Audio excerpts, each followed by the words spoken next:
Chapter 1543.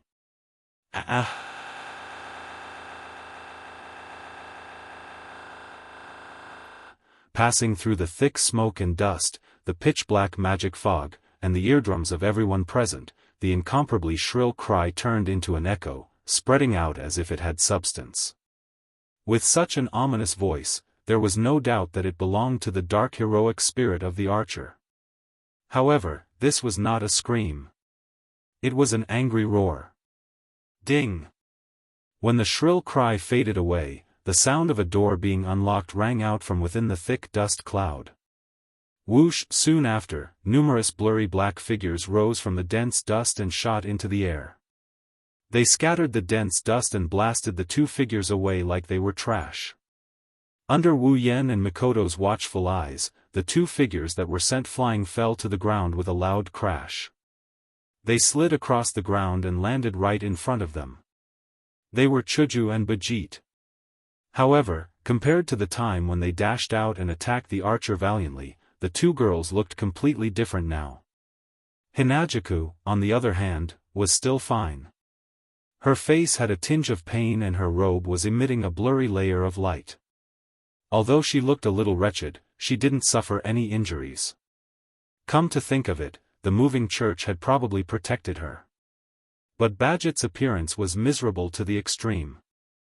Bayet, who had fallen to the ground, had weapons all over her body. There were swords and sabers.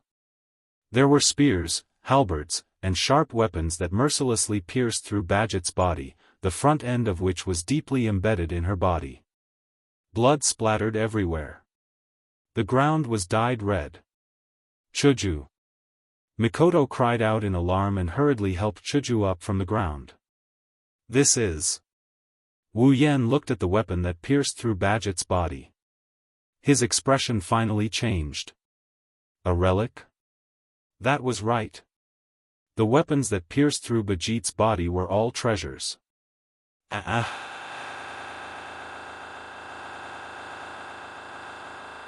It was only at this moment that everyone saw it clearly. Up ahead, beneath the muddy archer, a sticky substance that looked like mud was disregarding the obstruction on the ground. It was like magma that came out from the ground and started to spread on the ground around the archer. And in this pitch-black mud, there were sabers, swords, spears, halberds of all shapes and sizes. Weapons that were more diverse than Wu Yan's pitch-black precious artifact that was purely made of iron sand flew out from within. They soared into the sky and floated in midair, motionless. Not long after, the entire sky of the Mirror Realm was filled with weapons of all shapes and sizes. There were at least tens of thousands of weapons, and at the same time, they were all treasures. It was not like Wu Yan's, which was purely a shortcut. It was made of iron sand and had the power and hardness of a relic. There was nothing else. It was made of fantasy, belief, and miracles. It was the ultimate weapon that was only used by the legendary heroes. A hero spirit that can use tens of thousands of treasures. Wu Yan's face turned pale. Born from the beliefs of humans, the heroic spirits of the great heroes in myths, legends, and history all possessed the powerful weapons that symbolized the legends they had used when they were alive. This kind of weapon was the so-called precious artifact. Usually, a hero spirit would only have one type of precious artifact. A few special hero spirits could have multiple precious artifacts, but at most, they would not have three at the same time. However, in the sky that covered the entire Mirror Realm, tens of thousands of weapons were all precious artifacts. They were genuine precious artifacts.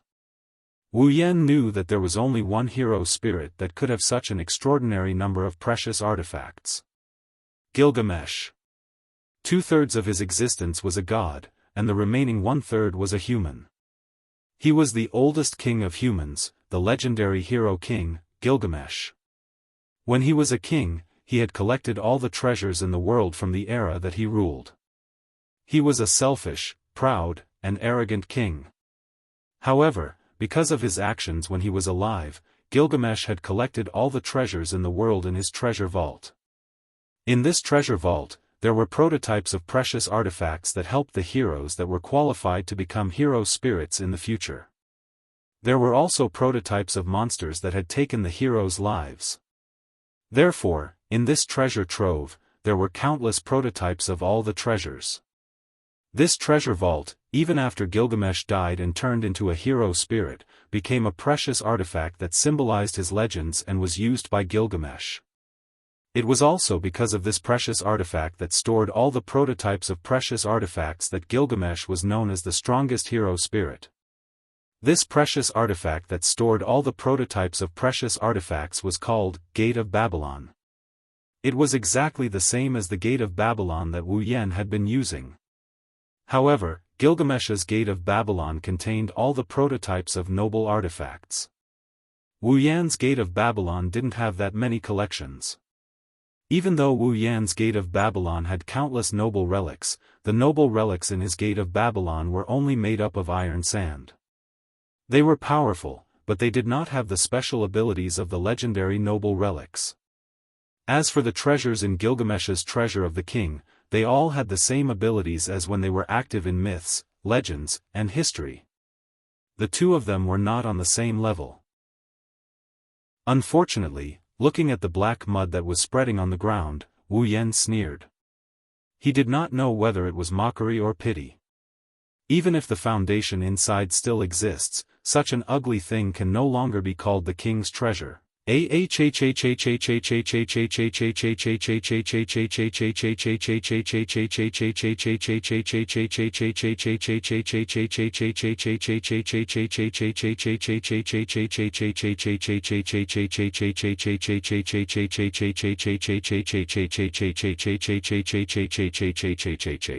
No one knew if it had heard Wu Yan's words, but the true identity of the oldest king of the human race, the monster let out a roar similar to resentment, raising its head and roaring madly.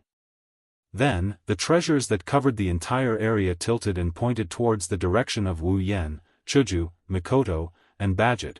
If all of these treasures were to fall from the sky, Chuju and Mikoto might not be able to escape unscathed even with the protection of the moving church. What's more, if any of these treasures were effective against the undead, then even Wu Yan wouldn't be able to escape unscathed. Wu Yan, Chuju, Mikoto, and even Badget, who was still on the ground, felt their scalps go numb as they looked at the countless noble phantoms.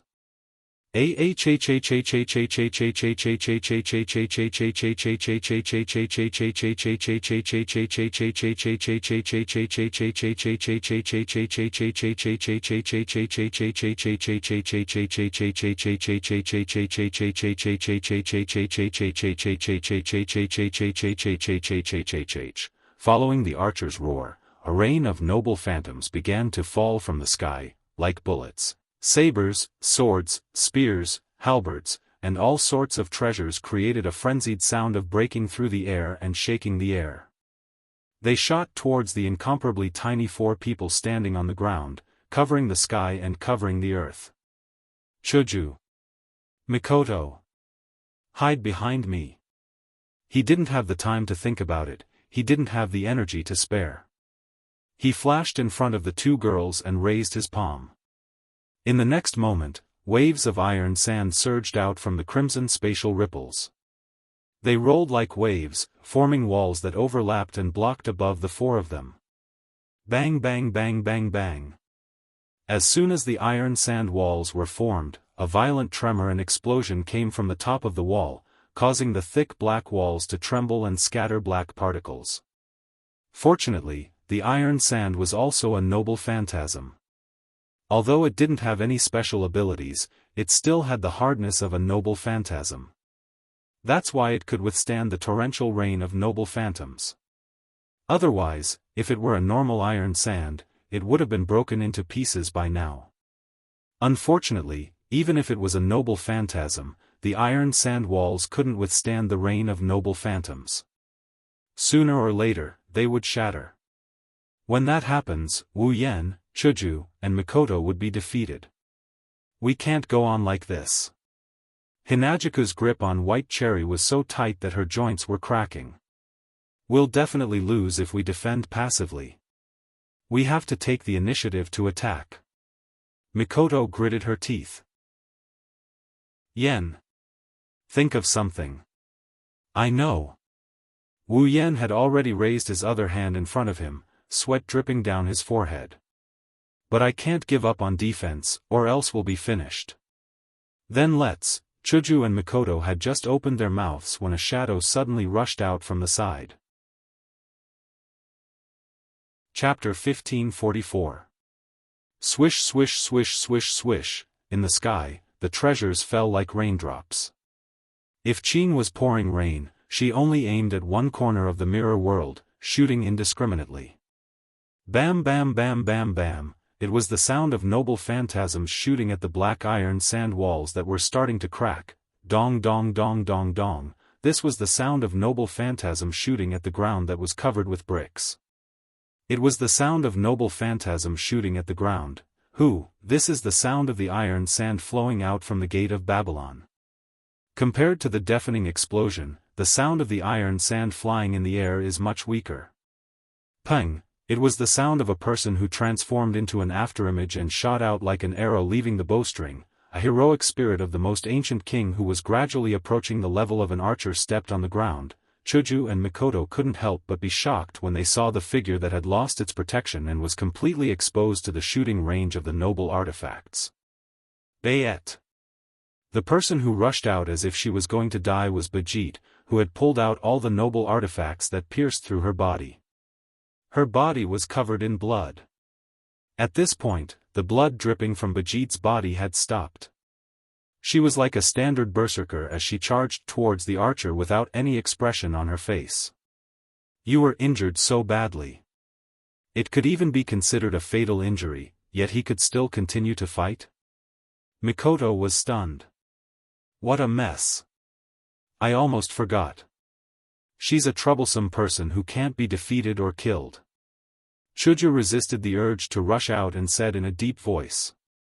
However, isn't this just courting death? Indeed, Bajit had completely exposed herself to the range of the noble phantasm that covered the entire sky. There was no obstacle at all.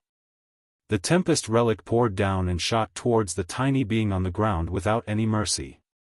Come on, Bajit stared at the rain of relics that fell from the sky and covered her entire field of vision as if she was challenging them. He raised one of his fists. It's over. After saying this, a lead-colored ball floated out from Bajit's back like a ghost and landed on her raised fist. With a fearless attitude. In the face of the rain of relics that poured down from the sky. Instead of retreating, Bajit advanced. He increased his sprinting speed. At the same time, the lead ball floating above Bajit's fist also burst out with bright electric light. The electric light turned into a dazzling light, enveloping the entire lead-like stone ball. When the light dissipated, a ring with runes engraved on its back and a short sword blade with runes engraved on its blade appeared on the stone ball. He stared straight ahead without letting go for a moment.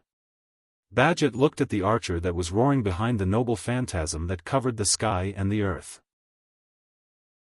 He accumulated all the strength in his fist. Until Bajit and the noble phantasm that covered the sky and the earth collided within a meter of each other. On his fist, the real form of the flagellach was displayed. The magic formation on his fist shone brightly. Flagellach slash. It was as if he was declaring that he was overestimating himself. Bajit used his only noble phantasm that was at an absolute disadvantage against the noble phantasm that covered the sky and the earth. It was as if he was throwing a heavy punch. In an instant, a stream of light shot out from the flagellach, passing through space and time. In a thousandth of a second, it hit the noble phantasm that covered the sky. It was the intersection of a point and a surface. There were all kinds of noble phantasm that covered the entire field of vision. A stream of light that was only 2 fingers wide was heading straight for him. It was as if the tip of a needle was pointing at a tall city wall or a harpoon was aiming at a stormy sea. It was so overconfident and ignorant. It was indeed a small and sharp phosphorescent light that was as small as a needle. However, this streak of phosphorescent light was not even worth mentioning when compared to the torrential storm formed by tens of thousands of noble artifacts. The phosphorescent light that was quickly submerged passed through the ocean-like waves of noble artifacts and flashed out from within. The lightning-fast attack was as if it was invisible from the start. None of the noble phantasm could touch it. Therefore, it turned into a deadly beam of light, splitting the space in half. Before anyone could react, the beam of light pierced into the archer's heart. The archer's roar that made people uncomfortable stopped abruptly. The noble phantasm called Flagelak had the ability to reverse time and distort cause and effect. It pierced through the archer's heart before he used his noble phantasm, destroying his heart. Ding! There was another sound that sounded like a door being unlocked. All the noble phantasms that covered the entire mirror realm disappeared, everything returned to its original state. This was because the Flagelak had returned to the time when the archer had not released his noble phantasm and pierced through the archer's heart. Therefore, the archer's noble phantasm was erased. All the noble phantasms that were used by the archer disappeared. At the archer's heart area, everyone could clearly see it. A small hole appeared right there. It was the size of a pebble. It was an insignificant hole, but it froze the muddy mud man that was surrounded by a storm-like mana mist. It could no longer move. Dong, the abandoned stone ball, which had lost its lead color, fell heavily to the ground with a dull thud. Mikoto looked at the motionless archer and said with uncertainty, "It's over? It's over?" Wu Yan focused his attention on the archer. "If it's that easy, then it's best." Before he could finish his sentence, everyone present felt as if their scalps were about to explode. Their faces were filled with shock as they took a step back. The archer, who couldn't move at all, suddenly raised his head and grinned from what seemed to be his mouth. Then, a stream of black mud suddenly appeared around Wu Yan, Chuju, Mikoto, and Badget and surrounded them. "Not good." Wu Yan's pupils shrunk as he shouted, "Retreat!" She still couldn't finish her sentence. Weapons began to emerge from the black mud that surrounded everyone. The sharp tips of the weapons were aimed at Wu Yan, Chuju, Mikoto, and Badget's heads. Cold, sharp glints flashed on top of the weapons. Then, all the treasures that emerged from the pitch-black mud that surrounded everyone attacked everyone's heads from all directions. Bam! Different types of treasures collided with each other. Some struck the ground, and some shot out, but they shot into the pitch-black mud. The four figures were instantly covered by the luxurious rain of treasures, and rings of flames exploded. A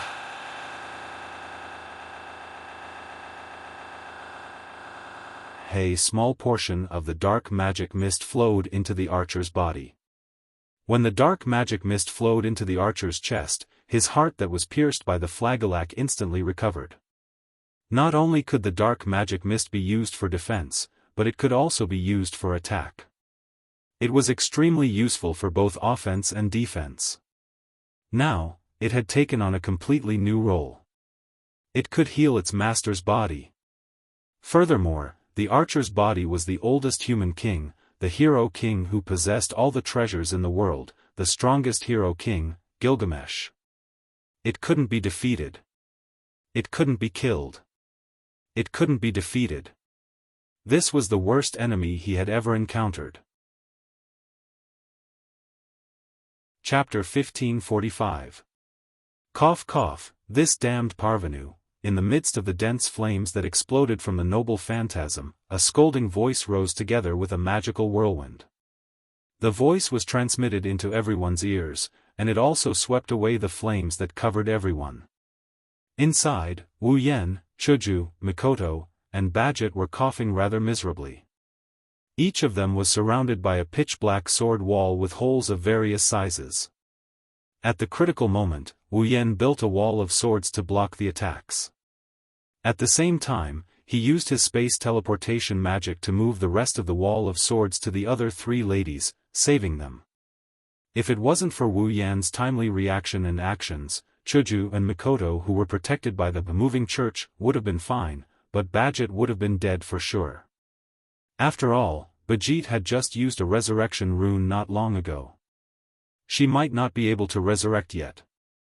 Of course, Wu Yan didn't consciously save Bajit, who wanted to kill Chuju and Mikoto. He might have even left her alone, but the situation at that time didn't give him time to think so much, so he subconsciously saved her as well.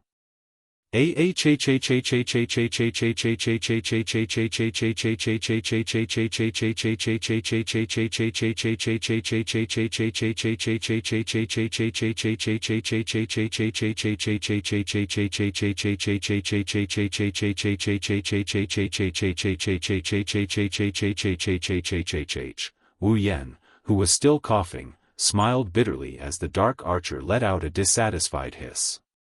Even if you lose your rationality, you will still be able to do it. Was he only left with his instincts, and he still didn't allow anyone to get in his way? Your arrogance has become your instinct, hasn't it?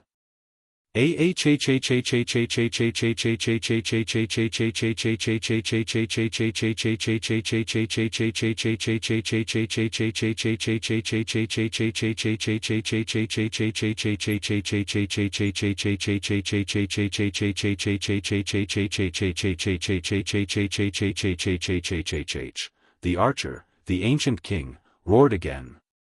Black mud started to rumble around his body. Damn it! Even Bajit couldn't help but curse in the face of this situation. There has to be a limit no matter how much he messes around. The number of noble artifacts and the pitch-black magic mist that can heal the body. I really hope that this is just a nightmare. Unfortunately, this is not a nightmare. Wu Yan waved his hand. All of the pitch-black iron sand swords immediately disintegrated and surged into the air, forming pitch-black precious artifacts. From now on, don't act on your own. Let's work together. Join forces? Bajit frowned. Then, he nodded. But if that's the case, we can't be sure if we can defeat this monster. Who should the rank card belong to? But now isn't the time to think about the card. I agree. Of course we have no objections. Chuju and Mikoto answered without hesitation.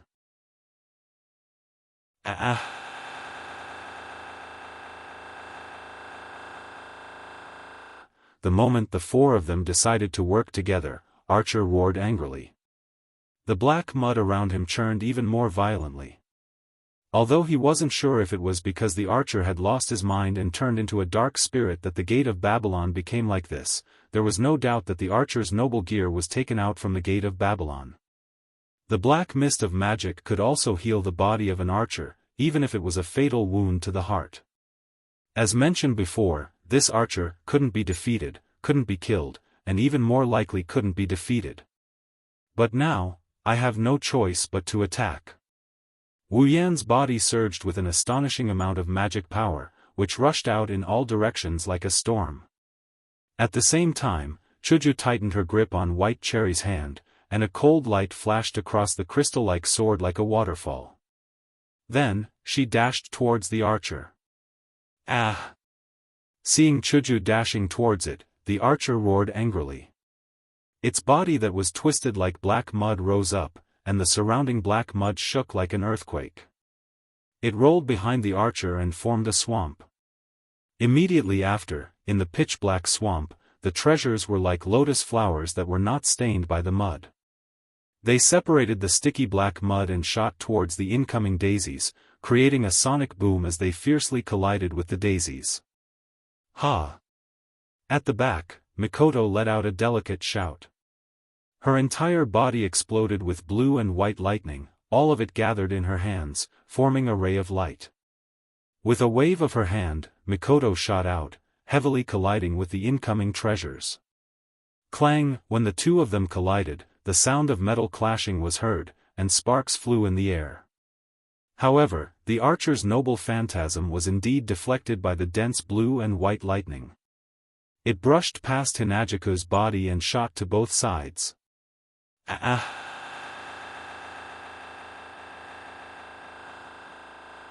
If in response to the archer's cry, the pitch-black mist of mana bounced in the air, and with a whoosh, it turned into a blurry shadow of a whip and lashed out at Hinajiku who was charging at him. Facing the dark magic fog, Chuju seemed to be more relaxed than when she was facing the noble gear. She didn't panic at all. Her footsteps were light and straightforward. It was as if she was skating on ice. Every time she slid, she would be able to dodge the whip by a hair's breadth. Her speed didn't decrease at all as she continued to rush forward. Looking at the Hinajaku that was charging at him at an extremely fast speed, the archer slightly lowered his voice. Behind him, the turbid black mud swamp rolled up. It seemed like it wanted to shoot out a noble artifact again. However, Kacha, the black mud vortex behind the archer and the black mud on standby around the archer all made the same sound. That was because on top of the black mud, a layer of hard ice suddenly spread out and slowly engulfed the black mud and froze it. The archer's twisted body trembled. It raised its head and looked forward. At the back of everyone, Wu Yan's wine-red eyes were emitting a terrifying light. His body surged with magical power and turned into a white frost. It was unknown when the frost wrapped around the black mud and froze it. That was the ice-controlling ability of the Enchantress of Azure Ice. The archer, who had lost his mind, couldn't understand the current situation. His movements were all stiff. So, at this time, Hinajaku successfully arrived in front of Archer. White Cherry in her hand slashed the space in front of her, drawing 2 sword slashes, and suddenly flashed on Archer's body. Puchi! Puchi! 2 ripping sounds echoed clearly in the mirror world. 2 turbid black arms flew into the sky and landed on the ground, turning into pure black mud. Chuju wasn't sure if the archer could feel pain, but she didn't give the archer a chance to react. Her white cherry drew a third arc in the air and struck the archer from the bottom up. Puchi,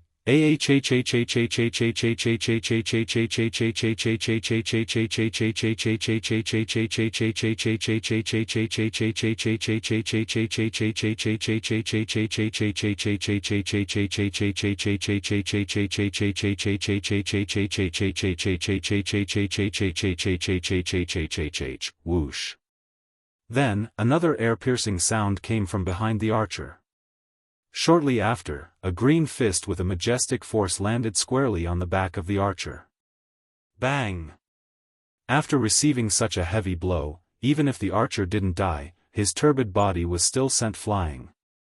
At the same time, an orange beam of light shot straight at the archer's face, aiming straight at his face. Boom! Following the explosion, the super railgun landed on the archer's body at 0 distance without any deviation, causing a fiery explosion in mid-air. In an instant, black dirt flew out from the flames and scattered in all directions. It dripped onto the ground, causing a burst of smoke to rise from the ground. Wu Yan, Hinajaku, Mikoto, and Badget, who had a perfect teamwork, felt their hearts skip a beat as they looked at the corner of the sky that was covered in flames. Chapter 1546. Did you win? No one cared who asked this question. That was because everyone else also had the same question in their hearts. Wu Yan, Chuju, Mikoto, and Badget didn't feel the slightest bit of joy as they looked at the sky that was covered in flames and residual electricity. Although everyone wanted to take out the archer that way, if it was that easy, the 4 of them wouldn't have needed to work together. And the truth was just as everyone had expected. When the flames dissipated along with the wind and waves, what appeared in front of everyone's eyes was an incomparably huge object. It was a giant shield that looked like a stone statue without a head and limbs, with only a torso left. Its entire body was irregularly round, and its surface was engraved with patterns that resembled wings. However, he estimated that this huge shield was at least 10 meters tall and about the same width. It was a genuine huge shield. Needless to say, this must also be an archer's precious artifact. He even has a defensive relic? Bajit's face turned ugly. How many relics does this hero spirit have? Wu Yan, Chuju, and Mikoto didn't answer. Instead, they stared at the shield with the same solemn expression. The shield slowly dissipated like dust and disappeared into the void. It should have returned to the gate of Babylon. Behind the shield, Archer, whose hands and chest had been cut off by Hinajaku, had fully recovered from the fatal wound on his chest. His dark face was ferocious as he roared furiously.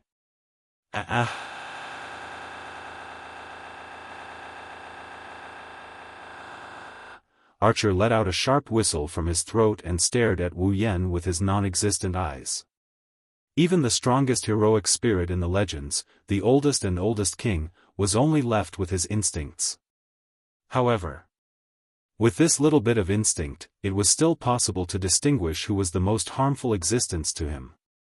The legendary hero king's strength wasn't that great. Among all the heroic spirits, although it was impossible to say that any one of them would be able to defeat the archer, the heroic spirits ranked at the top would still be able to defeat the archer. It wasn't that difficult. The real reason why the archer could claim the title of the strongest heroic spirit was because of the archer's inexhaustible treasure vault. Without the treasures of the Gate of Babylon and the treasures inside, the ancient king was just a heroic spirit that could barely be considered a first-rate hero spirit. Therefore, Wu Yan, who had just frozen the entrance of his precious artifact, was undoubtedly the greatest threat to Archer. Archer, who was only left with his instincts, chose to attack Wu Yan without hesitation. Ding ding ding ding ding ding, then, the sound of light collisions, like the ringing of silver bells, reverberated from the turbid black mud and entered everyone's ears. The muddy black mud rose up into the air like a tidal wave. It smelled like a sticky iron sand wave. Dozens of chains that were dozens of meters long suddenly shot out from the muddy black mud. They pierced through the air and shot towards Wu Yan. That's... Wu Yan frowned and waved his hand. In the space behind him, purple magic arrays fluctuated, and light clashing sounds reverberated. Immediately afterward, the commandment lock, which was glowing with a purple light, rushed out of the magic arrays and intertwined with the incoming chains like a spider web. For a moment, no one could do anything to the other. However, Wu Yan didn't only have the discipline lock, Nagisa. Agurola, lend me your power again, muttering in a voice that only he could hear, Wu Yan raised his hands as if he was hugging a ball. His 5 fingers were facing each other. Then, a vast amount of magic power surged out and it turned into icy air under the influence of a mystical power. It swirled around Wu Yan's palm and it formed a sphere. Grabbing the cold sphere in his hand, he tossed it into the air. Bang! The ball exploded the moment it was in the air. It exploded into tiny ice particles that fell on the black mud that controlled the archer's noble artifact. Under such circumstances, any black mud that came into contact with the ice particles would be frozen bit by the hard ice. Suddenly, the archer let out a mournful roar. As soon as the roar ended, a figure appeared directly above its head. Her yellow-green pupils glinted coldly, the white cherry sword in her hand glinted coldly. Hinajaku thrusted her sword forward, slicing through the atmosphere without hesitation. With a swoosh, the sword pierced through one of the archer's eyeballs. Pfff, a crisp tearing sound was heard, and the murky black mud also burst out like a black rain, exploding in all directions. Under such a heavy attack, the archer was furious. It opened its mouth and roared. With a roar, the archer extended his hand into the space, causing black ripples and black mud-like objects to splatter in all directions. Not far away, Wu Yan had a bad feeling about this and he yelled at Hinajaku. "Choju! Come back!" Unfortunately, it was a little too late. In the muddy water, the archer seemed to have caught something and pulled out a huge scythe.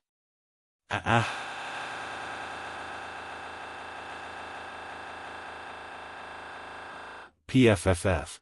In the next second, the archer grinned sinisterly and swung his scythe. The blood energy scythe attached to the scythe slashed through the air like a flash of red lightning, heading straight for Hinajaku, who had a slightly changed expression. "Careful!" Seeing the blood-red scythe flying towards Choju, Mikoto cried out. From the energy scythe, Mikoto could clearly feel the power it contained. No matter who was hit by it, it wouldn't be easy. Wu Yan was the first to notice the danger of the energy scythe. Naturally, he wouldn't let Chuju get hit by it. He didn't have time to say anything and use space transfer. Leaving behind an afterimage, he disappeared from the spot and appeared in front of Chuju. Explode! Facing the powerful energy scythe, Wu Yan's body erupted with a strange power. What kind of strange power is this? No one at the scene knows. Chuju, Mikoto, and Badget only knew that when they came back to their senses, the world in front of them was covered by a blood-red light. Wang, dense blood light suddenly appeared and unreasonably occupied the entire mirror realm, illuminating every corner of the mirror realm. The blood-red light is thick, it's as thick as real blood. However, looking at this bloody light that was no different from blood, no one present felt a chill down their spines. Instead, they felt that this bloody light contained a mysterious and charming aura. Bam! Then, such a muffled sound suddenly rang out. He saw that the energy scythe that was previously filled with terrifying power directly trembled in the air and exploded into light spots that scattered all over the place. Seeing this, Mikoto was stunned, Badget was stunned, and even the archer with the giant scythe seemed to be stunned. No one reacted. What's going on? At the same time, the thick mysterious blood-red light in the air gradually dimmed. It didn't take long for the situation inside to be revealed. There, Hinajaku was holding white cherry in her hand, her body unharmed, without a single scratch. In front of Chuju, Wu Yan is standing there. No. He's standing there in the air. His hand is stretched out and clenched into a fist. It's like he's holding something. Wu Yan's wine-red eyes are a lot redder than usual. There's even a hint of arrogance in them. It was only now that Hinajaku, Mikoto, and Badget realized that something was wrong. On Wu Yan's back, there's a pair of bat-like wings, but they're extremely broken. It's like a part of the wings was intentionally torn off. Chapter 1547. At this moment, the entire mirror world seemed to be dyed red. The space was slightly distorted, the air was getting thicker and thicker, plus the blood-red color, it gave people the feeling of being in a sea of blood. And the person who ruled this sea of blood was the figure that left the ground and floated in the air. It was still the same black clothes, the same outfit, but the pair of deep wine-red eyes that were usually reflected in the depths were now almost crimson red. The depth disappeared and was replaced by an oppressive aura of bloodiness and madness. A pair of pitch-black wings that looked like bat wings undulated slightly behind him, as if he was bathing in a sea of blood. The surface of the wings was tattered and looked somewhat unbearable to look at, but it also seemed to be the way it should be. It added to the oppressive feeling of arrogance. Looking at the figure floating in the air, Bajit's eyes couldn't help but tremble, her face was full of shock. Death Apostle, yes. Although this form wasn't 100% similar, Bajit, as the designated executor of the seal, saw the oppressive aura of blood. It wasn't the first time she saw it. It was exactly the same as those death apostles who have been drinking human blood to increase the number of their companions. Even if the appearance was different, the feeling wouldn't lie. The man in front of her who suddenly changed is definitely a dangerous person. At least, that's what Bajit thought. Yen. As for Chuju and Mikoto, seeing this form of Wu Yan, she felt a bit relieved. Compared to the normal Wu Yan, the Wu Yan in front of her at most had a darker color in his eyes and a pair of broken wings on his back. It wasn't a big deal. But Chuju and Mikoto, who were familiar with Wu Yan, knew. The current Wu Yan could already use a dangerous ability that would make anyone tremble in fear. Bajit's feeling. It wasn't an illusion. Second red jade mode. Looking up, Wu Yan's scarlet eyes looked straight at the archer. Activate. Surrounded by pitch-black mist of magic and surrounded by pitch-black mud, the archer held an energy scythe in his hand. He roared at Wu Yan. That voice was exactly the same as before. However, upon closer inspection, one would notice that there was something else in this roar that was exactly the same as before. A little hesitation, or rather, a little fear. The archer's beast-like roar sounded like a bluff now. He stared straight at the archer who was roaring at him. A bloody light flashed in Wu Yan's eyes, and the corners of his mouth curved into a cruel arc. He stretched out his hand, and a scarlet ball of light flickered on his palm. It flew into the air and turned into a huge scarlet net that was dozens of meters wide. "Go!" Wu Yan mumbled. He waved his hand and a crimson net descended from the sky. It enveloped the archer's murky black body. The sudden restraint caused the archer to go crazy. He started to struggle without caring about the consequences. However, if the archer used his noble phantasm, he might be able to cut the net open. However, with its own strength, no matter how much it struggled, the huge net was like a maggot in its bones, firmly adhering to its muddy body and firmly trapping it. Wu Yan's crimson eyes narrowed into a happy arc when he saw this. It was a subconscious emotion. He's not sure if it's due to the influence of Flandrachan or the owner of the Red Jade mode. Wu Yan felt like he's getting a bit more violent. Driven by such feelings, Wu Yan flicked his finger. The forbidden cranberry trap. As his voice faded, a row of dazzling light bullets appeared in the air in front of Wu Yan. They extended and turned into light vines that descended from the sky. Then, like whips, the vines landed on the archer's body with a shrill cry. Thud.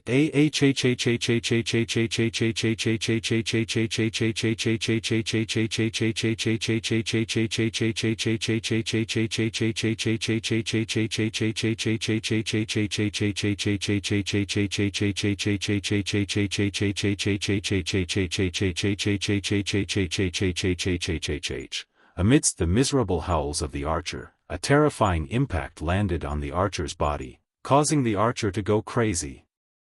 From the black mud around him, an ice-cold chain was flung out, turning into a black shadow as it lashed forward. Seeing this, Wu Yan stretched out his hand again and flicked his finger. This time, only one light bullet was ejected. The light bullets were the same as the previous ones, transforming into the shape of vines. They swept down like lightning and collided with the archer's chain. Bam! The vine-shaped whip of light collided with the archer's chain in midair. Like two cannonballs crashing into each other, smoke and fire burst into the air. Through the smoke and fire, Wu Yan fixed his gaze on the roaring archer.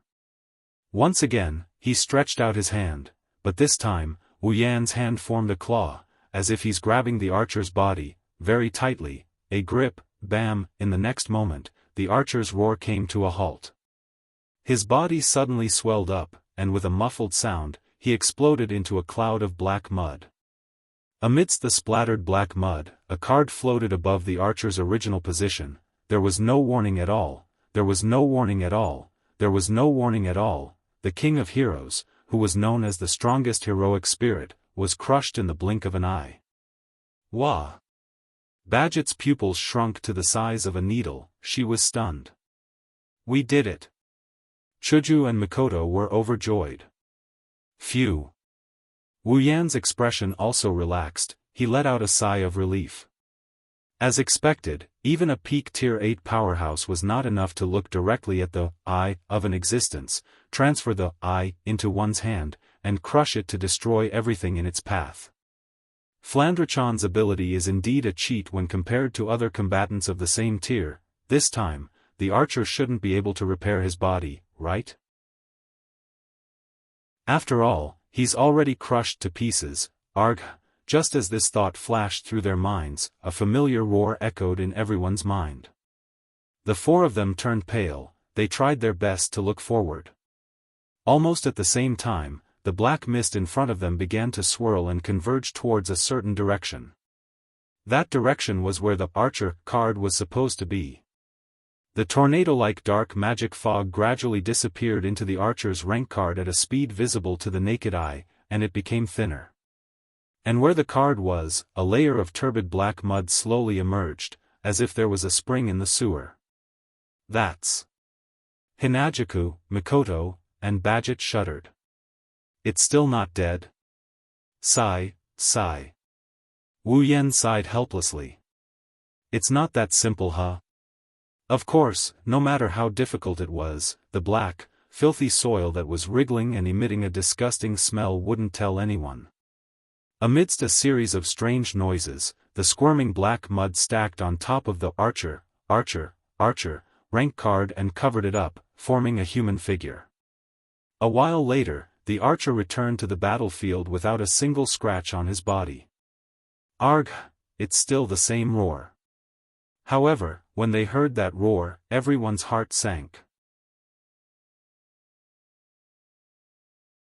Chapter 1548. It can't be defeated. It can't be killed. Thanks to Flandrachon's ruby mode, Wu Yan can defeat the archer by himself. However, the archer's body is being repaired by the mana mist. Even if he can defeat the archer, he won't be able to defeat the archer. Wu Yan finally understood the feeling of helplessness that Badget felt when she faced him. He also understood the feeling of those who treated the true ancestors and undead creatures as their opponents. Tough. Too tough. Don't think that you'll be fine. Wu Yan's scarlet eyes glinted in anger. He raised his palm and reached for the archer. Even the true ancestors can be killed. I don't believe that a heroic spirit like you who doesn't even have the body of a wolf can keep resurrecting. Then, as if to vent his anger, a strange wave of energy started to take effect on his palm. It's like he's holding an invisible black hole that's sucking in something. I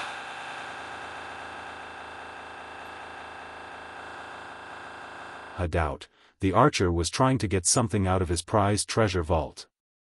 But one of them needed to take it. The other needed to grab it. It was obvious who was faster, too slow. Along with this sentence, the hand emitting a strange wave of energy clenched tightly. Bam! Just like what happened before, the archer didn't even have time to react. As soon as the hand clenched, the archer's body swelled and exploded. Similarly, the surroundings. The black magical mist. Once again, they gathered at the archer's original location. It's not over yet. Looking at the archer who is still in a humanoid form, Wu Yan reached out with both of his hands. The archer is surrounded by a dark mist of magic power. He aimed at the ball of mud at the center of the magic vortex. He clenched his hand continuously. Bam! Bam! Bam! Bam! Bam! Instantly. In the entire space of the mirror world, the sound of explosions rang out incessantly. The explosions turned into echoes in the not-so-spacious basement like firecrackers. Badget looked at Wu Yan who kept clenching his fists at the void. Every time he clenched his fists, the archer would explode. She couldn't help but feel a chill down her spine. If Wu Yan didn't use the legendary magic spear that could kill in one shot but this move that could make the opponent explode, Badget would have no chance of winning. After all, no matter how proficient Badget was in using the flagellac, she still needed a very short time to prepare. And no matter how short the preparation time was, it would be shorter than the speed of a person clenching his hand. At that time, if Wu Yan used this ability, Badget wouldn't even have time to use the flagellac before she exploded and died. Badget's resurrection rune wouldn't work against this kind of power that could make the opponent explode. Badget's resurrection rune magic was activated the moment her heart stopped beating, but it couldn't be resurrected under any circumstances. For example, if Badget's head was chopped off, the resurrection rune wouldn't be able to connect her head back to her neck. Therefore, even if the resurrection rune was activated the moment her heart stopped beating, Badget would die again in less than a second. As for her body exploding, it would be even more impossible to reverse the situation. Who the hell is this man? Badget clenched her fists as cold sweat dripped down her face. Is there a death apostle with such a terrifying ability? Chuju and Mikoto, who heard Badget's subconscious words, looked at each other and shook their heads helplessly. Didn't we already say that? Wu Yan wasn't a death apostle. Bang! After exploding the archer, Wu Yan finally stopped what he was doing. He panted as he stared at the archer's location. As usual, the pitch-black mana mist was slowly gathering there, preparing to repair the archer's destroyed body. A heroic spirit that used a class card to materialize didn't have a real body to begin with. As long as there was a class card, the dark magic fog would be able to use the class card as a medium to repair the archer's body. It must have been repaired at least 100 times, right? Wu Yan calmed himself down as he stared at the archer that was about to take shape again with the help of the dark magic mist. This is never-ending. At this moment, Wu Yan suddenly noticed something. The black mist that was healing the archers seemed to have thinned out a lot. This stunned Wu Yan for a moment, and then his eyes lit up. Oh, right. Even if the archer could use the mana mist to heal himself and revive himself countless times, the mana mist was still a mana mist, and it was limited in the end. If he continued to repair the archers like this, he would run out sooner or later. At that time, even if the archer wanted to revive, he wouldn't be able to. Realizing this, Wu Yan's expression became better. Then, I'll finish you off as soon as possible. However, Wu Yan's plan was destined to fail.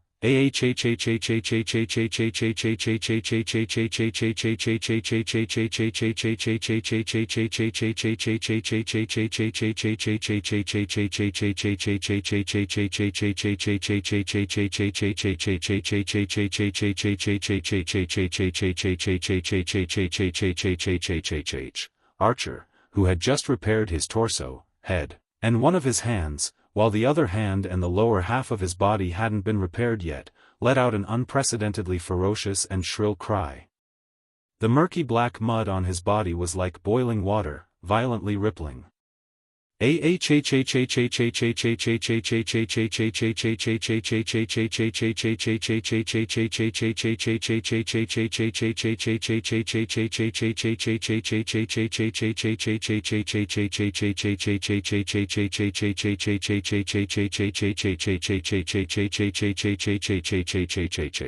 As if it was filled with anger, resentment, and madness, the archer let out a sharp roar. Ignoring his body that was still recovering, he extended his hand forward. The black mud under the archer's body immediately gathered under the archer's outstretched hand. Like the surface of a boiling water, traces of mud flowed out. Following that, a sword slowly rose from the black mud. It was a very strange sword. The hilt of the sword was golden in color, and the sword's end was made up of 3 silkworm-like pieces stacked together. The silkworm-like pieces unfolded on the left side of the sword's end, and they were covered with strange patterns. As for the blade, it was the strangest part. It was not sharp and flat.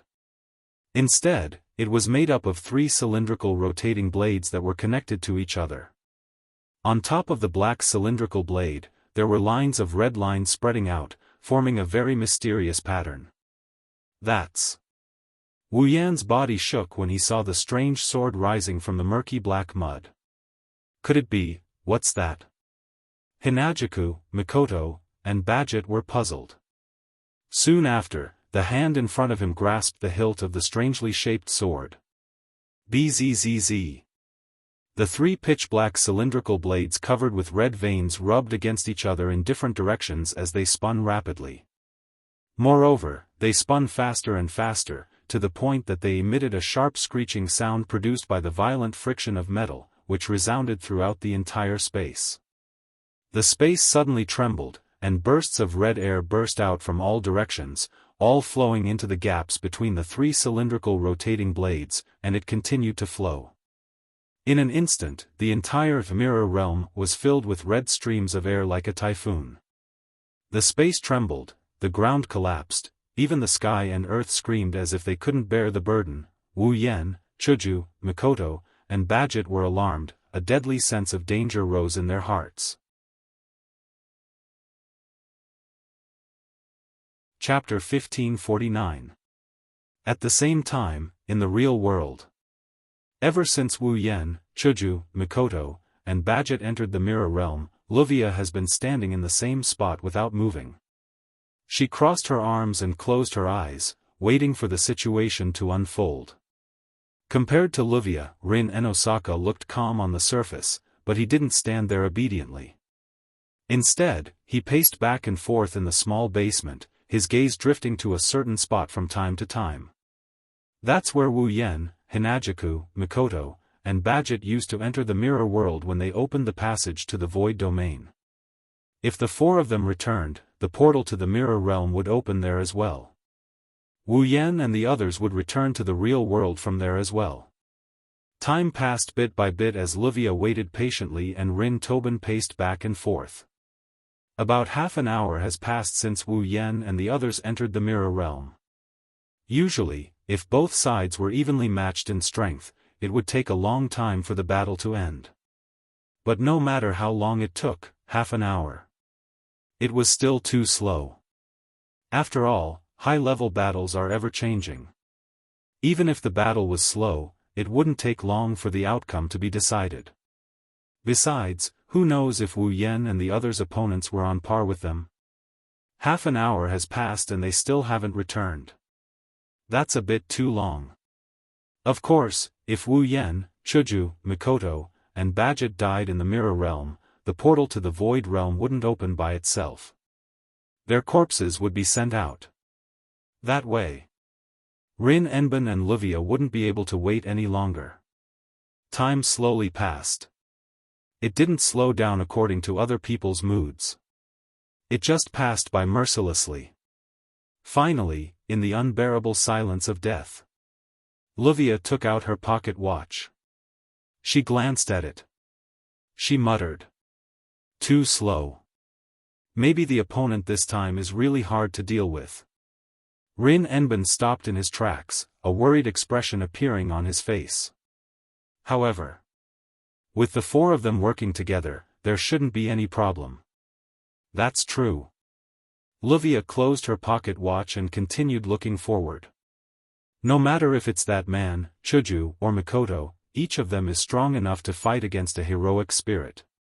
Coupled with Badget, who has a noble phantasm, no matter how weak they are, they won't be killed by a heroic spirit who doesn't use a noble phantasm, right? That's great. Rin and Osaka sighed. Let's hope that the opponent is just a little difficult to deal with. That's why I wasted so much time. Unfortunately, Rin and Osaka and Livia were too naive in their thinking. The opponent this time wasn't just a little difficult to deal with. Instead, he was extremely difficult to deal with.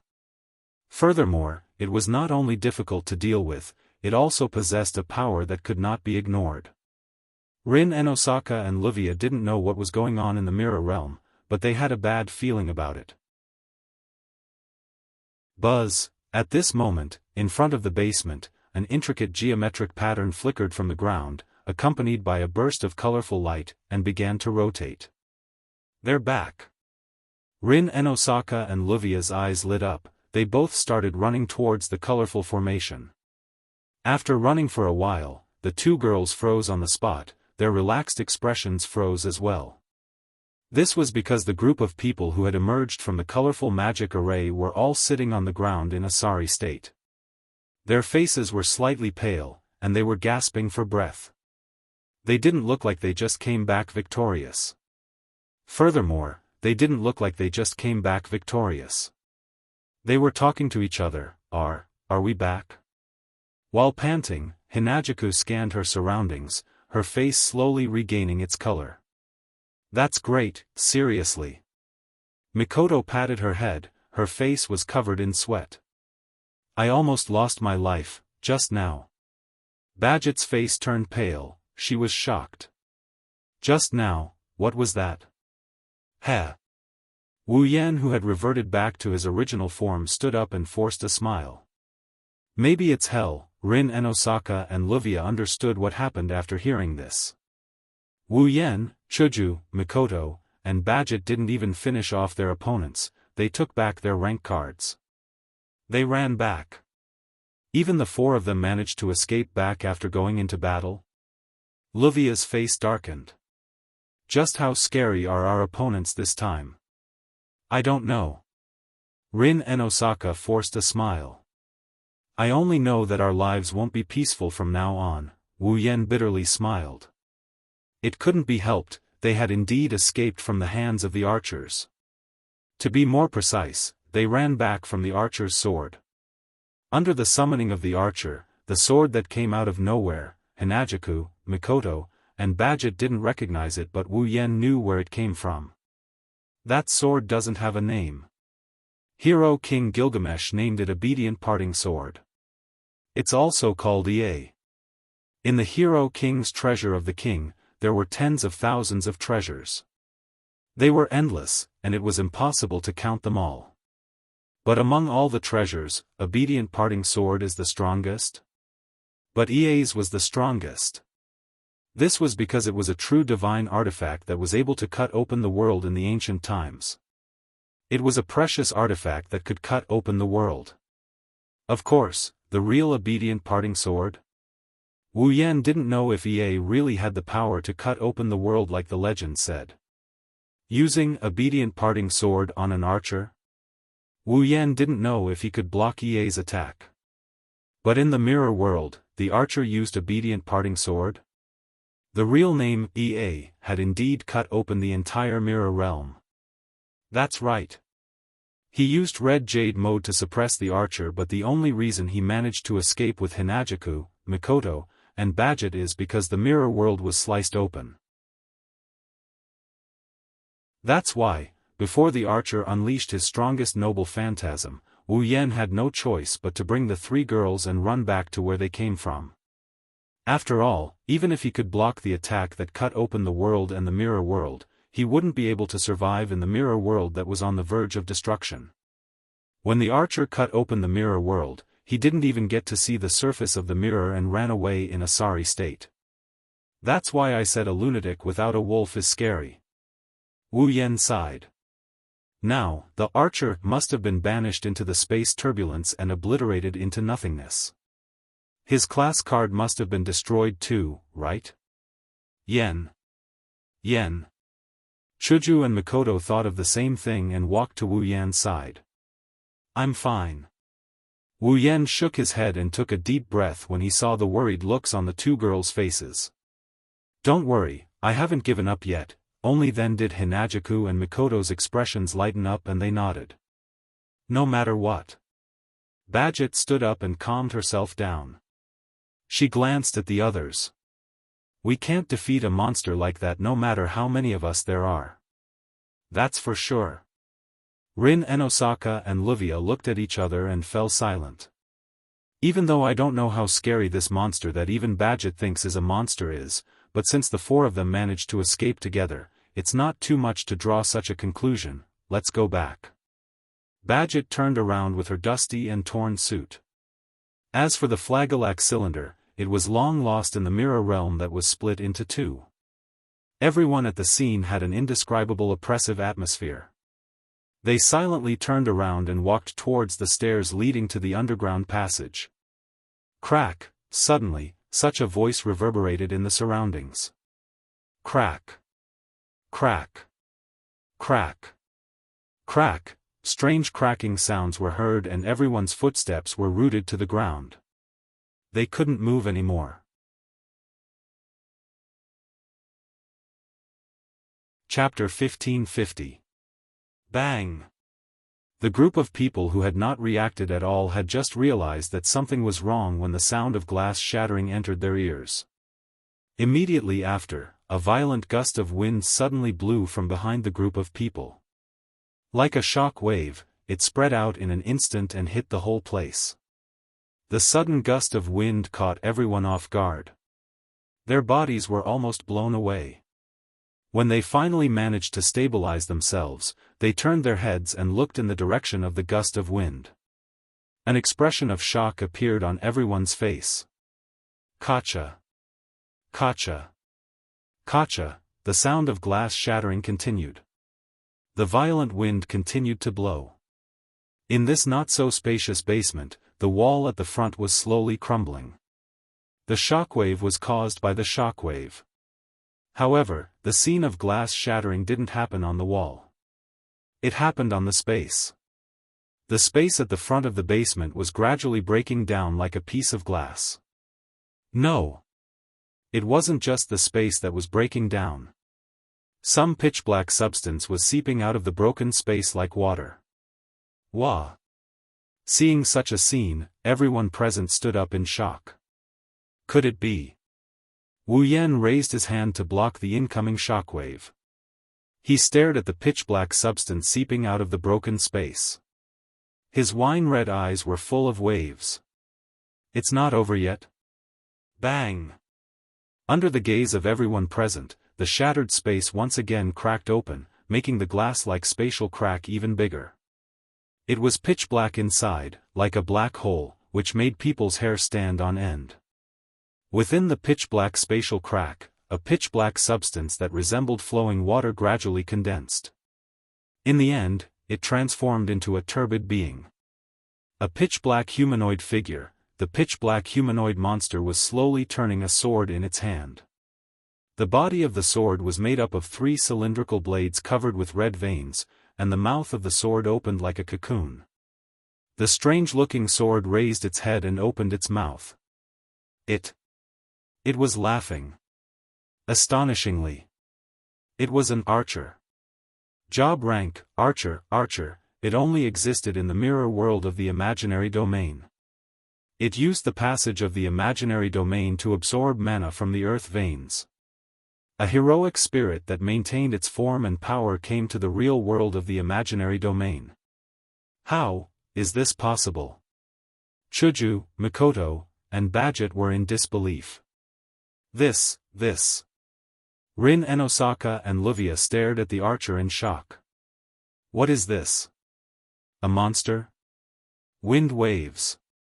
Wu Yan finally noticed. The shockwave that came out of the spatial crack was all red. Wu Yan thought of something. He quickly turned his attention to the cylindrical sword in the archer's hand. Don't tell me this guy used that sword to cut open the passage from the imaginary domain to the real domain at the moment when the mirror realm was about to collapse and ran over here by himself? It's not impossible.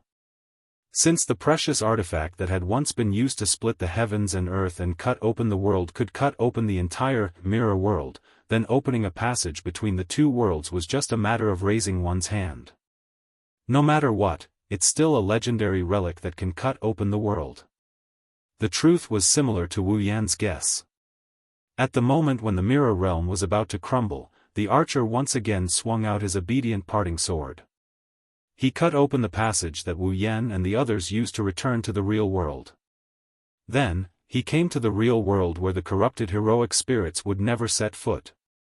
What kind of joke is this? As he said this, a drop of cold sweat appeared on everyone's face. Cutting open the world and coming to the real world from the other side. It's a feat that only exists in myths and legends. Most of the gods could not do it. Perhaps, only the most powerful heroic spirit, the most ancient king, could do it. The archer grinned as if he was laughing. Other than Wu Yan who jumped in front of the girls to protect them, the rest of the people could not move.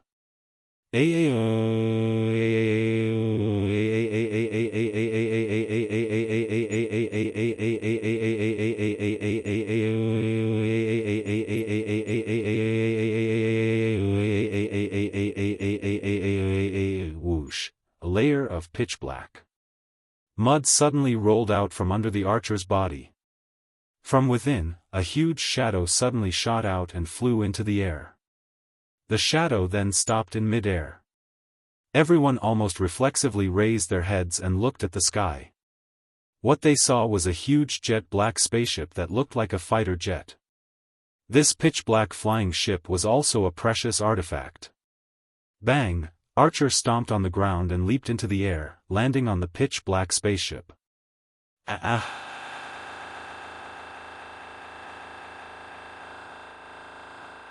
Like the sound of a bugle horn, under the roar of the archer, the pitch-black spaceship shook violently and turned around.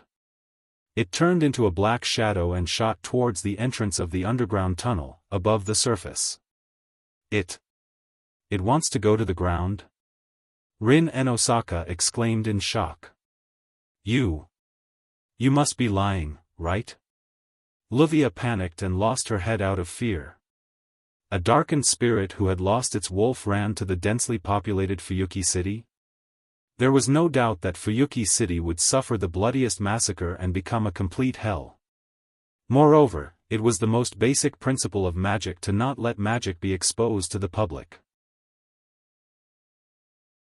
If such a monster were to run into the densely populated real world, it would definitely become the culprit that exposed the mystery of magic.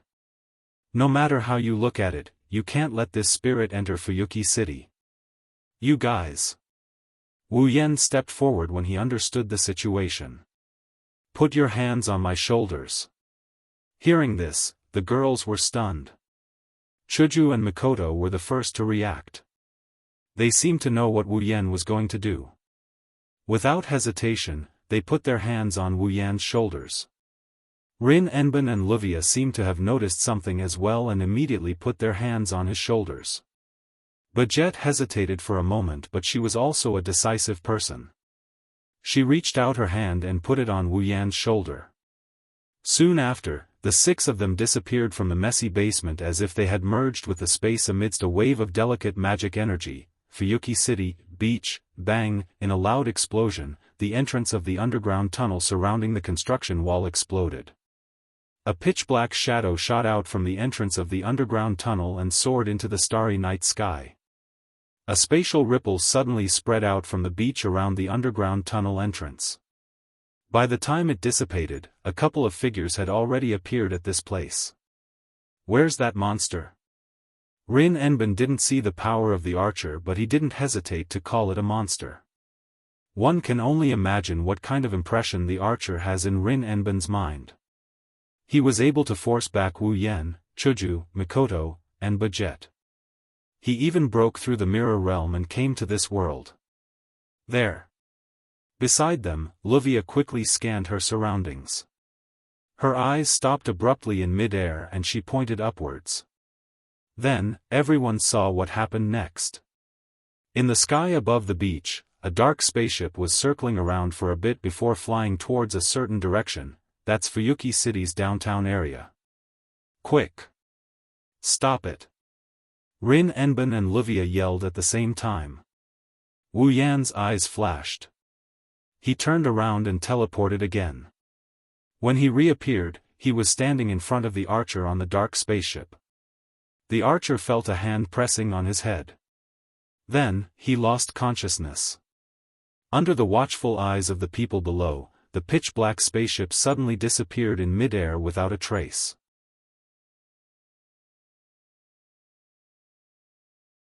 Chapter 1551.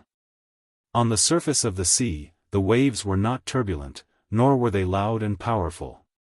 They only maintained an extremely small wave as they surged towards the beach not far away. The surface of the sea could not be considered calm, but neither could it be considered surging.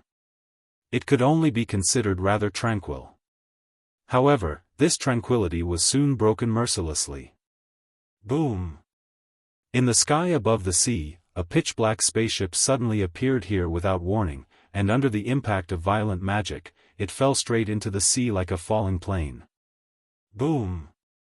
Along with a loud noise, a huge splash was created on the quiet surface of the sea, where a huge object was thrown into. Then, the water dripped back down to the surface of the sea. Bang! However, before the splashes could return to the surface of the sea, a violent shockwave erupted from the place where the black spaceship fell, blowing away the surrounding water and creating an even larger splash. Then, a black archer jumped out from the sea and landed on the surface of the sea.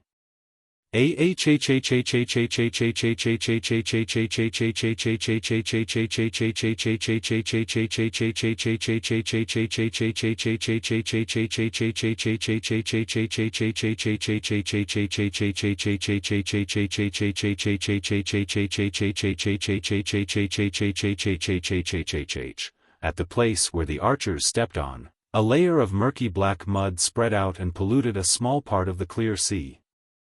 It was like a stepping board, becoming the archer's foothold.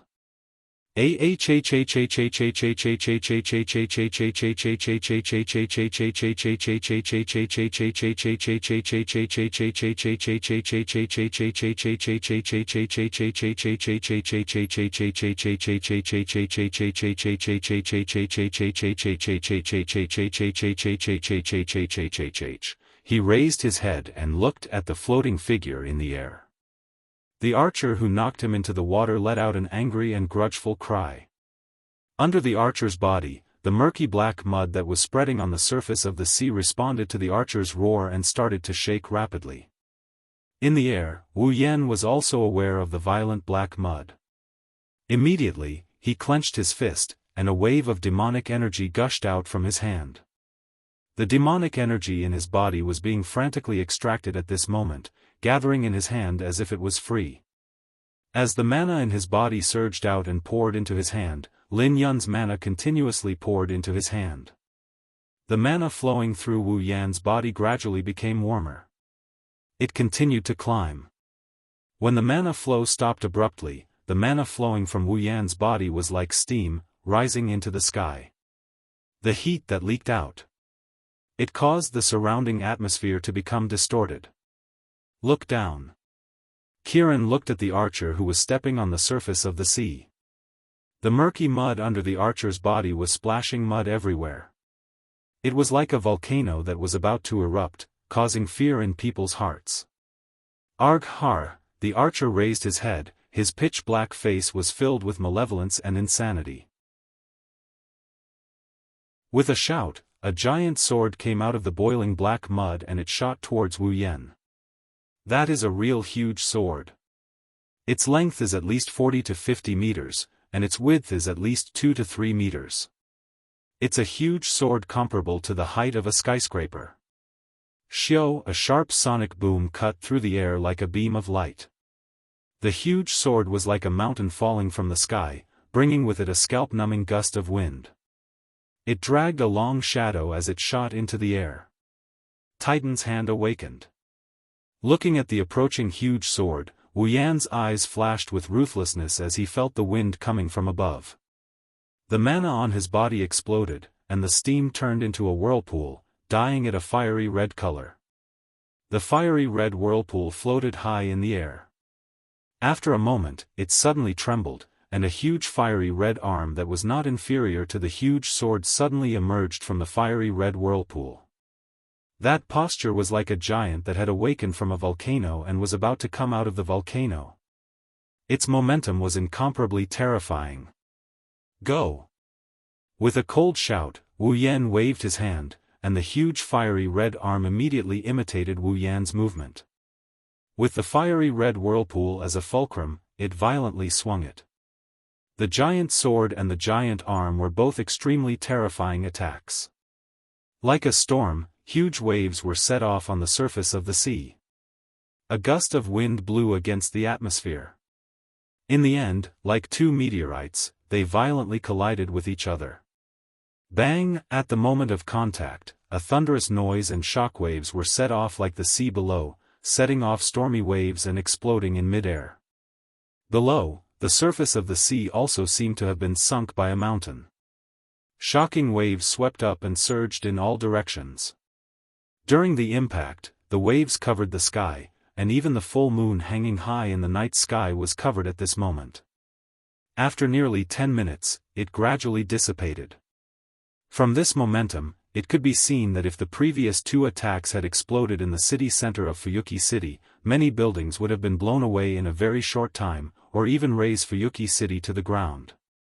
Such a terrifying destructive power was rarely seen even in a decisive battle between heroic spirit experts. As the shockwaves that permeated the air slowly dissipated, the figures of the two people who were covered by the wind and waves also slowly appeared. At this time, the archer was a little better. Although his dark body was a little messy, at least he wasn't hurt. On the other hand, Wu Yan, who was hovering in the air, had a pale face. Even his aura had been greatly reduced in the previous collision. It was obvious that the archer had the upper hand in the clash just now. Phew. In the air, Wu Yan let out a deep breath, allowing his body to recover freely. His face automatically returned to normal, and he looked at the archer, who was shouting excitedly below. Sure enough, without using the ruby mode, it's more or less difficult to fight the Narcissist King alone. In fact, after the revived Titan's hand and the great sword were in a deadlock for a while, the great sword cut it in half. The great sword didn't slow down in the slightest as it sliced through the wind and reached Wu Yan. Wu Yan, who was about to be crushed into pieces, took out the fantasy killer from his gate of Babylon in time to nullify the great sword that is a noble artifact. That's how he managed to avoid the fate of being crushed into pieces. Of course, when he took out the fantasy killer, Wu Yan's flying skill and mana were almost destroyed. Therefore, after destroying the great sword, Wu Yan immediately threw it back into the gate of Babylon. Normal means are not enough to deal with the Narcissist King. Looking at the archer on the sea, Wu Yan made this judgment on the spot. The legendary Hero King, in front of him, with the help of the extravagant fighting style of the nouveau riche, is definitely the strongest peak of Tier 8 that Wu Yan has seen so far. Now that he is limited to level 75, if he does not use the ruby mode and use his trump card, Wu Yan will not be able to defeat him in a one-on-one fight. But, since we're here, there's no need to hide anymore. Wu Yan's wine-red eyes flashed with a golden light, and then his eyes turned into a bright golden color. If you want to blame someone, you can only blame yourself for escaping from that cage that was so easy to break. After saying that, Wu Yan mobilized the mana in his body and transferred it all to one of his hands. In an instant, the arm that had absorbed the vast amount of mana seemed to have been cooked. A stream of air was emitted from it, and it turned pitch black at a speed visible to the naked eye. It then climbed up the blood-red veins. The next moment, the stream of air emitted from the pitch-black arm turned into a blood-red mist. The archer's roar came to an abrupt end, as if it was stuck in his throat. He could not make a sound. He could only squeeze out a few low growls. It seems that the archer's instincts told him that his life was in danger. Without any hesitation, the archer let out a sharp cry and a strangely familiar-looking sword slowly floated out from the black mud below him. Obedient parting sword? Yay! The previously surging wave seemed to have been flattened by a big hand. It was dead silent. In the space, all the wind and waves have disappeared. Between heaven and earth, a sense of oppression pervaded the air, proving that the next collision will be extraordinary. Chapter 1552. In the past, there were many restrictions when fighting the heroic spirits in the Mirror Realm. In the beginning, there were still many heroic spirits left in the Mirror Realm. Although it wasn't as big as Fuyuki City, it wasn't too far off. Under such circumstances, Wu Yan still had many trump cards that could flatten the Mirror Realm. However, he could still use them if he was careful. But later on, the space of the mirror world became pitifully small. Because of this, many powerful ultimate moves were restricted by the small void domain and could not be used. Among other things, Wu Yan couldn't use his familiars. The familiars of the primogenitor were unbelievably destructive, even if their abilities weren't taken into account. If they were allowed to do as they pleased, it wouldn't be difficult for them to raze an entire country to the ground. Unleashing it in the Mirror Realm was simply pushing the Mirror Realm towards destruction. It was also because of this reason that when fighting against the heroic spirits who had lost their rationality could disregard the existence of the mirror world and their own life and death and use the powerful relic without any hesitation. Even the archer dared to use the good parting sword. Yay! However, Wu Yan couldn't bring about his own destruction. He could only endure. But now, the archer had come to the real world of the real number domain. Was there still a need to be patient? Let me see, an extremely soft voice echoed in the air. The blood-red mist in the corner of the night sky became abnormally dense. The noble artifact that once cut open the world. Can it cut open my familiar? Amidst the soft murmurs, the blood-red mist rolled slightly and rose and fell. Suddenly, it turned into a white flame. Descend. White dragon's burning flame. Heaven and earth suddenly went silent. Boom, the white flame seemed to have been accumulating power for a long time. It was like a reservoir that suddenly opened. It suddenly expanded in the air and turned the night sky into a sea of white flames. Within the sea of white flames, an elegant white dragon slowly emerged from the curtain of flames. Its entire body was white as snow. It looked like a noble sage as it gently undulated. Oh, a pair of eyes slowly opened. The only thing that was different from the color of the dragon's eyes was exposed to the sea of white flames. The elegant white dragon raised its head and let out a long dragon roar. Immediately after, the white sea of fire around him surged into the white dragon's body, completely exposing the elegant white dragon to the air. The fur on its body fluttered in the wind, giving off an otherworldly temperament. It was exceptionally attractive. If one were to take a closer look, they would discover that the white fur on the body of the elegant white dragon was fluttering in the wind. In fact, they were all made up of white flames, causing the white dragon's body to flash with bright white light from time to time. Staring at the white dragon that appeared in mid-air, the archer roared ferociously. Holding the obedient sword in his hand, the archer roared. The cylindrical blade of Ea suddenly started to spin. Ripples appeared in the surrounding space. Streams of scarlet wind gushed out of the space like a torrent that had found a vent and entered the good separation sword. The cylindrical blade of Ea revolved around it, spinning at an extremely fast speed. It was spinning around the good separation sword. The scarlet-red wind on the Ea sword was like a ferocious beast, bringing along a roar that others could not hear. As it rotated, it caused the surrounding space to distort, and even caused the space to tremble as if it was unable to bear the burden. The scarlet wind was still sweeping across the sky, bringing with it a terrifying wind. While the space was being distorted, it kept gushing towards the good separation sword. The blade of Ea's sword. Looking at the scene from afar, Wu Yan's dazzling golden eyes were filled with a burning desire to battle. Among all the relics in each world, which one was the most powerful? Nobody could come to this conclusion. This was because apart from the power of a relic, there were all sorts of abilities and effects. It was impossible to tell which was the most powerful. However, if one were to look at the power of a relic without looking at the abilities and effects of a relic, then the good separation sword? The power of Ea's sword was definitely the most powerful relic among all the relics in the world. Which of his familiars would be more powerful after their levels were suppressed? Or the relic that had sliced open the world? Now, it was time to determine the winner. Let's go. Filled with fighting spirit, Wu Yan waved his ghostly hand. White dragon's burning flame.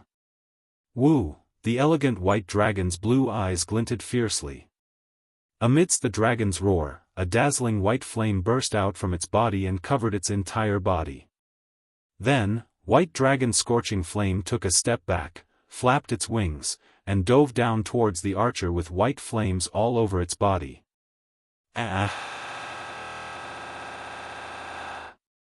However, as the archer roared, the good separation sword? Ea's good separation sword?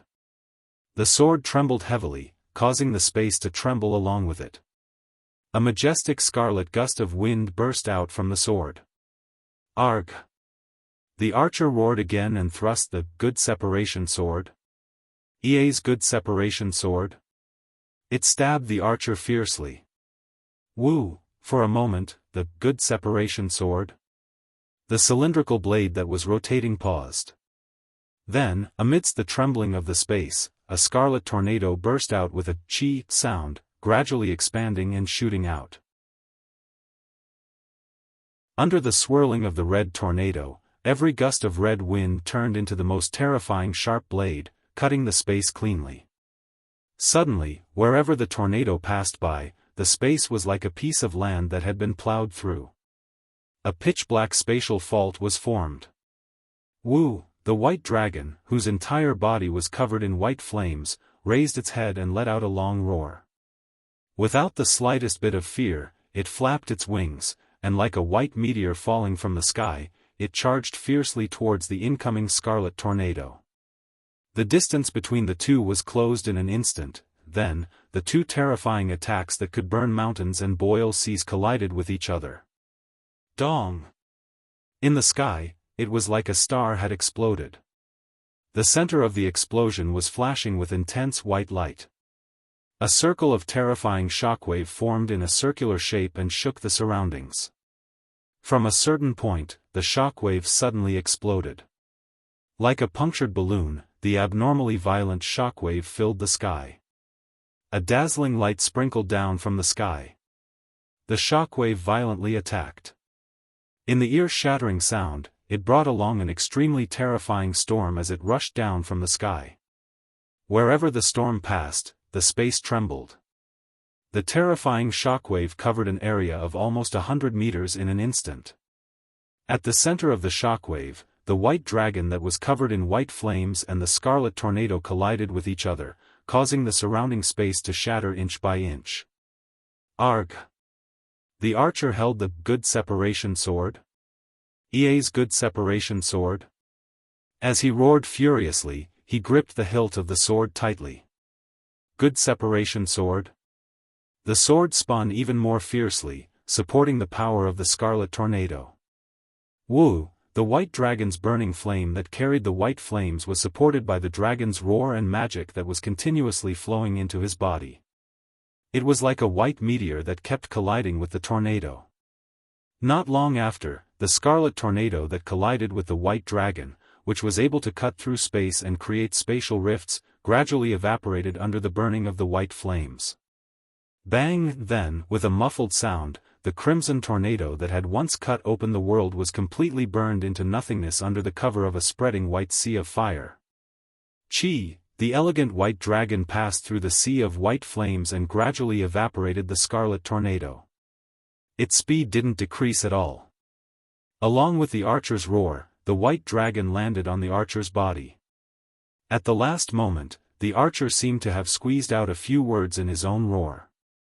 In the next second, the white dragon's burning flame engulfed the archer's body. Bang! At the center of the sea, a sea of white flames suddenly appeared and spread across the surface of the sea. The sea seemed to have become its fuel, allowing it to slowly expand. The sky and the sea, two similarly boundless existences, reflected each other's radiance. At the same time, the sea of white flames burned like two sides of a mirror. The scene was so spectacular that it made one's heart surge.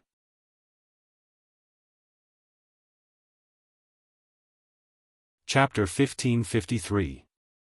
Bang! By the time Hinajaku, Mikoto, Rin and Osaka, Luvia, and Badget arrived at the beach closest to the scene of the battle, a deafening explosion resounded between heaven and earth. The astonishingly loud noise shook the eardrums of the group of girls, causing their minds to go blank.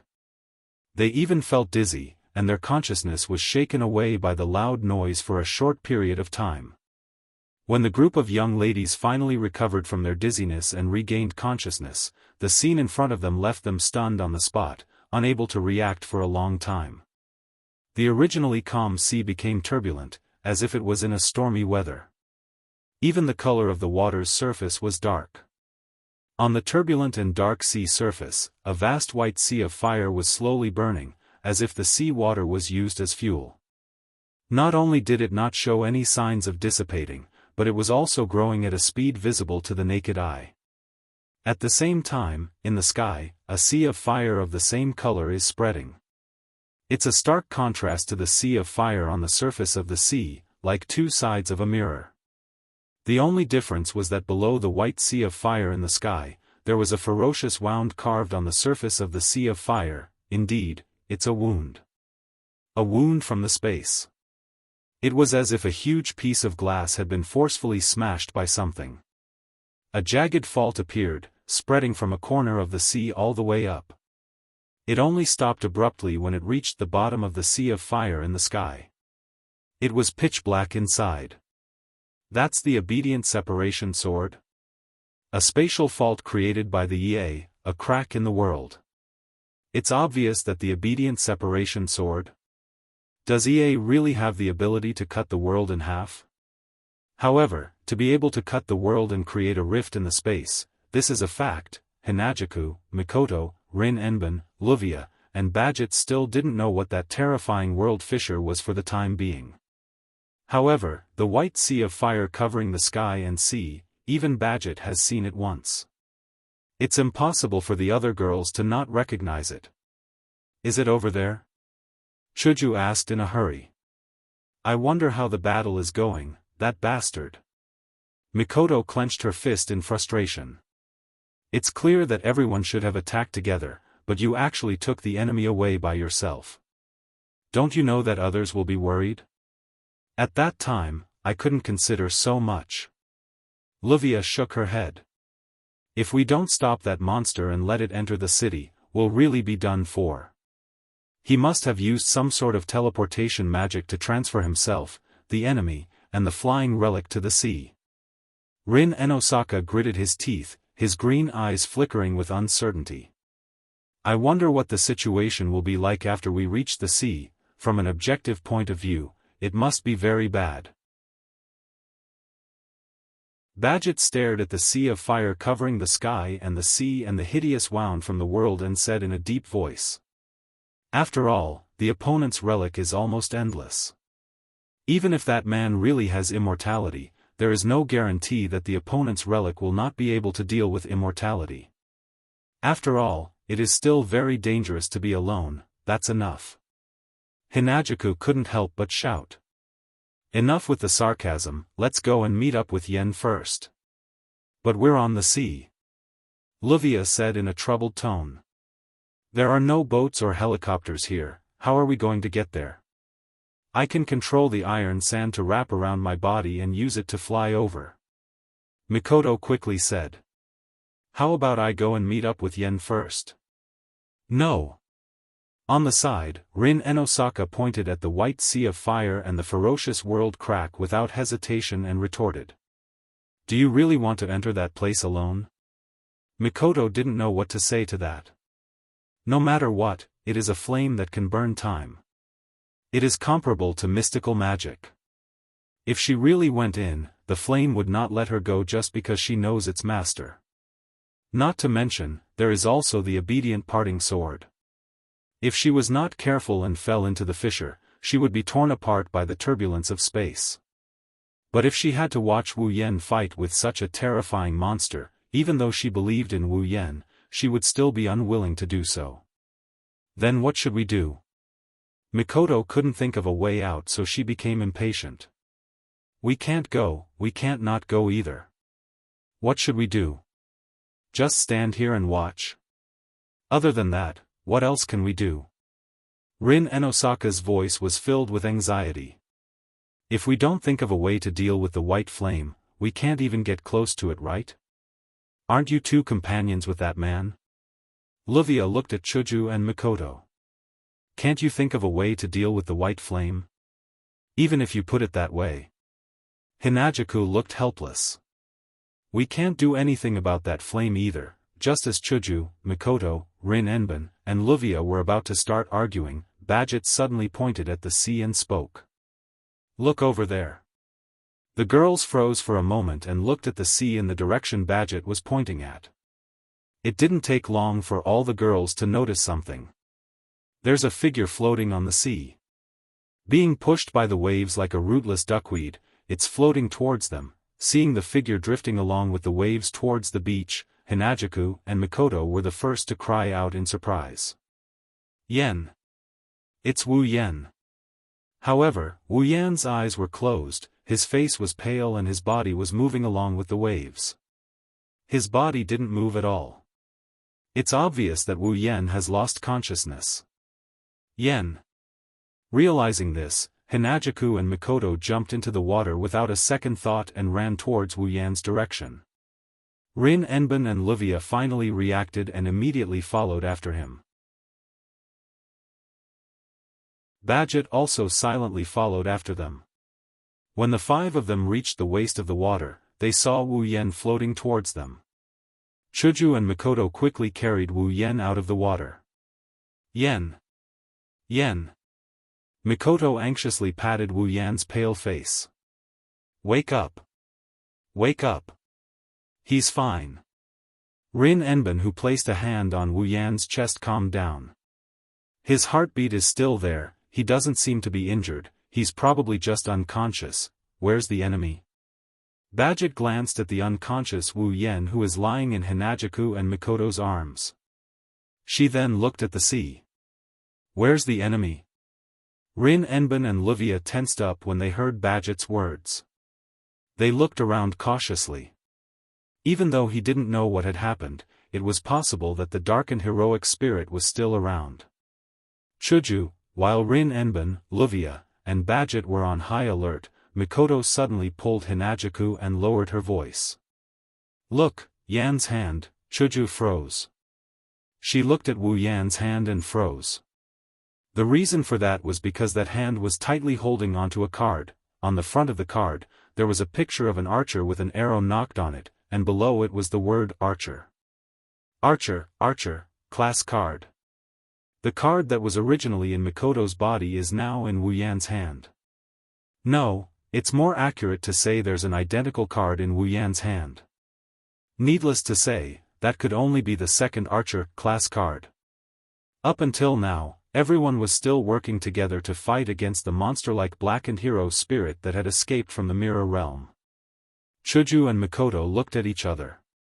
Chuju took the Archer class card from Wu Yan's hand and put it in her pocket.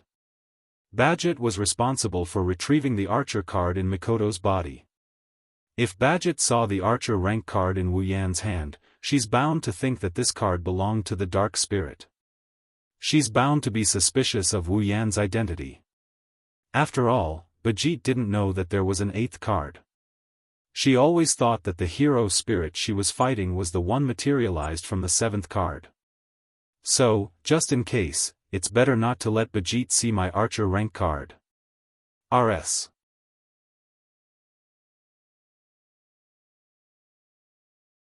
Chapter 1555. You're saying you defeated the darkened heroic spirit? In the living room, Mikoto, Rin and Osaka, and Livia came to ask about the battle last night. She was shocked when she heard what Wu Yen said. You really defeated it? Do I have to lie to you? Wu Yen shook his head. He took out a class card and showed it to Badget. Look, I've already retrieved the class card. Badget frowned when she saw the class card in Wu Yan's hand. Rin and Osaka and Livia had a weird expression on their faces. That's because the card that Wu Yen took out has a picture of a berserk warrior holding a great sword in his hand. Needless to say, it was the Berserker class card. Rin Enbin, Livia, Ilya, and Mio were the witnesses to the recycling of this class card. Therefore, Rin and Osaka and Livia were sure that the class card in front of them wasn't the same as the darkened heroic spirit from last night. Of course, this was because Rin, Osaka and Livia had subconsciously assumed that the eighth card was different from the 7 cards that they had collected earlier. If they knew that the class card Wu Yen retrieved last night was the Archer class card, Rin and Osaka and Livia would be shocked as well. Berserker, huh? Badget's frown loosened as she stared at the class card in Wu Yan's hand. She nodded. It really is the same as the monster from last night. Wu Yen, Chuju, Mikoto, Rin and Osaka, and Livia looked at each other when they heard what Badget said. They nodded with a bitter smile. Although he knew in his heart that the darkened hero spirit from last night was not a berserker, he had to say it out loud. Badget's words were also very convincing. That kind of monster was indeed extremely compatible with a berserker. Compared to the original berserker, it was even more fitting. Until now, many people still remembered the scene of the Archer breaking out of the virtual domain's mirror realm and arriving at the real domain's real world. That scene was deeply engraved in the hearts of many girls. It wasn't an exaggeration to call them berserkers. If Wu Yen didn't know that Gilgamesh was only an archer and didn't meet the requirements to become a berserker, he might have thought so too. After all, a berserker has the right to become a berserker. Only a berserker who went berserk in battle would be qualified. A heroic spirit that hasn't gone berserk in battle cannot become a berserker. While Wu Yan was speechless, Badget opened her mouth and said something. In other words, all the class cards are in your hands, right? Hearing that, the atmosphere in the hall suddenly dropped to the freezing point. Only then did the girls remember. The battle maniac in front of them wasn't their companion, he was their competitor. At the same time, he came to Fuyuki City to get the class cards. He was sent by the Magic Association. Thinking up to this point, Hinajaku, Mikoto, Rin Enbin, and Ruvia started to look at Bajit with hostility. Their delicate bodies also tensed up, preparing to deal with Bajit's attack at any time. Don't think Bajit can't do it. As long as it doesn't violate the principle of not exposing magic in front of ordinary people, Bajit can do almost anything to complete the mission. Wu Yan is the only one with a calm smile on his face. He waved his hand. All 7 class cards appeared in his hand. As you can see, all the class cards are in my hands. Do you want to rob me? Badget stared at Wu Yan with a sharp glint in her eyes. The girls standing behind Wu Yan were also shocked. Rin Enbin and Luvia put gems on their fingers. Logically speaking, since they belong to the Magic Association, they should be helping Bajit. Unfortunately, not only did Badget have nothing to do with the department that Rin Tozaka and Luvia belonged to, but the higher-ups in the department even went against Zelrich in order to get a rank card. How could the 2 magician girls stand on Badget's side? As for Chuju and Mikoto, although they were cautious, they weren't as serious as when they faced Bajit. As for the reason, it was extremely simple. Guei Chuju, level 80. Misaka Mikoto, level 82. The second part of the Demigod Path quest has been completed. The restriction bracelets on their wrists have been removed. Chuju and Mikoto have returned to rank 9. Bajit can no longer defeat Chuju and Mikoto. As for Wu Yan, there's no need to talk about him. Level 89. Peak of rank 9. At this level, he won't be able to find a match in the entire world. He wasn't afraid of Bajit when he was level 75. Why should he hide his strength from her now? If it wasn't for the fact that Xiao Hei might be targeted, Wu Yan wouldn't have taken out the Berserker card to trick Bajit. Of course, Bajit didn't know about this. She just stared at Wu Yan without saying a word. Her sharp eyes began to waver. The entire place was silent and depressing. After a long time. Sigh. Bajit sighed and turned around. She walked towards the door. What's wrong? Wu Yan couldn't help but say something. Aren't you going to steal the cards? With my power, I won't be able to take those cards from you. Bajit stopped and glanced at Wu Yan. But I won't give up. If I can't do it openly, I'll do it in the dark. I hope you won't let your guard down. After that, Badget walked out of the hall without looking back. Is it okay to let her go? His gaze was fixed on the entrance of the hall as he spoke in a deep voice. Bajit wasn't joking. With her personality, she might really do it in the dark. Aren't you worried that there's a threat lurking in the dark? I need a chance to worry about it.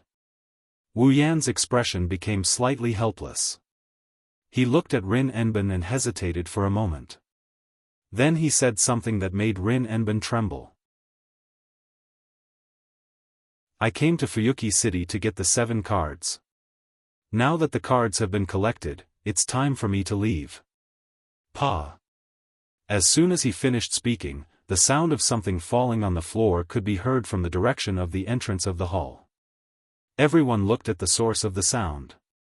At the entrance of the hall, Mei Yu was standing there. A bag of fruits, which should have been in Mei Yu's hand, fell on the ground in front of her. Mei Yu didn't care about the fruit on the ground. She looked at Wu Yan with eyes that could break anyone's heart. Her face was full of disbelief, followed by deep sadness. Obviously, Mei Yu had heard everything that was said just now. Mei. Mei Yu. Wu Yan was shocked. Mei Yu took a step back. Her orange eyes were filled with tears and they quickly fell to the ground. With a sad expression, she turned around and ran away without looking back. This. Wu Yan panicked when he saw this. This was the first time he saw a strong girl like Mei Yu cry. What are you doing? Livia panicked and shouted at Wu Yan. Hurry up and chase after her. What about me? Livia raised her voice. Don't you know what kind of position you have in that child's heart? Go after her. Go after her. Rin Enbin took a deep breath and turned around. He didn't look at Wu Yan. If you don't go after her, with that child's personality, she might not be able to open her heart for the rest of her life. Hearing that, Wu Yan finally reacted from the fact that Mei Yu was crying. He stood up. Chuju. Mikoto. I'll leave this place to you. Chuju and Mikoto knew that now is not the time to hesitate. They nodded and let Wu Yan calm down. Immediately, he chased after Mei Yu and rushed out of the hall. The only thing left in the hall was a heavier and more oppressive atmosphere than when Bajit was here.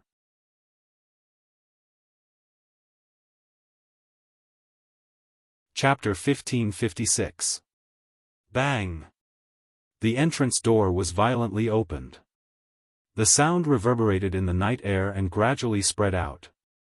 Inside the door, a petite figure rushed out, bringing along a trail of sparkling and translucent liquid, sprinkling down in the dark night. The petite girl ignored him and rushed to the side of the iron gate. She pulled open the iron gate and began to run in the quiet night street as fast as she could. As for where the direction she was running towards, the petite girl had no idea at all. She just wanted to get away from the scene as fast as she could, the farther the better. Not long after the petite girl ran out of the street, another figure rushed out from the entrance door. He stood there and looked around. Then he saw the petite girl running to the other side of the street. Mei Yu. Wu Yan didn't use spatial magic. His speed was comparable to lightning, but Wu Yan didn't use this in human speed.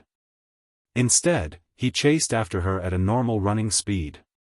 Mei Yu, who was running in front, seemed to have heard Wu Yan's voice. Her small heart trembled and her footsteps slowed. In fact, Mei Yu didn't want to stop at all. But for some reason, after hearing Wu Yan's voice, Mei Yu couldn't run anymore. She couldn't even move her feet. It was as if she was rooted to the ground and didn't move at all. Under such circumstances, Wu Yan easily caught up to her. He slowed down when he was about 5 meters away from her. Looking at the petite girl's slender back, he slowly walked over. The petite girl had her back facing Wu Yan as they walked on a dark street in the residential area. She left Wu Yan with her back. Wu Yan slowly approached. Then, a voice as soft as a mosquito sounded, "Why?" The voice was very low. But the sadness contained in it were clearly felt by Wu Yan. He couldn't help but stop. He gazed at the petite figure that had her back to him from the beginning. Wu Yan stopped 2 or 3 meters away. Deep helplessness appeared in his wine-red eyes. Mei Yu, maybe you misunderstood. Mei Yu lowered her head but still didn't turn around. In other words, Brother Wu Yan doesn't really want to leave, right? Hearing this, Wu Yan was silent. He silently expressed the truth that Mei Yu didn't want to know. Why? Mei Yu's voice seemed to be squeezed out. It made one's heart ache. Why leave? Mei Yu. Wu Yan's mouth slightly opened. He shook his head. You know that I'm not from here, isn't it good to stay here? Mei Yu sounded like she was sobbing. Her voice was hoarse. Brother Wu don't want to stay here at all? I've been in Fuyuki City for 2 months, but I don't think it's bad. In fact, I think it's pretty good. Wu Yan looked at Mei Yu's back and answered. So, if you ask me if I don't want to stay here at all, the answer is of course no. Then why do you want to leave? Wu Yan clearly saw something on Mei Yu's face. It was dripping. I don't want you to leave at all. Hearing this sentence, Wu Yan felt a trace of bitterness in his heart. As Wuxia said, he really didn't know that he already occupied such an important position in Mei Yu's heart. Mei Yu was originally a strong, steady, introverted, and inflexible little girl. In this world, to be able to shake her heart and make someone like her, who did not know how to express her feelings, shed tears, it was definitely an important event that was comparable to life. No. With Mei Yu's character, maybe. She wouldn't feel even the slightest bit of sadness when her own life faded away. The only thing that can make her sad is something more important than Mei Yu's life. At least, for Mei Yu, it must be so. This is also the reason why Wu Yan was so moved when he saw Mei Yu's tears. Not only because Wu Yan can't bear to see girls cry, but also because he knows Mei Yu, he knows that she's not the type to shed tears easily. In this case, one can imagine how big of an impact Wu Yan's departure is to Mei Yu. However, Wu Yan can't stay in only one dungeon world to live. At least not now. Listen to me, Mei Yu. After weighing the words in his heart, Wu Yan said softly. I said you misunderstood. Although I will leave, it doesn't mean I won't come back.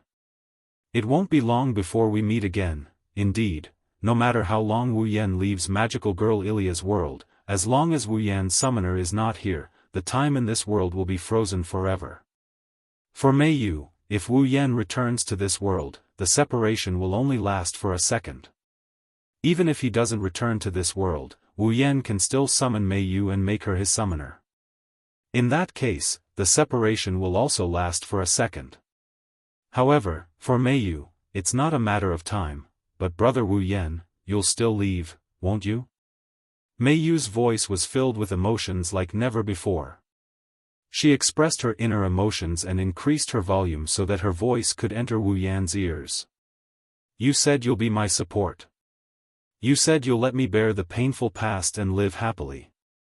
It's because of brother Wu Yan that I can say from the bottom of my heart that I'm happy that night, but why? This time, Mei Yu's voice was filled with sadness. Why did you leave? Mei Yu, I don't have any family, I don't have any friends.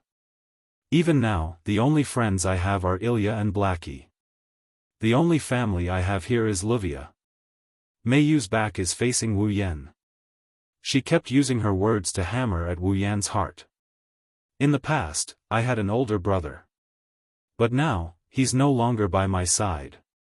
There have never been so many people who cared about me.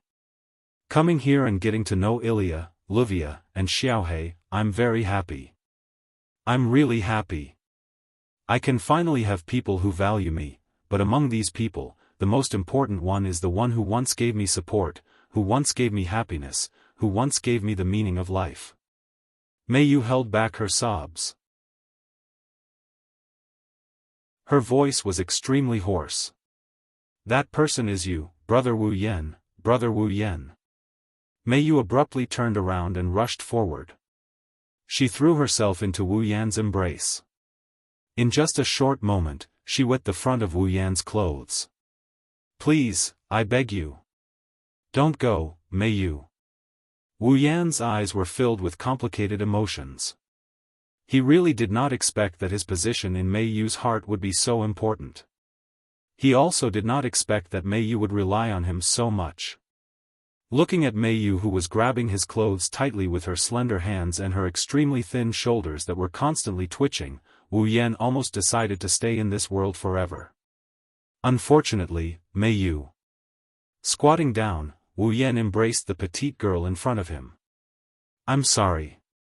Even if it's just for a moment, I have no choice but to leave you at this moment. Mei Yu's twitching shoulders trembled violently. In an instant, Wu Yan felt that the girl's body temperature in his embrace seemed to be dropping at a despairing speed. He could not help but hug Mei Yu tightly. In the place I'm about to go back, there are also people who rely on me like you. They think I'm the most important person and they are waiting for me to bring them happiness. I can't be that selfish. I can't let one person suffer for the sake of another's happiness. That's why I can only keep searching for a way to make everyone happy. However, if I don't have the ability to do so, then I would be selfish. Wu Yan shook his head. So, may you, even if it's just for a little while, can you please wait for me for a little while? Lying in Wu Yan's arms, Mei Yu did not speak, but her twitching shoulders stopped. Only the hand that was grabbing Wu Yan's clothes kept tightening. Then, she said this. Are those people important to Wu Yan, Ji? Very important. Wu Yan answered without hesitation. In this world, no, in all of the worlds, they are definitely the most important. There is no one else who can compare. Mei Yu's hand that was grabbing Wu Yan's clothes tightened. Then, what about me? It's the same. Wu Yan smiled and whispered softly in Mei Yu's ear. No one is more important than you. Mei Yu's hand that was grabbing Wu Yan's clothes finally loosened a lot. Under the moonlight, two figures, one big and one small, tightly hugged each other, as if forever.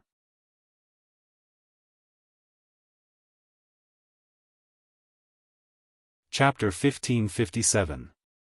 I'll leave? The next day. In the main hall, the girls once again gathered around the dining table. All sorts of luxurious dishes were placed on the dining table. But this time, not a single one of them extended their chopsticks to the table. That was something that couldn't be helped. After all, just as the girls were about to start eating, Wu Yan, who was sitting at the head of the table, announced his plan in front of everyone. Leave. It was a simple word, but it stunned many of the young girls. The atmosphere in the main hall dropped to a rather heavy level. The girls all had different expressions on their faces. Luvia, who knew about it earlier, remained silent. Rin and Osaka, who also knew about it earlier, had a very complicated expression. Mio lowered her head. Although her orange eyes were somewhat depressed, they no longer had the heart-wrenching sadness from last night. Chuju and Mikoto looked at each other with a helpless expression. As for Ilya and Blackie, who didn't know about this matter last night, they were dumbfounded. Their eyes were also filled with bewilderment. I don't agree. Their confusion didn't last for long. When it dissipated, Xiaohei slapped the table and stood up without thinking. Big brother, you're joking, right? Xiaohei's amber eyes stared at Wu Yan. She forced out a smile. This isn't funny at all, that's right. Ilya also stood up. Her delicate little face was filled with bewilderment. She looked like she was about to cry. I'll leave? Even if it's you, big brother, I won't forgive you for making such a joke. Wu Yan didn't say anything. Instead, he looked at Ilya and Xiaohei with his wine-red eyes. His eyes were calm. Big brother. Seeing those calm eyes, Ilya and Xiaohei finally realized that this was not a joke. More or less, panic appeared on their faces. Why do we have to leave? This time, it was Xiaohei who shouted first. Instead, it was Ilya who shouted. Isn't it good to stay here? Compared to Ilya, who was only now excited. Little Hei seemed to want to create a sharp contrast with him. The emotions on his face disappeared, and he regained his composure. He asked. Is it because of the rank card? The reason I came to Fuyuki City is to get the 7 rank cards. Wu Yan sighed and he took out the 7 rank cards. Now that I've gotten all 7 cards and completed my mission, it's time for me to continue my journey. It wasn't only Ilya and Blackie who reacted. Rin Enbin, Mio, and Luvia also raised their heads and looked at Wu Yan. My mission is not only to obtain the 7 rank cards. There will be various other tasks in the future. I need to go to every place and complete them. Facing the gazes of the girls, Wu Yan shrugged his shoulders as if he was relaxed. I don't know when it will end, so calling it a journey is more or less the same. Hearing this, the girls all looked at each other in dismay. Obtaining the 7 rank cards is only a part of the mission?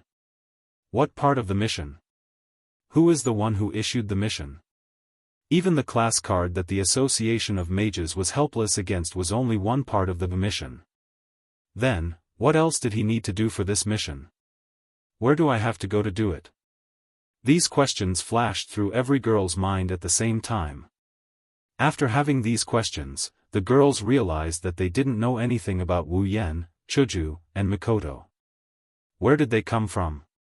What is their true identity? Was there someone standing behind them and arranging tasks for them? Rin and Osaka, Luvia, Ilya, Mio, and Blackie didn't know any of this. What's even more unbelievable is that Wu Yan, despite not knowing about any of this, has already occupied a large space in the hearts of many of the girls. Isn't this unbelievable? Similarly, without knowing anything, the girls couldn't judge whether Wu Yan's mission was good or bad, and whether they should support him or not. Therefore, they were speechless at Wu Yan. Do you have to leave? In the end, Xiao He channeled all of his emotions into this one sentence. He stared at Wu Yan without letting go. If Big Brother leaves, I won't be able to live. This wasn't an exaggeration. Little Black needed someone to provide him with magic power to maintain his existence. If he lost the support of magic power, Little Black would directly disappear. Currently, it was Wu Yan who provided her with mana. If Wu Yan leaves, Blackie would have to find a way to obtain mana from others.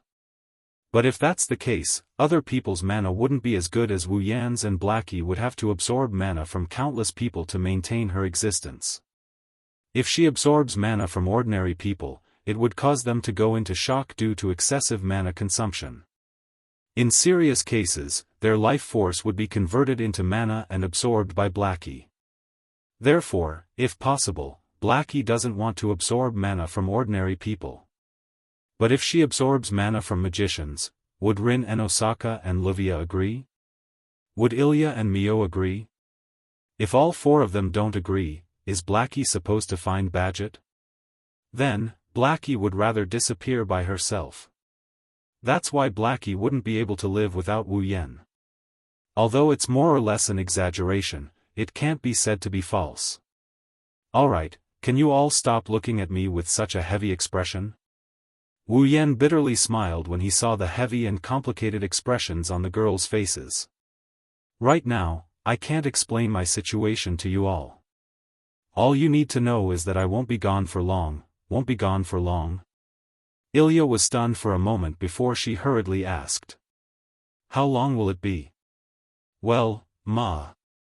Wu Yan scratched his cheeks and shrugged. Perhaps, I'll be back tomorrow. Tomorrow? The group of girls were all stunned. Blackie even exclaimed in surprise. So soon? How long do you think it will take? Wu Yan rolled his eyes at Rin and Osaka, Luvia, Ilya, Mio, and Blackie. Do you all think that this separation will be forever? But Ilya said with uncertainty. Big Brother, didn't you just say that you have a lot of missions to complete? But, like I said, I won't be able to explain my situation to you guys. Wu Yan hesitated for a bit as if he's thinking about how he should explain himself. In the end, he had no choice but to say this out loud. All in all you need to know is that the next time we meet, it won't be long. Hearing this, whether it was Ilya, Blackie, Mio, Rin Tasaka, or even Luvia, their expressions became much better. It's a promise. Ilya jumped off her chair and ran to Wu Yan. She extended her pinky. You can't lie. Since when did I lie to you? Wu Yan smiled and scratched Ilya's little nose. Ilya was embarrassed. Then, he extended his pinky and hooked it with Ilya's. I've promised all of you that it won't be too long before we meet again. Ilya immediately revealed an incomparably adorable smile, causing Xiao He to be incomparably envious. He ran over while shouting. Me too. I also want to make a promise with Big Brother. After saying that, he didn't care about Ilya's reaction and squeezed her away, causing her to almost fall. Yua. Ilya quickly stabilized herself and glared at Blackie. You despicable person. Blackie stuck out her tongue at Ilya and made a funny face. She hooked her little finger around Wu Yan's little finger. This made Ilya even angrier. She pounced on Blackie and started messing around with her. Seeing this scene, the rest of the girls smiled. Wu Yan didn't know whether to laugh or cry. At this moment, another small pinky hooked Wu Yan's pinky. It was Mio's pinky who came to Wu Yan's side and stared at Wu Yan. "It's a promise." Staring at Mio's serious and determined orange eyes, Wu Yan sighed and smiled. "Yes, it's a promise."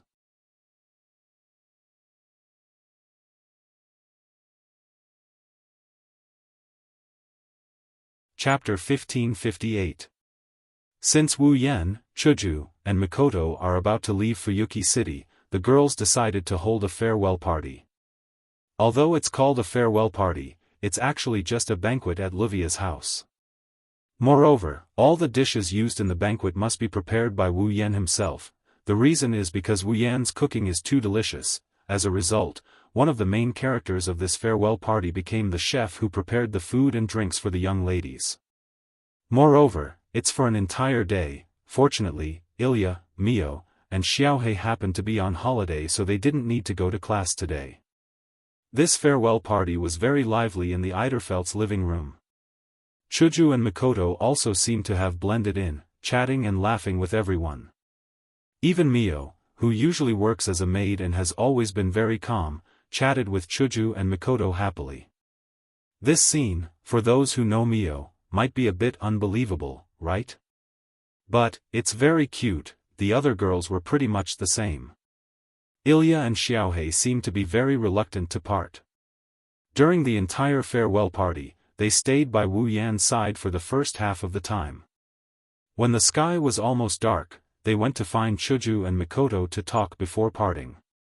Luvia, on the other hand, sat in her seat the whole time, elegantly drinking black tea, eating and chatting with others from time to time. She didn't appear to be too friendly. That's natural. Among all the girls, if there's one girl who has the worst relationship with Wu Yan, Chuju, and Mikoto, then it's definitely Luvia. After all, other than when Luvia and Wu Yan came to collect cards, they never interacted with her. Other than that, there's almost no chance for them to meet. Not to mention, Wu Yan, Chuju, and Mikoto were the main culprits who ruined Luvia's grand plan to become his disciple. The fact that they were willing to provide the venue and financial support for this farewell party was already quite magnanimous of them. However, there was also one person present who was unusually silent. The entire farewell party ended. He hadn't spoken more than 10 sentences. Rin silently drank the drink in her hand. She glanced at everyone around her. After making sure no one noticed her, she stood up from her seat and quietly left the venue. However, Rin and Osaka didn't know. From the beginning to the end, there was one person who had been paying attention to her. Rin and Osaka pushed open the door and walked out of the mansion into the courtyard. He raised his head and looked at the sky.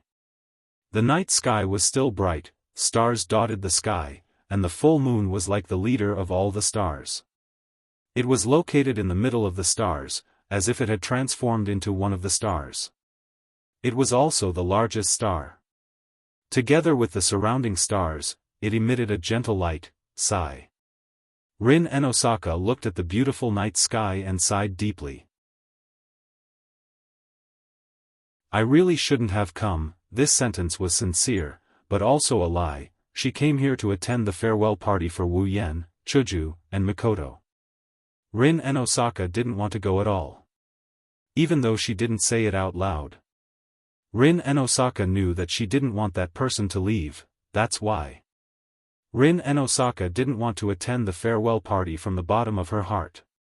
The sentence, I really shouldn't have come, was definitely sincere, but even though she thought so, if she didn't come, Rin and Osaka's heart would feel empty.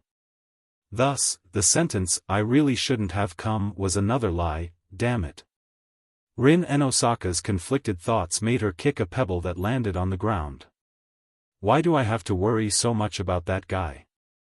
That guy is an enemy, isn't he? Not only did he stop me from becoming his disciple, he also stole my first kiss and forced a kiss on me every time. What a jerk. it's best if that guy leaves, damn it." Every time he spoke, Rin would kick a pebble next to his feet. He wanted to kick away the frustration and depression in his heart along with the pebbles. However, as the pebbles flew out, Rin Tozaka didn't feel any satisfaction. Instead, he became even more frustrated. In fact, Rin Enbin knew that this day would come sooner or later. He didn't foresee the departure of Wu Yan and company, rather, he foresaw his own departure. Rin Enosaka is the candidate for chairman of the Magic Association's Chronometer Tower. Regardless of whether or not she manages to retrieve all her cards and successfully become Zelrich's disciple, she must return to the Magic Association headquarters in London. Because of this, Rin Enosaka was mentally prepared to part with the people here at any time.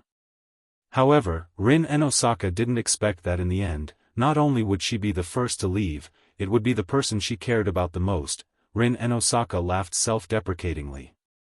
"We've only known each other for less than 2 months, I can't believe I'm feeling this way, it's so unlike me." Her self-deprecating words were met with a mocking response. "You didn't argue with Luvia, you didn't cause a ruckus in that kind of place, it's so unlike you." Rin Enosaka took out a frozen drink from behind her and stuck it to her face. "Wah!" The sudden voice and the cold touch on his cheek made Rin Hosoka jump up. He turned his head and looked behind him. Then, since the day before, or rather, since yesterday, Rin Enosaka saw the person who had been causing his heart to be unable to calm down. "You're here alone, trying to observe the stars." Wu Yan threw the frozen drink at Rin Enosaka with a half-smile on his face. "It's also not like you to do something like this." Rin Dosaka gasped when he saw the canned drink flying towards his face. He hastily caught it before glaring at Wu Yan. "What are you doing? Shouldn't I be the one asking you that question?" Wu Yan smirked. He stood next to Rin Enosaka and looked up at the night sky. "You've already written, 'I have something on my mind,' on your face, why don't you come out to check on the situation? Who has something on my mind?" Rin turned his head away, he didn't even look at Wu Yan. Who knows if he's trying to hide his expression or if he really doesn't want to see Wu Yan. His sullen voice echoed around the area. "Why did you come out? Aren't you worried about those clingy little guys?" Don't worry, I'm not like you, I didn't even greet anyone before I came out." Wu Yan glanced at Rin as he casually replied. "Don't you need someone to accompany you?" Of course. Rin Enosaka said without hesitation. "I'm the chairman of the Magic Association's Chronometer Tower, the current head of the Enosaka family. Do you think I'm afraid of being lonely?" "I don't know if you're afraid of being lonely or not." Wu Yan chuckled. "But I don't think anyone told you that you'll show it on your face when you're upset, right?" Rin Enosaka opened his mouth slightly as if he wanted to refute, but in the end, he didn't say anything. Instead, he hesitated for a while before saying this. Where are you guys going?"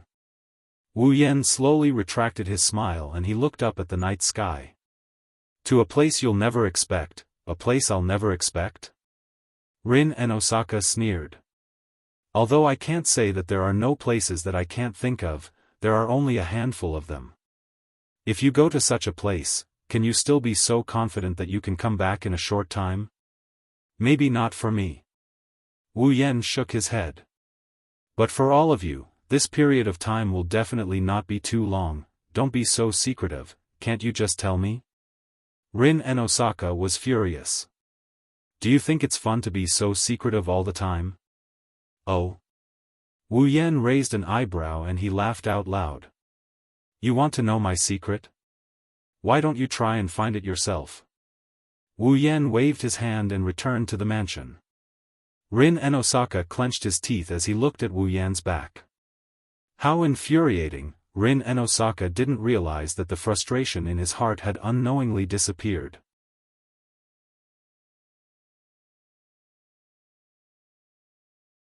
Chapter 1559. The sky was clear, the clouds were untainted, the mountains were moist, the wind was warm, at the top of the azure sky, there were no clouds for thousands of miles, not even a wisp of cloud. It was as if all colors had been filtered out. The few remaining thin white clouds seemed to have been melted by the sun and slowly dissipated with the wind, causing the sky to sparkle magnificently. The sun and fresh air shrouded the land. Sometimes, the sun would walk into the few clouds that were about to dissipate. The light would shine through the clouds and onto the rivers and seas of Fuyuki City. Sometimes, there would be dark clouds floating in the sky. The clouds were so thick that when the sun came out, it was impossible to see it. But the rays of the sun in the clouds penetrated the encirclement, and set the clouds with a glittering rim of gold. Soon after, the sun slowly rushed out from the clouds and appeared in the sky. It even dyed the dark clouds golden, causing them to dissipate as if they had melted. At this time, it wasn't only the sun, the clouds, and the sea that were shining. Even the land was bright. The weather was so clear. Looking from the window, the transparent blue sky looked like a silk handkerchief. Inside the window, two girls were busy with cleaning utensils. The two girls had been in this state since they woke up in the morning. Standing in the middle of the hall, Wu Yan looked at Hinajuku and Mikoto, who are wearing aprons and busying themselves around. His expression is somewhat helpless. Okay. Do you have to be like this? If you have time to be sarcastic, why don't you come and help? Mikoto wiped the sweat off her forehead. She held a broom with one hand and put the other on her waist. Can't you see how busy we are? Just a little bit more. Chuju didn't look back.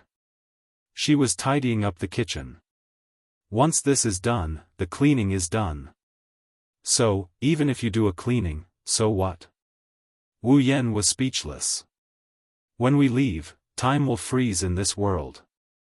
When we come back, this house will still be the same as when we left. Do we need to do this before we leave? That's true. Mikoto looked around. He sighed. After all, we've been living here for 1 or 2 months, and we've been living quite well. Don't clean this place up. There will be a knot in my heart. Anyway, if we have the chance to come back again, she would continue to live here, wouldn't she? Chuju glanced at Wu Yan. When you come back and see a clean house, you'll be in a good mood, right? But if I remember correctly. Wu Yan covered his forehead with one hand and pointed out a cruel fact with a headache. These places. Since you woke up in the morning, you've tidied everything inside and out 3 times, right? 3 times? Hinajuku and Mikoto looked at each other and said awkwardly. Is there really that much? How much do you think it is? Wu Yan felt like bubbles were coming out of his throat. I was woken up at 5 in the morning by the 2 of you. You said you wanted to clean the room and dry the sheets, but the room has been cleaned at least 3 times. As for the blankets, one of you said you'd bring them back after drying them, and the other took them out to dry again. You've dried the blankets inside and out 8 times. Ahaha. Mikoto scratched her head and laughed. Now that you mention it, I think I have some recollection. What's the matter? Chuju puffed up her cheeks and turned her head away. We have feelings for this place, and we don't want to leave. Actually, instead of saying they didn't want to leave this house, it was more accurate to say that Chuju and Mikoto didn't want to leave the house for the past 2 months. Although they had to fight in the mirror realm of the imaginary number region at night and had fought with Rin Enbin, Luvia, Mio, and Ilya, Blackie, and Badget, other than that, the 2 girls' days here were very ordinary. Ever since they followed Wu Yan to the Spalier world, the 2 girls didn't have a normal life in the Spalier world. Besides, even if there were battles, Rin Enbin's group, rank cards, Badget, and many other problems, Wu Yan, Chuju, and Mikoto worked together to solve these problems. The 2 girls felt like they were back to the time when the 3 of them were the only ones exploring the world. It's understandable that they didn't want to leave. Of course, now that they have so many companions, Chuju and Mikoto weren't unhappy at all. Now that the base in the behemoth forest has been completed, the capital of alternate generations has become the home of the summoners and the Misaka sisters. If nothing major happened, they could just stay in the capital of alternate generations and live a normal life, and they would still be able to visit the girls. Until now, the happy life that the girls have been praying for finally took shape with the completion of the capital of alternate generations. Now, all they need is a guarantee and they can continue living like this. That guarantee, needless to say, is to have the power to deal with all accidents and protect their happy life and home. With that thought in mind, Chuju and Mikoto turned their eyes to Wu Yan. Their eyes were filled with gentleness. In order to find the power to protect everything, Wu Yan has been wandering between the Spalier world and the various dungeon worlds to increase his strength. Now, all he needs to do is complete the demigod path quest and reach the level of pinnacle demigod, and Wu Yan will become a pinnacle demigod. He will become the strongest in the Spalier world in the truest sense of the word. Under these conditions, plus the fact that the system still has S-rank equipment and mythical armaments that can provide the power of God, Wu Yan can exchange for the S-rank equipment and obtain the power of God. When that happens, with the help of the power of God, Wu Yan will have the chance to become a true God-tier expert. When that time comes, a truly peaceful and happy life will befall everyone living in the capital of alternate generations. In order to welcome the arrival of that day, Chuju and Mikoto swore to themselves that they won't fall too far behind the most important person in front of them. No matter how reluctant I am, it has to end here. Wu Yan, who was oblivious to Chuju and Mikoto's determination, looked around and sighed. If this goes on, there will be no end to it, all right. Chuju and Mikoto snapped out of their daze and reluctantly put down the cleaning tools in their hands. They untied their aprons and folded them carefully before coming to Wu Yan's side.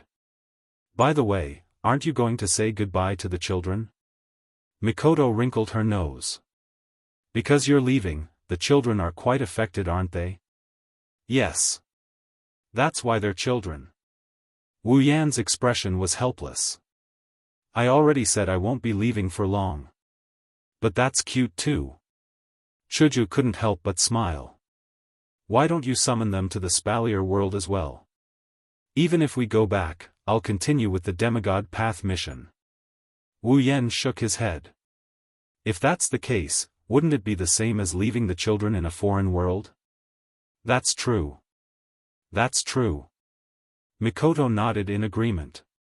In a foreign world, you won't be by my side. Even if we won't be apart for long due to the time ratio, it still won't feel good. That's why I'll wait until the demigod path mission is over and I've ascended to demigod pinnacle before we talk about this. Wu Yan shrugged.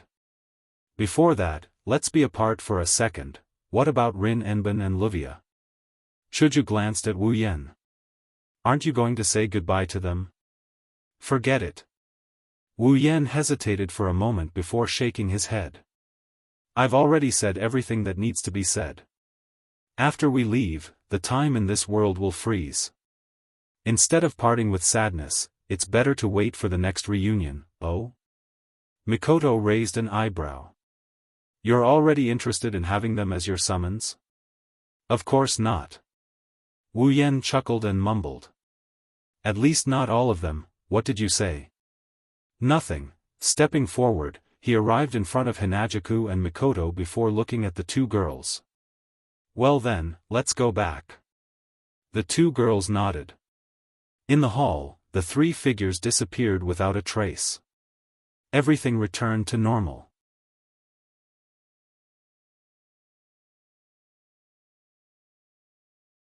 Chapter 1560. Spalier World, Behemoth Forest. Ever since the birth of the Beast King and the demonic beast's rampage, no one has entered this natural treasure trove of the Spalier world. In order to prevent the innocent warriors and magicians from being destroyed by the demonic beasts, Ailu, Baruba, and Fea empires have set up camps near the Behemoth Forest. Only after passing through the camp's management and gaining the approval of the camp's person in charge, could they enter the giant beast's forest with a specific purpose and be dispatched. Hunting demonic beasts in the behemoth forest is also a way to get the resources needed for the Spalier world's market to operate normally. If it weren't for this reason, perhaps the camp's mission would only be to guard the behemoth forest and prevent the demonic beasts from coming out. However, even if the camps send teams into the behemoth forest every day, the number of people in the behemoth forest has decreased. In the past, they could enter and leave as they please. Now, they need to organize teams to enter the behemoth forest. In the past, there were more people entering the behemoth forest. Under these circumstances, no one knows that in the behemoth forest where both danger and opportunity exist at the same time, there is something that others can't see. If someone can see the abnormality in this area, then they can see that around the area, there is a transparent barrier that ripples like water. It is a semicircle that covers more than 80% of the area. Inside this semicircular transparent barrier that covered more than 80% of the open space, there was a fortress that was located within it. The steel-like walls, which were at least 100 meters tall, spread out to both sides, forming a circle that surrounded everything in the fortress.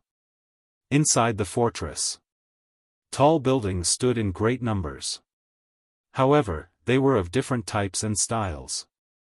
They were orderly, but they also seemed to be uneven. It is like a strange city where buildings from different eras are gathered together. In this city where buildings of different styles, types, and tastes are gathered together. There are also those with short brown hair and brown eyes. Delicate face and slender body.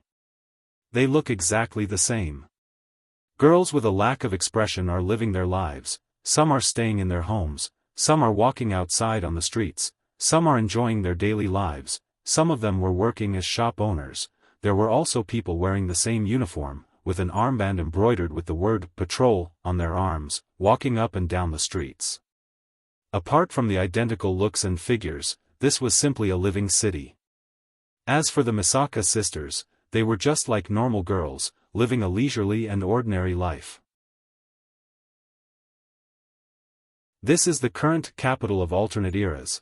At the center of the capital of alternate generations, there was an inverted pyramid-shaped building with the highest height, which allowed one to have a panoramic view of the entire capital of alternate generations. The heart of alternate eras. This is where Wu Yan and his summons live. At this moment, Mikoto was standing at a window on the top floor of Generation's Heart. Through the window, she looked down at the Misaka sisters who were living their lives peacefully. Her tea-colored eyes were actually red. This is great, this is great. Wu Yan and Chuju, who are standing behind Mikoto, are also looking at the scene below. They saw Mikoto's excited expression and smiled gently. They can understand Mikoto's feelings. Originally, the Misaka sisters were only clones. They were born as experimental subjects in the magic catalog world. They were killed by Accelerator and used by Alistair. In order to save the Misaka sisters, Mikoto had sunk into the depths of darkness and despair. Later on, even though Wu Yan gave Mikoto a glimmer of hope and saved all the sisters still couldn't be said to be completely out of danger. After all, there were too many people who coveted the existence of the Misaka sisters in the magic catalog world. There are so many conflicts in the Spalier world that in the end, the Misaka sisters picked up their weapons and joined the battle. Of course, it was more like hunting in the giant beast's forest. Occasionally, they would get rid of the bugs in the giant beast's forest. Compared to the life in the magic catalog world, life in the giant beast's forest was like heaven to the Misaka sisters. But Mikoto doesn't want the Misaka sisters to join the battle at all. Although the Misaka sisters don't care about it, the truth is that the Misaka sisters have never lived a good life since they were born. They haven't even lived a normal life. This is something Mikoto can't bear to see. It was also because of this that Mikoto was the one who put in the most effort and labor when they decided to build the base and give the Misaka sisters a place to rest. It's all for the sake of letting the Misaka sisters live a normal life without any conflicts. Unfortunately, in this world, there are endless conflicts. Without the power to protect everything, there's no such thing as a happy life. This is because there's no telling when it will be destroyed. Even now, the Misaka sisters seem to be living a normal life in the capital of alternate generations. But there's no telling when there will be a large-scale battle. Because of this, seeing the Misaka sisters living a normal life in the capital of alternate generations, Mikoto's heart was filled to the brim.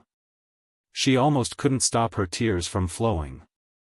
Right now, the capital of alternate generations is surrounded by Yukari's barrier and the defensive items that Wu Yan exchanged from the system. If anyone wants to invade the capital of alternate generations, they'll need at least a demigod or a large-scale army and a demonic beast army. But in the Spalier world, how many demigods are there? And how many of them have the power to form a large-scale army and a demonic beast army that can rival a demigod? Even if a demigod or a large-scale army or a demonic beast army were to invade the capital of alternate generations, they'll have to go through Wu Yan and the girls first.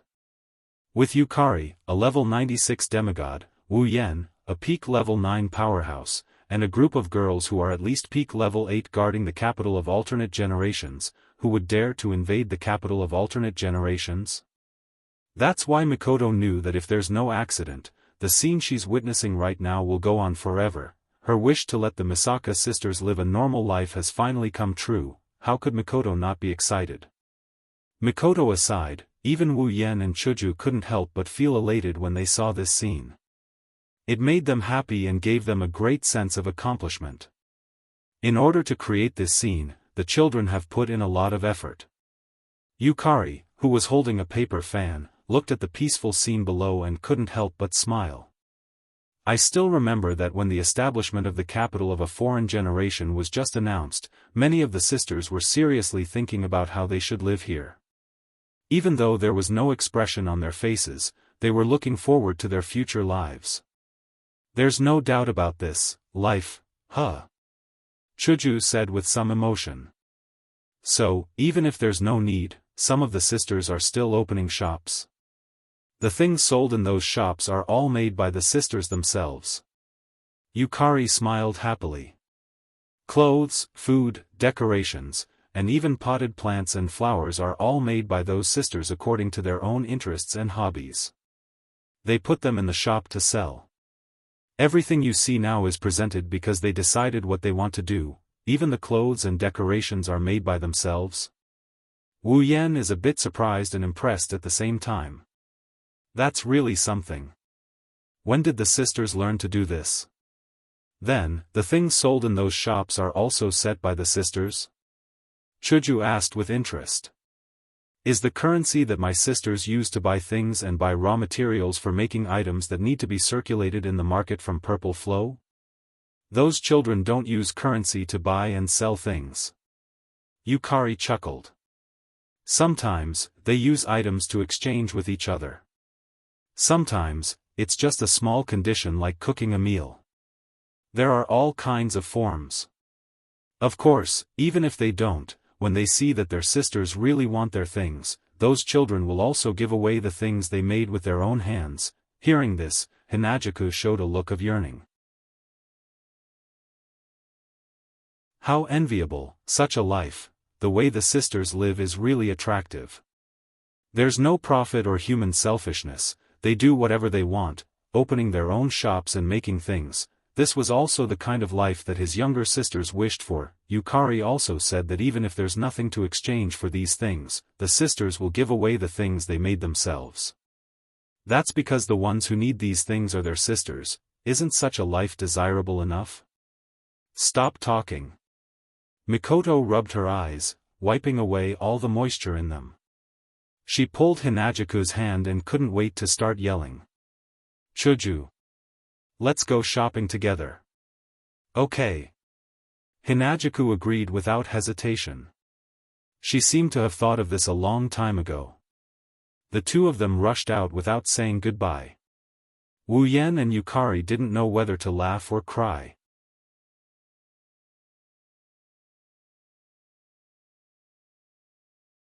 Chapter 1561.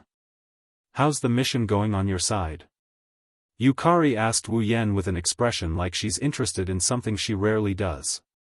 It should be done, right? Well. Wu Yan scratched his head. Although there were a lot of problems in the middle, I finally completed it. It's good that you can complete it. Yukari patted the paper fan in her hand and glanced at Wu Yan. It's rare to have a shortcut that allows you to climb to the top, you have to grasp it well. I know what you're trying to say, but sometimes accidents happen. Wu Yan recalled how he almost gave up on the demigod path quest due to his archer class being stuck in Blackie's body. He sighed. The demigod path mission is indeed a rare opportunity. However, there are some things that I can't lean towards just because it's more beneficial to me when I'm truly comparing them. Oh? Yukari looked at Wu Yan in surprise. She smiled at him with a deeper meaning. Looks like you've spent a lot of effort in this dungeon world. You can even say something so profound. I'm just saying. Wu Yan shrugged. However, this demigod path mission has made me realize how difficult it is. Although there will be trouble in the second phase of the demigod path mission, it's mainly because I'm looking for trouble. No matter what, try to complete it to the end if you can. Yukari waved the paper fan in her hand casually. Since the capital of a different era is here, there won't be anything to worry about in the Spalier world. You can focus on your own mission. I've always planned to do that. When Chuju and Mikoto come back, I'll immediately depart for the third part of the demigod path mission. Wu Yan shrugged and looked at Yukari. Speaking of which, Yukari, aren't you going to a dungeon world with me? Do I look like the kind of person who would run around for something? Yukari looked at Wu Yan with a faint smile. I'm interested in other dungeon worlds as well, but compared to running around in different worlds, I prefer a leisurely life. That's not a leisurely life, you can just say that you're lazy. Wu Yan rolled his eyes at Yukari. I really don't know how a lazy person like you managed to manage the Fantasy Village's barrier so well. We're just here to take care of the Fantasy Village's enchantment. Normally, the only person who would manage the enchantment is that shameless witch who hides in the shrine and plays with her own life. Yukari opened her paper fan and covered the lower half of her face. We're basically the same in the Fantasy Village. Yukari's deep purple eyes were the only thing that could be seen. The lower half of her face was covered by the paper fan. If Wu Yan didn't know Yukari well enough, he would have believed that Yukari didn't care about Gensokyo. Indeed, Yukari was also very lazy when she was in the Fantasy Village. She would hide in her own house and use her gap ability to peek at others.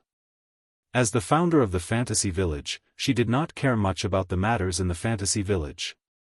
Instead, she advocated the policy of turning a blind eye to it. However, that was mainly because the matters in the village were either trivial matters or things that would never be out of Yukari's control. If something happened in the Fantasy Village that could threaten her existence and force Yukari to take action personally, Yukari would never be careless about it. That was why Yukari was acting like it had nothing to do with her. He could just treat it as a tsundere. Are you sure you don't want to go? Wu Yan tried to tempt her with a seductive tone. Perhaps the dungeon world in the third round of the demigod path mission is Fantasy Village. By that time, I'll go to Fantasy Village and the time flow in Fantasy Village will return to normal. If something happens and you're not there, then I'll leave it to you. Yukari was unfazed. She even pushed her responsibility to Wu Yan as she casually opened her mouth. Don't you have my red jade mode? In a way, you're like me, aren't you? Huh. You're flattering me. Wu Yan sighed. Putting aside the fact that the red jade mode has a time limit, if I activate your red jade mode, I'll only be on par with you in terms of strength. How can I compare to you in other aspects? Yukari. Yukari Yakumo, a sage shifter. A great shifter who has lived for more than 1,000 years. Even if Wu Yan could use the ruby mode to achieve the same level of strength as Yukari, he wouldn't dare boast that he could solve everything in the Fantasy Village. After all, there were people stronger than Yakumo Yukari in Fantasy Village. However, Yakumo Yukari was still able to manage Fantasy Village so well. This was enough to prove that not everything in Fantasy Village could be solved with power alone. With the title of sage, Yakumo Yukari's wisdom was unquestionable. And this wisdom was the true reason why she was able to manage Fantasy Village. Strength, on the other hand, is secondary, if Wu Yan were to manage the Fantasy Village. Forget it, thinking about the endless weird happenings in Gensokyo and the bunch of problem children who only know how to eat and drink without a shred of integrity, Wu Yan's head started to hurt. Well, it's not as complicated as you think. Yukari smiled as if she could see through Wu Yan's thoughts. Even though I'm the founder of the Fantasy Village, I do have a lot of free time. In the Fantasy Village, Yukari is invincible. With her around, there's no need for the manager to worry about the Fantasy Village.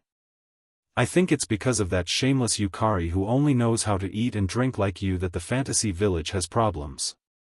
Wu Yan complained.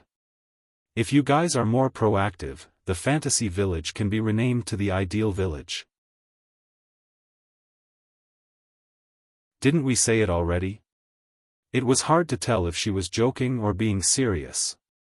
Violet's face had an expression that was hard to tell. Why don't you try managing the Fantasy Village? Are you serious or are you joking? Wu Yan wasn't sure if Yukari meant something else when she said those words. Wu Yan couldn't tell what Yukari was trying to say.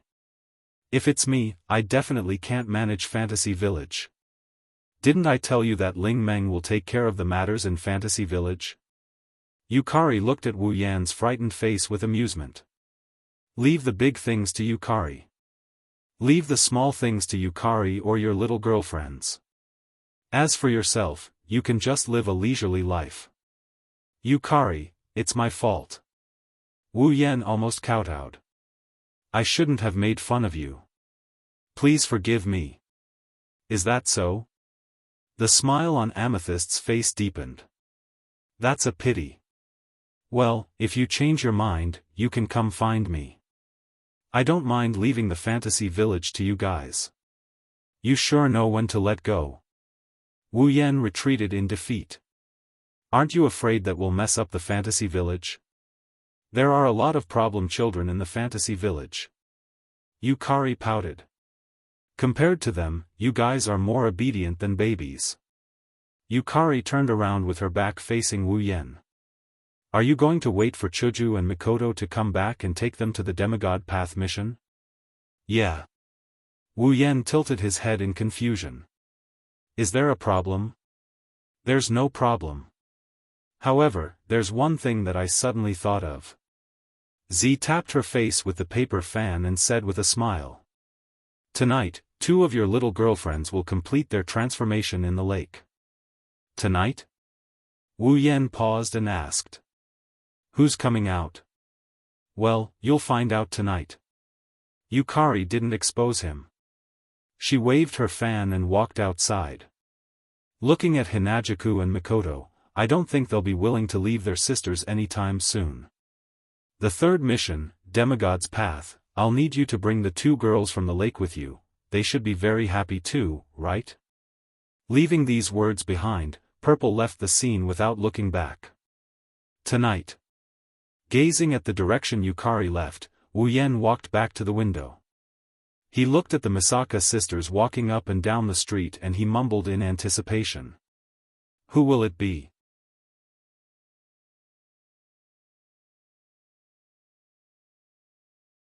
Chapter 1562. Selling pastries. Fresh and delicious pastries. Do. Misaka 1760 shouted loudly, come and look at clothes. Here are some nice clothes. Do. Misaka 16307 shouted loudly, is there anyone who wants to buy flowers? Do. Misaka 2640 carefully held her favorite flower while observing the surrounding customers. Please come and take a look at Misaka's greatest masterpiece. Do. Misaka 10047 raised her umbrella and proudly showed off, on both sides of the retro-styled street that was similar to the Western style. Such voices constantly reverberated in the air and passed into the ears of everyone walking on the street. The voices came from the shops on both sides of the retro-styled Western Street. The voices came from the mouths of the shop owners. Judging from the scene alone, it was undoubtedly very much like a very lively commercial street, or a street of stalls set up during a large-scale event. It was necessary to increase the number of customers for oneself. However, if someone were to personally visit the scene, they wouldn't have the mood to patronize these shops. This was because the shouts that were reverberating in the air were all emotionless, devoid of uplift, and cold as if they were listless and cold. Standing at the corner of the street, Wu Yan looked at the scene and felt a sense of helplessness. Yukari said that 2 girls would finish their metamorphosis and emerge from the lake tonight. She wanted him to bring them to the 1564th takoyaki stall. Misaka is setting up a stall. Do. Misaka 10032 is reporting to Oni-sama and using her eyes to signal Oni-sama, who I haven't seen in a long time, Misaka 10032 said as she moved her head closer to Wu Yan's face until there was less than 5 centimeters between them. Her brown pupils stared straight into Wu Yan's wine-red eyes and stopped talking. That. Looking at Misaka 10032's expressionless face, Wu Yan laughed dryly. Please forgive me for not having the ability to read other people's inner thoughts from their eyes, is that so? Misaka 10032 understood and distanced herself from him. Wu Yan let out a sigh of relief. However, Misaka 10032's next words made Wu Yan freeze on the spot. As Oni-sama's Oni-sama, you don't even have such an inhuman ability. Do. Misaka 10032 was disappointed and looked at Oni-sama with disdain. She wanted Oni-sama to realize his stupidity. Wu Yan forced a laugh. I'm sorry, I'm just that stupid, there's no other way. I can only tell Oni-sama what I mean. Misaka 10032 pointed at her stall again. Oni-sama, do you want to try Misaka's takoyaki? Do. Misaka 10032, let go of the disappointment in your heart and look forward to your answer. Fine. Listening to Misaka 10032's way of expressing herself, Wu Yan helplessly shook his head. Then I'll try it, Misaka is very happy. Misaka 10032 said with an expressionless face. Then, what is Oni-sama going to offer in exchange for Misaka's takoyaki? Do. Misaka 10032 asked Oni-sama while thinking about whether Oni-sama should use his underwear to exchange for Misaka's takoyaki. Do you usually use your underwear to exchange for other sisters' things? Wu Yan's knees went soft and he almost fell to the ground. If so, please let me set up a stall here. Oni-sama wants Misaka's underwear? Do. Misaka 10032 asked shyly while thinking about the saying, all men are beasts. Alright, I was wrong. I don't want it at all. As a man, Oni-sama actually doesn't want a cute girl's underwear. That goes against common sense. Do. Misaka 10032, let's put aside the previous question and reconsider the saying, all men who don't covet a girl's underwear are frigid. I really want to ask, where did you guys hear this from? This is common sense. Do. Misaka 10032 said as if it was a matter of fact. She was shocked that Oni-sama didn't know such common sense. I really didn't know there was such common sense. Oni-sama is an idiot. Do. Misaka 10032 came to a conclusion. Are you going to give me takoyaki or not? Then, Oni-sama, please use your underwear to exchange for it. Do. Misaka 10032 stated her condition. Let's change the condition. Don't tell me Oni-sama isn't wearing it.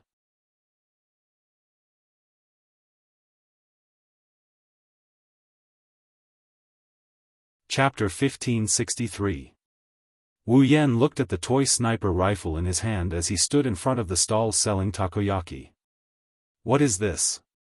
Gun. Gun. Misaka's sister, who was also holding a toy sniper rifle, answered simply. I know it's a gun. Wu Yan suppressed his helplessness and continued to ask patiently. I'm asking, what are you planning to do by giving me a gun? Oni-sama wants to eat takoyaki, but you don't have what Misaka wants to trade it with, right? Misaka's sister raised the toy sniper rifle in her hand as she explained. So, if Oni-sama wants takoyaki, you have to follow the rules of the shop and compete with Misaka. Misaka 10032 explained to Oni-sama. She felt it was a pity that she didn't get Oni-sama's underwear. Competition? Wu Yan ignored Misaka 10032's explanation and looked at Misaka 10032 suspiciously. What competition? Shoot! Misaka 10032 spat out these two words and pointed at a human-shaped target wearing a cloak in her stall. That's a human-shaped target made by Misaka. There's a number on each part of the target. If you hit the target, you'll get the number on the number. Everyone has 3 bullets. Whoever gets the most points wins the competition. Misaka 10032 explained patiently. I see. Wu Yan got the gist of what Misaka 10032 means. So, if I get more points than you and beat you, I'll get takoyaki? Correct. That's right. Misaka 10032 nodded and added this sentence. On the other hand, if Misaka gets more points than Oni-sama. If I beat Oni-sama, I'll get Oni-sama's underwear. Misaka 10032 finished her explanation. It started to burn.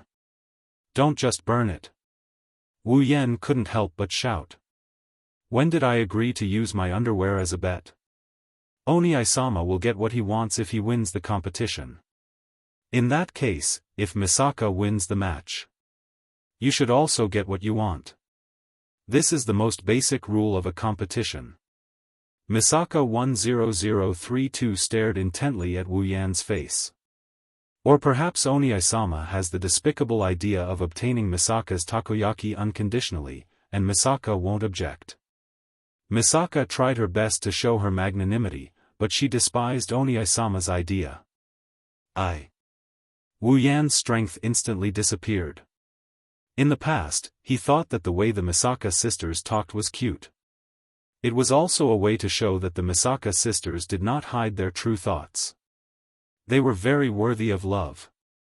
But now, this kind of idea. They really disappeared without a trace. Together with the strength in his body, since you've said it to this extent. Wu Yan gritted his teeth. Good. I agree to your conditions. Shooting was not Wu Yan's specialty. However, Wu Yan did put a lot of effort into the shooting aspect of the noble phantasm that has great destructive power, meteor shower. Although the Misaka sisters also used guns as their weapons in the magic catalog world, the target was less than 5 meters away. It was such a short distance. Wu Yan was confident that he could shoot wherever he wanted. Therefore, he could at least get full marks. Under such circumstances, even if the Misaka sisters also got full marks, it would at most be a draw. Both of them would not get what they wanted, but at least he could keep his underwear. As for the Misaka sisters' takoyaki, Wu Yan did not really want it. He only said that because he wanted to patronize the Misaka sisters. Who would have thought that something like this would happen, using his underwear as a bet? Wasn't this a trap? If he were to use the Misaka sisters' underwear as a bet, he would be more motivated. Then, let's begin. Misaka 10032 walked into her stall and removed the cloak on the human target. No matter what, I won't lose. Although the bet was a trap, Wu Yan felt that he had to be serious in order to keep his underwear. However, this ambition disappeared when Misaka 10032 lifted the hood of the target in the shop, exposing the target to the air. Even Wu Yan himself froze in place, unable to move. He did not know why. It was because the target was a naked man who was tied to a rack in a Jesus pose, there were a few concentric circles drawn on the naked man's body. There was even a number on each circle which indicated the points that could be obtained if the target was hit. Using a naked man as a target? That was not the real reason why Wu Yan froze. The real reason why Wu Yan froze was that the target's face was his face. Moreover, the position with the highest score, which was 100 points, was in the crotch area. Wu Yan's face was covered in cold sweat. This is Misaka's most precious treasure. Misaka 10032 seemed to be touching the target's body lovingly. Incidentally, the place she touched was also the target's crotch. Because it's Oni-sama, Misaka took this treasure out to be our target. Normal people would not be interested in Misaka's treasure. Misaka 10032 proudly puffed out her chest. After that, Misaka 10032 ignored Wu Yan's sweaty face and walked to Wu Yan's side. Her brown eyes calmly looked at her treasure. Then, Misaka, I'll start first. Misaka 10032 stuffed a cork into the muzzle of her toy sniper rifle. She skillfully aimed at the target and calmly pulled the trigger. Bang! With a clear sound of impact, the cork shot out from the toy sniper rifle in Misaka 10032's hands and accurately hit the target's crotch. From the crisp sound of the collision, it could be heard that if it were any other object, the force of the collision would definitely not be inferior to the force of a shot put at full force. Wu Yan's face quickly turned green, from green to red, from red to black, and finally, from white to white.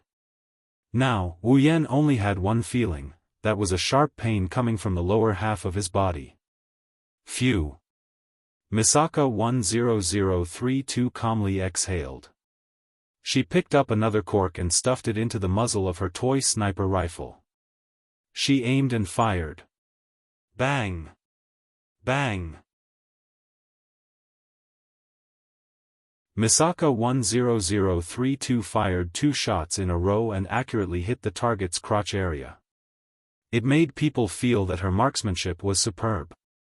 At the same time, there was another point to feel, that was the strength of the sniper rifle. Every shot made the target wobble and almost fall off the shelf. It made people wonder if the 4th shot would blow a hole in the same spot. Looking at the target that looks like him getting hit in the crotch, and with such ferocious force at that, Wu Yan's body trembled and trembled again. Sweat was dripping down his face and his back was drenched in sweat. Oni-sama, what's wrong?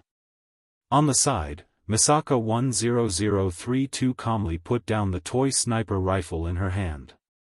She looked at Wu Yan's trembling body and sweating all over. Is Oni-sama not satisfied with Misaka's marksmanship? Misaka 10032 was a bit uneasy. Is my marksmanship not good enough? No. Misaka sister's marksmanship is very strong. Very strong. So strong that even Wu Yan was scared. Holding the toy sniper rifle in his hand, Wu Yan could clearly feel his facial muscles twitching. His palms were sweating and his whole body was shaking. Misaka's sister had already fired 3 shots and all 3 shots hit the target with the highest score. She obtained full marks. In other words, if Wu Yan didn't want to lose, he had to hit the target with the highest score all 3 times. But there was only one spot with the highest score, that was the crotch area. Even though he knew it wasn't him, to shoot the crotch area of a target that looked like him, Wu Yan felt that he had to be mentally prepared for the pain. Just like that, Wu Yan held the gun with his face covered in sweat. He didn't dare to pull the trigger. Just like that, at a certain moment, Wu Yan's hand shook and the cork shot out and hit the target, in the chest. Bang, the toy sniper rifle in his hand fell to the ground. Wu Yan's face was filled with shock. It's over.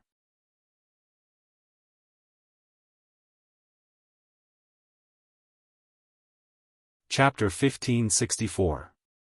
Nighttime. The sky gradually darkened and the curtain of night quietly descended. The full moon was clear in the sky. Soft moonlight shone down from the sky and penetrated the barrier of the capital of alternate generations. It shone into this wondrous city that seemed to be a mixture of buildings from different eras, covering the entire capital of alternate generations with a layer of silver gauze. Under the soft moonlight, wind started to blow on the streets where there were windmills. The windmills slowly rotated as if they were providing electricity to the capital of alternate generations. In an instant, all the streets shone with a neither bright nor dim brilliance. These lights were all emitted from the bricks that paved the street itself. Although the bricks that paved the streets of the capital of alternate generations had different styles, different types, and different colors, they were all made of the same type of ore. At night, it would be like a luminous pearl, emitting light. In order to obtain these glowing ores, many girls had put in a lot of effort back then. Some went around to inquire about the source of the ores. Some followed the girls to the behemoth forest to search for ores. Some went to the supply town to purchase large quantities of ores.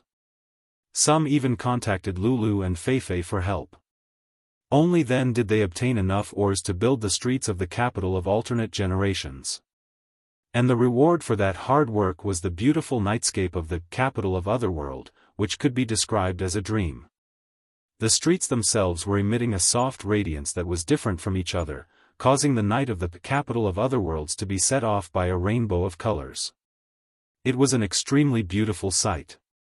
Under such a beautiful night scene, even if they knew it was night time, there would still be many who would want to walk on the glowing streets. Even the girls who were slightly used to the night strolled up and down the streets at night to relax. They were admiring the night scene. They were enjoying such an enviable night. The heart of alternate generations, located in the center of the capital of alternate generations, was also shining like the streets.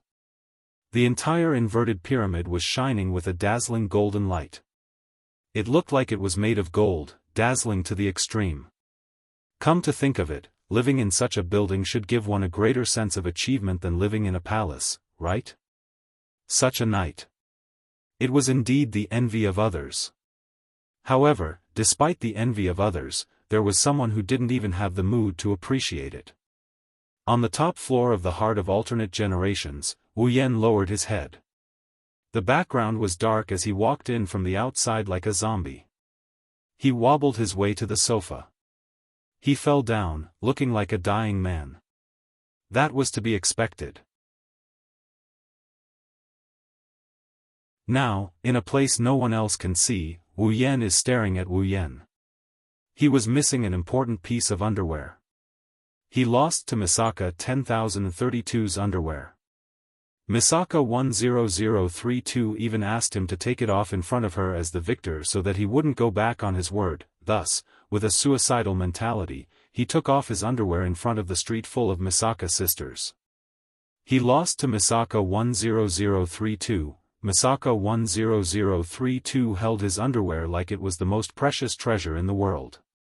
Then, she gave all the takoyaki to Wu Yan and walked away expressionlessly. At that moment, Wu Yan felt like something left with Misaka 10032, never to return. Then, the Misaka sisters on the street started to drag Wu Yan to do all sorts of business. They forcefully sold Wu Yan all his clothes and left, leaving behind a naked Wu Yan who was staring blankly at the sky. He didn't move for a long time.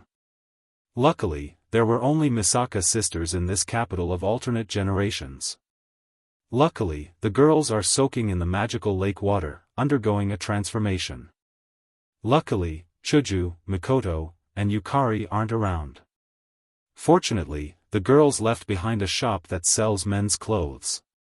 Otherwise, Wu Yan felt like there was no reason for him to stay in this capital of alternate generations any longer. Or rather, there's no reason for him to live anymore. I'm an idiot. Wu Yan buried his face in the sofa. He wanted to cry but no tears came out. Why did you go on the street? Why did you eat takoyaki? Why did you play games? Why didn't you run away? In an instant, a new 100,000 whys came out of Wu Yan's lifeless body and echoed in the living room.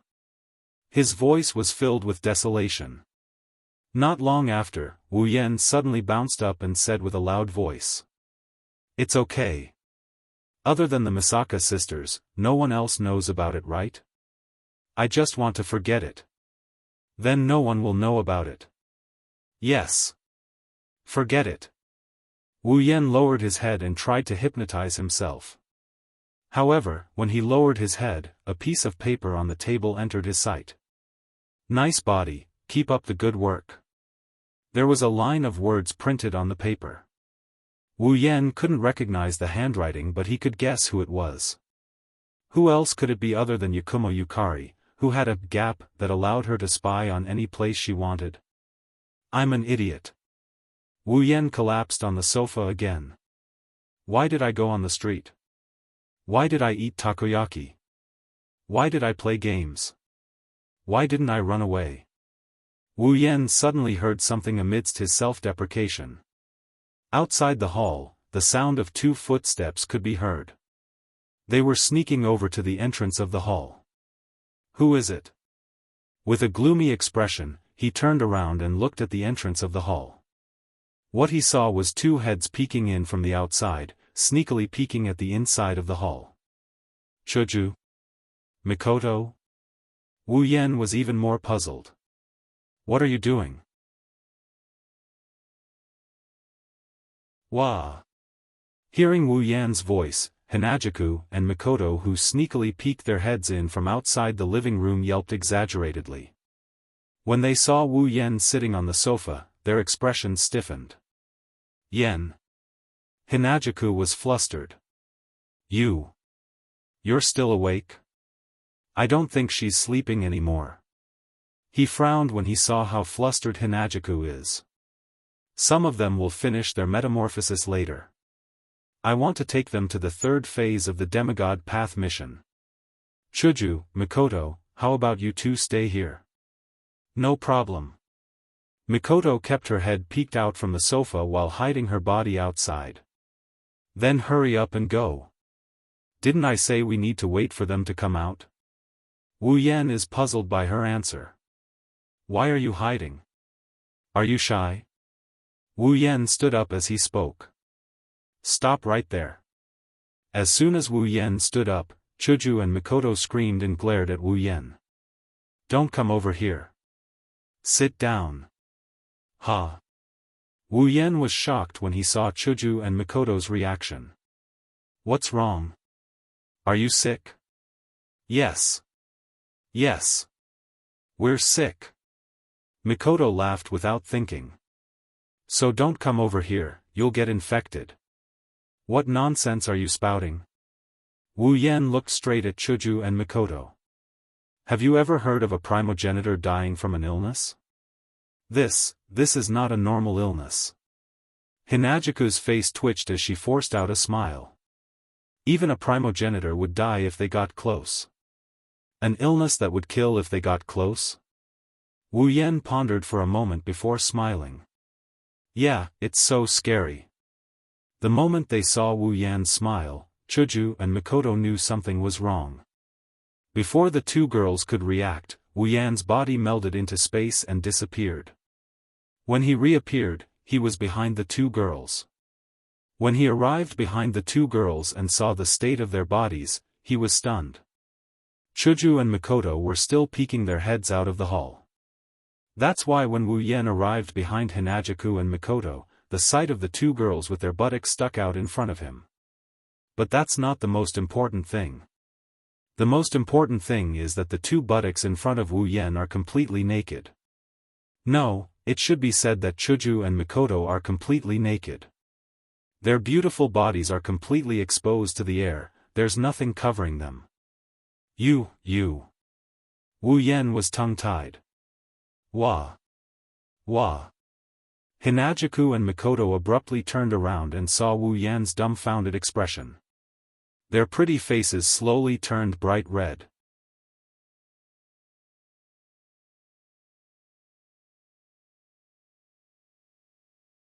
Chapter 1565. In that instant, the air around them froze. Wu Yan stood face to face with Hinajuku and Mikoto, who are completely naked and blushing. Staring at each other, they didn't react for a long time. It's not that Wu Yan hasn't seen Chuju and Mikoto naked before, it's just that Wu Yan couldn't comprehend the surreal scene in front of him. Why are they naked? That's the only question in Wu Yan's mind. In this incomprehensible situation, Chuju and Mikoto were enraged. No, no, no. Their lips trembled and their bodies trembled. In the next second, the two girls raised their fists and punched towards Wu Yan's frozen face. Didn't I tell you not to come over? Wu Yan finally reacted when he heard the angry shouts. Looking at the two fists coming at his face, he tilted his head to the side and dodged while taking 2 steps back. Who knew you two would be like this? Looking at Chuju and Mikoto's embarrassed and angry faces, Wu Yan quickly shook his head. What's going on? Why did you two come back naked after going out on the streets? Wu Yan's voice got softer and softer as he spoke. His expression also stiffened slightly. Going out on the streets and coming back naked? Didn't he encounter the same thing just now? Being stripped naked by the Misaka sisters in the capital of alternate generations, could it be that Chuju and Mikoto encountered the same situation? Who knows what's wrong with those guys? Just as this question popped up in his mind, he raised his hand and Mikoto, who is covering her chest with an embarrassed and angry expression, yelled out. We were getting along well at the beginning, but for some reason, she suddenly took out the things she was selling and said that she wanted to change into our clothes. And it's the kind that's forced to sell. Chuju also used her small arms. She covered her fair and delicate body. Her face was filled with disbelief. They kept stuffing things into our bodies and took away our clothes without saying a word. What's wrong with those sisters all of a sudden? Ahaha. Wu Yan laughed dryly. Although he didn't know what exactly happened. Based on Chuju and Mikoto's words, Wu Yan could roughly guess what happened. It's most likely what Misaka 10032 did to him, and through the Misaka network, all the Misaka sisters in the capital of alternate generations found out? Then, the Misaka sisters followed suit and caused Wu Yan, Chuju, and Mikoto to suffer the same fate. Listen up. Mikoto glared at Wu Yan and declared to Wu Yan with an unquestionable tone. If you dare tell anyone about what you saw today, I'll electrocute you until you're like a frog. I'll chop you up too. Chuju's yellow-green eyes emitted a dangerous glow. You won't die anyway, so I'll do what I say. After leaving behind these words, Chuju and Mikoto didn't even give Wu Yan time to reply. They turned around and ran back to their rooms without looking back. Looking at the two naked girls running back to their rooms, Wu Yan stood there speechless. Chuju and Mikoto probably won't be going out on the streets for a while, right? As for the rest of the girls who didn't know anything, if they ran into the streets of the capital of alternate generations without knowing anything, they'll probably be treated the same as us, right? It seems like the Misaka sisters in the capital of alternate generations will turn into dangerous species during this period of time. If we go out on the streets, we'll be stripped naked. That's why it's best if we don't go out on the streets for the time being. After making this decision, Wu Yan turned around and left behind his last words to end this chaos. Speaking of which, why don't you just find a set of clothes from the shops around here? Is there a need to run back naked? Wu Yan won't be able to find an answer to this question. Of course, there was no need for him to rack his brains over this matter. He was the only man in the entire capital of otherworldly beings. If the other girls wanted to run around naked, then let them. He would be the one taking advantage of them anyway. Tap, tap, tap, tap. At this moment, outside the hall, a series of light footsteps sounded from afar. It entered Wu Yan's ears and attracted his attention. Wu Yan raised his head and looked at the direction outside the hall. Not long after, his eyes lit up. With light footsteps, two young ladies walked in one after another and appeared in the hall. They're two extremely beautiful girls with extremely hot figures. The one walking in front has long blonde hair that reached her ankles. The ends of her hair were tied into two bundles with white ribbons, making her look like a girl with two ponytails. The girl was wearing a white blouse, but one of the buttons on her white blouse was pushed open by her voluptuous bosom, faintly revealing a trace of her fair skin. She was wearing a gray short skirt and a pair of brown high-heeled boots. It was a simple combination, but it made people sigh with admiration that no outfit could be more beautiful than this. Above the girl's ears that were hidden by her long blonde hair, there was a pair of feathered wings that added a bit of cuteness to her beauty. Behind the girl is another girl with long pink hair.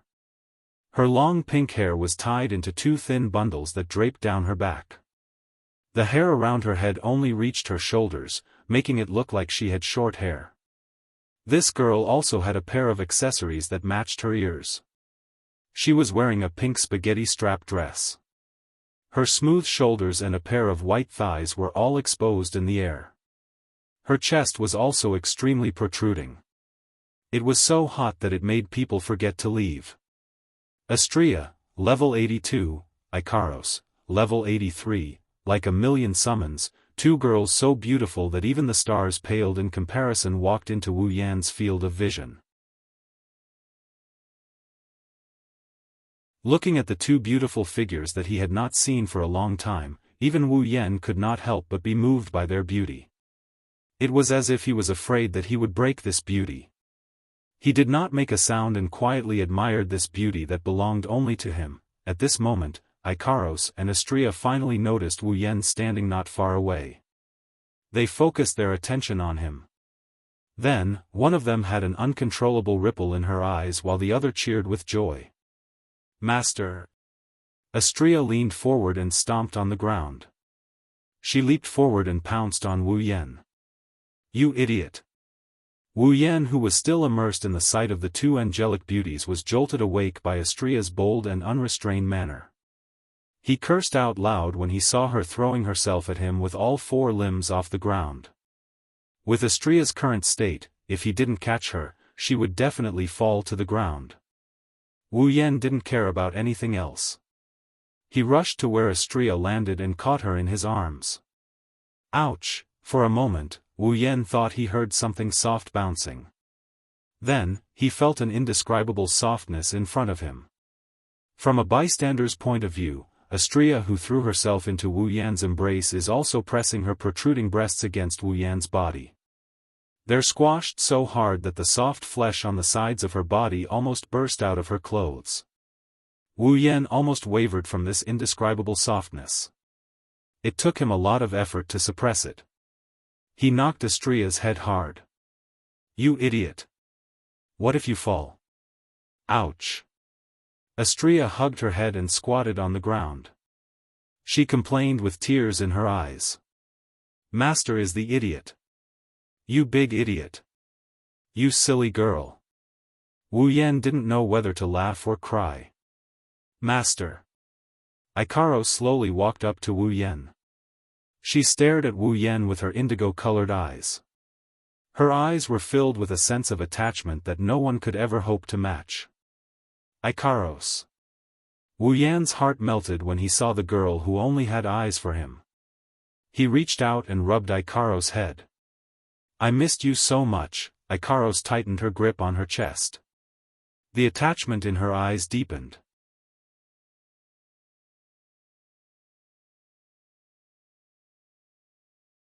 Chapter 1566. Soft sunlight poured down from the edge of the sky, sprinkling on every corner of the ground. A gentle breeze blew past, bringing with it the fragrance of the wild grass. On the green field, a patch of green sparkled under the sunlight, setting off the most vibrant color in the world. It was full of vitality, making the mood of those who saw it better. On this boundless field, there was a railroad that seemed to connect the two ends of the world, extending to both sides. It was like a long dragon, undulating in the field.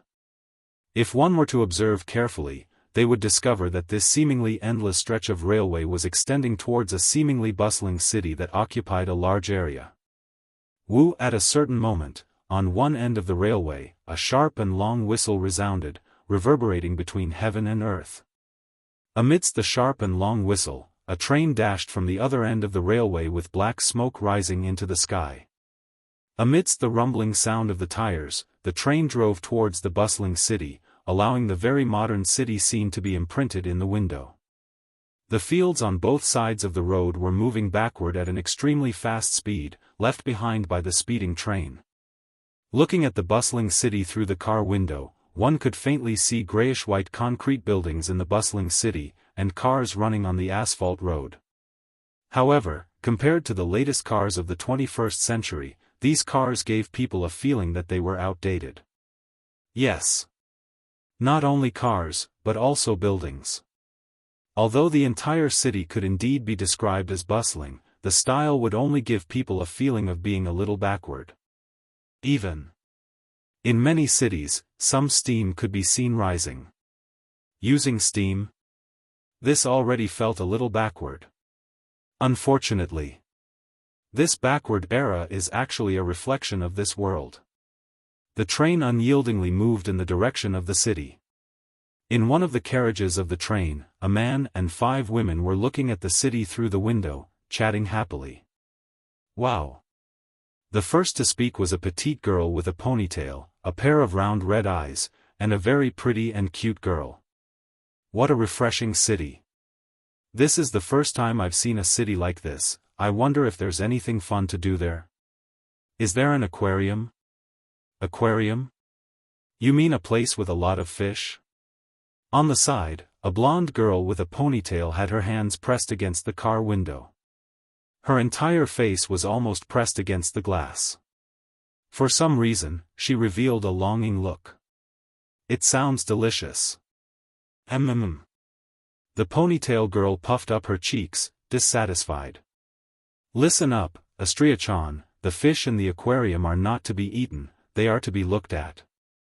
If you eat those fish, they will sue you and ask you to pay for it. Sigh. The blonde girl called Xianxia looked like a deflated balloon. She slumped down on her seat. I can only look but can't eat. This place is so boring, no matter where it is, the fish in the aquarium are not to be eaten. The ponytail girl put one hand on her waist, she raised her other hand and showed a finger. Xianxia, places where you can eat are called restaurants, places where you can sleep are called hotels, places where you can drink and party are called taverns. You can order food in these places but not in other places. Oh, I see. Xianxia nodded in realization. She shouted excitedly. Then, Nisha-chan. Are there restaurants, hotels, and taverns in that place? Well. Nagisa and Xianxia sat by the window and pretended to be educating each other while Xianxia nodded with an expectant look. The rest of the people around them didn't know whether to laugh or cry. You don't know anything about this world, you were just asking about aquariums. Wu Yan shook his head with a chuckle. I wonder why Nagisa has so much to say. Nagisa-chan is also happy to be able to come out. Sitting not far away from Nagisa, a young girl with shoulder-length silver hair appeared on her face. She looked like a tranquil saintess. She had a genuine smile on her face. Even though she was in a deep sleep when she was in teacher's body, Nagisa-chan, who loves excitement, still hopes to come out. Then, what about Canon? Wu Yan moved his head closer to Canon. Do you like to come out too? Actually, I can do anything. Canon smiled shyly and said in an embarrassed voice. As long as I can stay by teacher's side, when she was in your body, Xiao Nagisa was also in high spirits. At this moment, a petite girl sitting next to Canon, holding a black lace fan and wearing a white goth lowly outfit with a head full of long, straight black hair that was curled up like tornadoes at the ends of her hair. She was fanning herself with her eyes closed and said all of a sudden. After all, we vassal beasts are connected to your consciousness when we're in your body. We can even peek into your memories. Nagisa is very curious about your past. You mean? Wu Yan opened his mouth in shock. He asked with uncertainty. Nagisa, Canon, and Natsuki, did you all peek into my memories? You didn't say we can't peek into your memories. Natsuki opened one eye and glanced at Wu Yan. Also, when we first became your familiars, we didn't know anything about your past. It's necessary for us to learn more.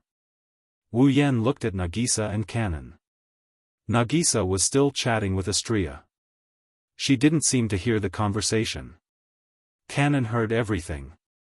She gave Wu Yan an embarrassed look and admitted it without saying a word. Fine. Wu Yan smiled bitterly. Thank goodness I never did anything wrong. Perhaps. Natsuki closed her eyes again and waved the fan in her hand. Ikaros, have another cup of black tea. Ikaros looked at Wu Yan in a pleading manner. Astria and Wu Yan sat beside him with a tea set in their hands. How could you casually order around a comrade you've only met for the first time? Wu Yan's bitter smile deepened, but he still rubbed Ikaros' head. Ikaros, I'll have to trouble you to satisfy Natsuki, yes. Ikaros nodded without hesitation. She poured a cup of black tea and handed it to Natsuki. Natsuki took the black tea as if it was a matter of course. She took a small sip, and her doll-like face relaxed significantly. It's as good as always. It's worth it to be able to taste this kind of black tea whenever I want to become your familiar. You sure are cheap. Wu Yan complained. You're satisfied just because the black tea is good after becoming someone else's possession? Don't forget. Natsuki's blue eyes looked at Wu Yan coldly. Back then, when I became your familiar, you didn't even ask for my opinion. Instead, you forcefully turned me into someone else's thing, as you said, this. Wu Yan choked, he didn't know what to say. Natsuki wasn't the only one. Nagisa and Kanon were in the same situation as well. Without any choice, the Yao beast mark turned the girls into familiars and turned them into Wu Yan's familiars. It ignored the owner's wishes and turned them into his familiars. The demonic beast seal, that he still didn't fully understand, was such an extremely dangerous thing. Of course, even if it was very useful, the conditions to make it work were also very harsh. Not only did the user and the target have to be in a state similar to that of a vampire and a familiar, but the target's feelings for the user had to be at a certain level, and they had to be mentally compatible as well. Only when these two conditions are met will the Yao beast mark come into effect. It will turn the target that is compatible with the user's body and mind into a familiar for Wu Yan to command. Due to these harsh conditions, the Yao beast mark hasn't been activated since Wu Yan came out of the bloodlust rampage world. In fact, it would be a miracle if Natsuki, Kanon, and Nagisa were able to become Wu Yan's familiars.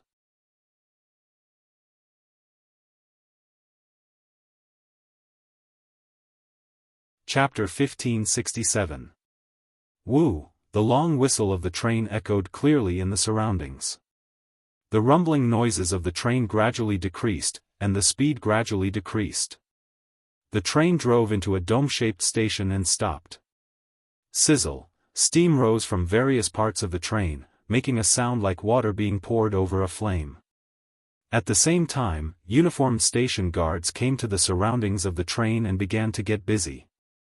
The doors of the train opened one by one, and the passengers disembarked with their luggage in the midst of the clamor, and scattered around the station. Not long after, Wu Yan, Ikaros, Astria, Natsuki, Kanon, and Nagisa got off the train and went to the entrance of the station. However, compared to those who came from afar or came back from afar, this group of people also came from afar, but they didn't bring any luggage. Their hands were empty, and they didn't look like tourists who came to this city for the first time. Instead, they looked like they were here to pick someone up. The 6 of them stood at the entrance of the station and surveyed the city. This was a city surrounded by steam from top to bottom. The buildings around them were different from the skyscrapers and mansions they were familiar with. They leaned more towards the classical style of a church, and other sacred halls. On the streets, heavy cars that looked like they were popular in the 80s were moving at a speed that Wu Yan and the others thought was slow. There were also carriages that rumbled under the whips of people. The people wore formal clothes, there was no trace of casual wear. It felt like they were back in the past. Backward. This was the first impression Wu Yan, Natsuki, Kanon, and Nagisa had of this city. They used to live in a high-tech world. For Ikaros and Astria, who used to live in Synapse, a place that was centuries ahead of modern society, a place where almost everything could be done with technology, this place was even more backward than they already were. However, in this city, there were scenes that couldn't be found in a normal world. Here, there were bodies with smooth surfaces. They glowed with a cold, steel-like luster. There were human-shaped objects that looked like they were made of iron. There were gears on some parts of them. They could be seen everywhere. There were people selling coffee in small shops along the street. There were people who walked awkwardly and comically. There were people who moved goods and worked slowly. There were also people who walked beside the pedestrians. There were people who helped them with their work. It was a scene that seemed a little inconceivable in this city.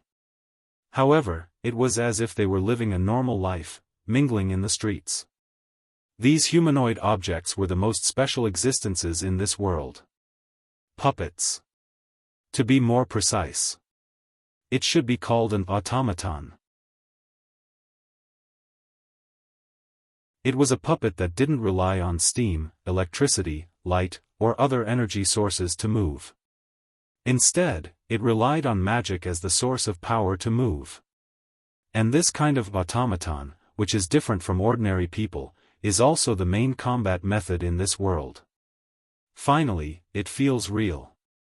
Wu Yan mumbled to himself as he watched the scene of the man and the dolls living together.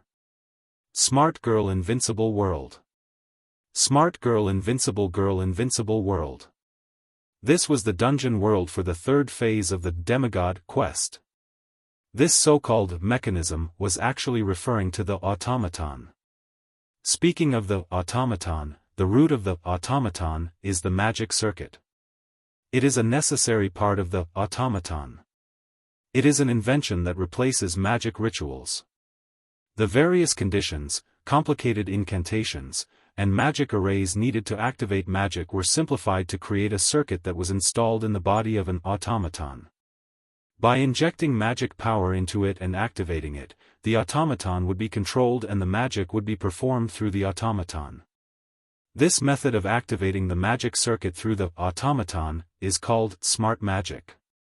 Through the cooperation between the automaton that was equipped with a magic circuit in its body and the puppeteer who controlled the automaton, it performed magic that was different from ordinary tedious and lengthy magic. It was a powerful magic that was unprecedentedly fast and precise. The automaton was created for this purpose.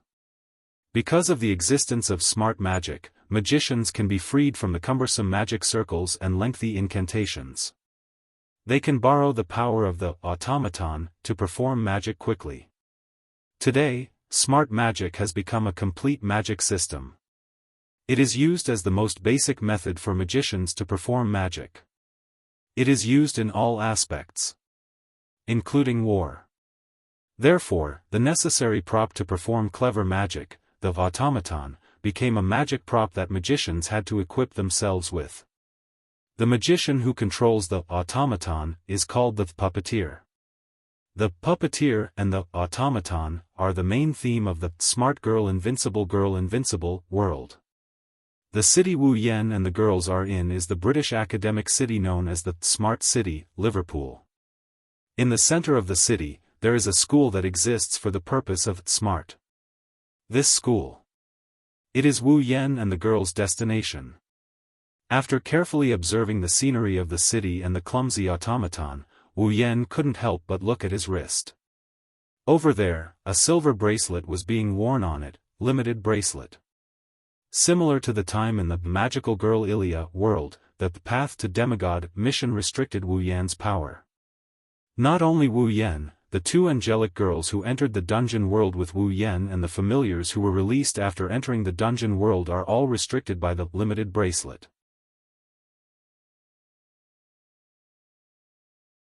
The suppression from the limited bracelet is even more severe than the one in the magical girl Ilya world. Ikaros, level 69. Astria, level 69. Ikaros and Astria's levels.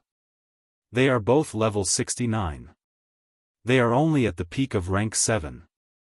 Even vassal beasts like Natsuki, Kanon, and Nagisa were suppressed to level 69, the peak of rank 7. Their power dropped by God knows how many levels. That's not the worst part. The worst part is Wu Yan is the worst. Character, Wu Yan equipment points, 111100 item points, 200000 ability points, 101000 summoning points, 131000 level, 0. That's right. Level 0. In other words, Wu Yan's current level is the same as a normal person's. Of course, level doesn't represent everything. Wu Yan can't be like a weak scholar just because his level is suppressed to 0. His combat power can't even be considered as trash. However, he is still down to 5. This was because not only was his level suppressed to 0, the powerful physical abilities he obtained from the body of the true ancestor were also suppressed to the point where he was no stronger than a normal person. His superpower is also restricted. He can use the spells in the 103,000 grimoires, but he is restricted to the same level as the magicians of this world. He has to chant long incantations and use complicated magic formations to cast them. Other than infinite armaments, the only thing Wu Yan isn't restricted is his boundless mana and true ancestor's immortal life force. However, with infinite armaments, Wu Yan is only strong in terms of technique. His physical strength is also restricted. He has techniques but no physical strength. He is still weak. According to the system, Wu Yan must be like the puppeteers in this world. His main combat method is to control his automaton. Ikaros, Astria, Natsuki, Kanon, and Nagisa are Wu Yan's automaton. Similar to Wu Yan, the 5 girls aren't just restricted by their levels. Like the automaton of this world, they need to rely on their master's mana to activate their magic circuits, perform their magic, and engage in combat. Of course, the girls don't have any magic circuits. However, if they were to participate in a battle, they would need Wu Yan's mana to execute their moves. In other words, without Wu Yan's mana, the girls are no different from normal humans. They can't fight at all. This is why the restrictions in this world are so severe. That's why Wu Yan released Natsuki, Kanon, and Nagisa while bringing Ikaros and Astria with him. He's afraid that Ikaros and Astria won't be able to hold their own against a strong foe under such circumstances.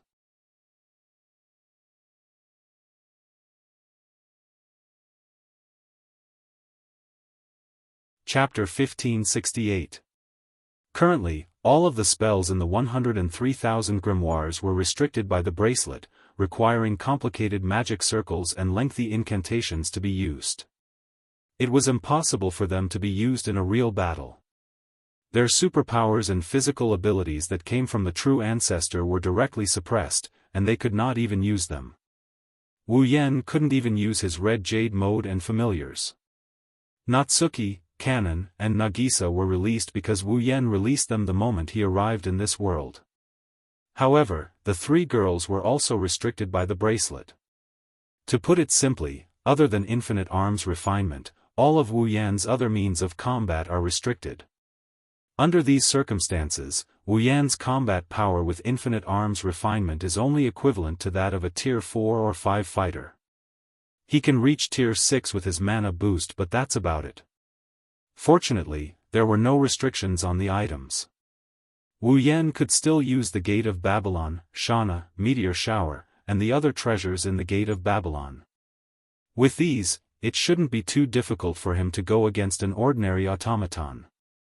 It shouldn't be a problem for him to defeat a weaker automaton. However, it would not work for the more powerful automaton. That's why, when it comes to high-level battles, Wu Yan still has to rely on the girls who are limited to his automaton and let them do the dirty work. One has to say, with these restrictions in place, Wu Yan can be considered a half-baked puppeteer. Why half-baked puppeteer? It was very simple. A true puppeteer needed to have a certain degree of control over their automaton, and the level of use of clever magic would directly affect the combat power of the automaton. Wu Yan didn't know any of these. How could he control his automaton to a certain extent? Ikaros, Astria, Natsuki, Kanon, and Nagisa could all fight on their own. There was no need for Wu Yan to control them. Mastery of magic? Wu Yan hadn't even touched a real automaton before. He didn't even try to control a normal automaton. This was his first time coming to a world where the automaton girls couldn't get hurt. He didn't know anything other than the theory behind the automaton magic. What kind of level was that? Therefore, as a puppeteer, Wu Yan didn't have any other skills other than infusing his automatons with mana so that they could fight.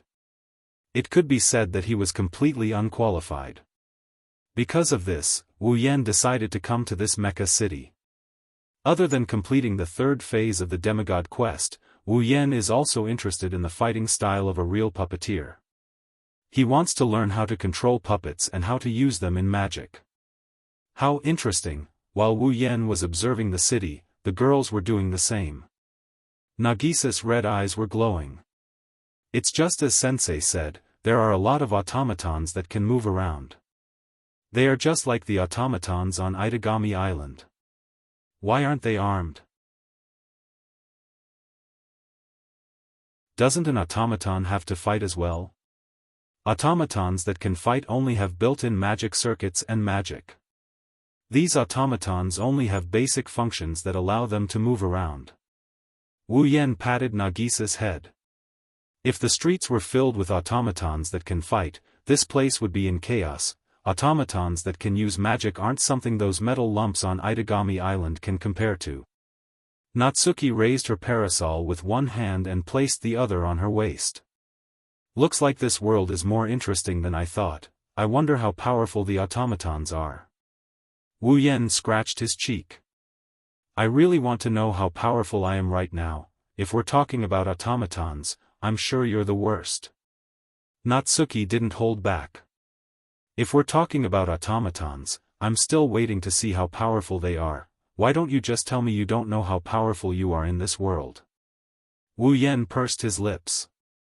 Well, it's only a matter of time before I find out. Hey, master. Astria held her stomach and looked at Wu Yan with a pitiful expression. I'm hungry, fine. Wu Yan shook his head. He didn't know whether to laugh or cry.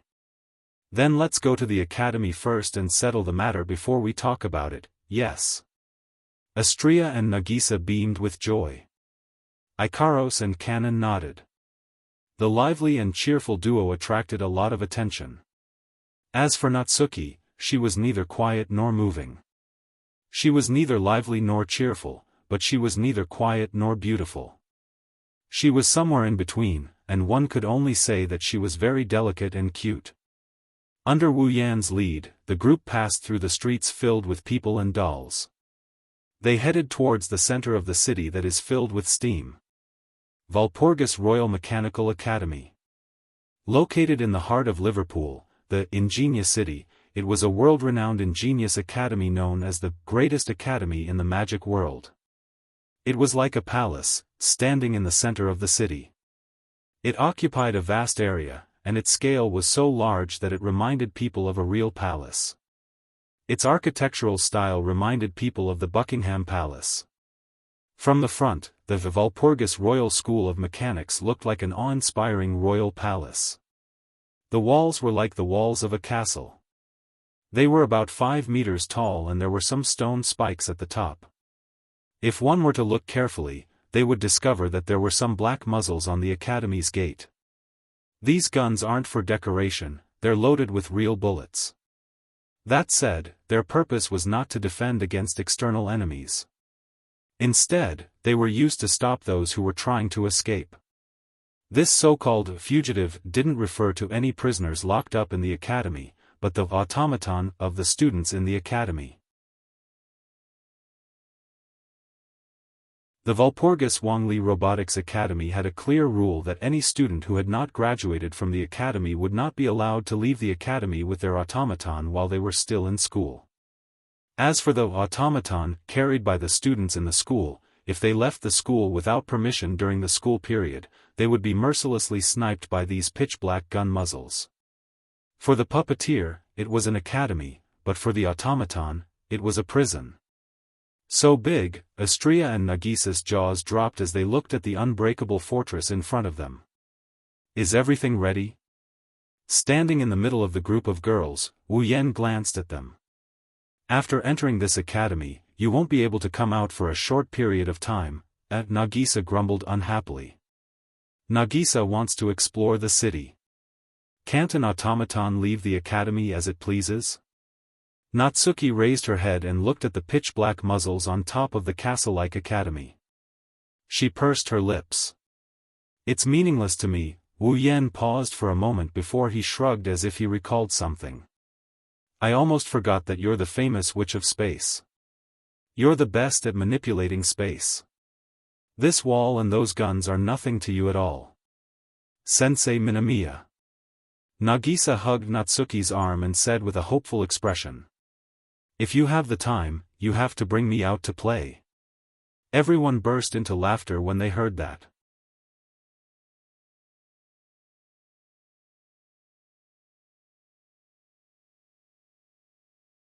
Chapter 1569.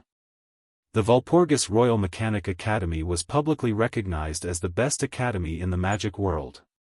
It was at the top of the ivory tower in this era where magic tricks were prevalent. Of course, such a high-end academy would have a very high threshold.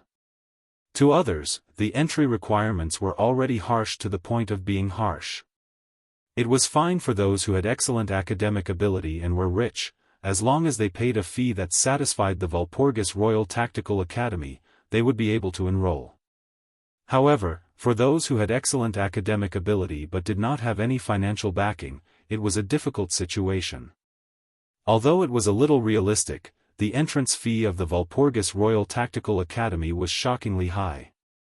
It was impossible for an ordinary family to pay this fee. Only those nobles and powerful forces could afford this fee. Therefore, if those without much wealth wanted to enter the Walpurgis Royal Mechanic Academy, they could only go out and find sponsors who could pay for their tuition. For example, the military, the corporations, the churches, the corporate alliances of various countries. These existences were very willing to be the financial support for excellent puppet users. After all, a powerful puppet user could bring about combat power.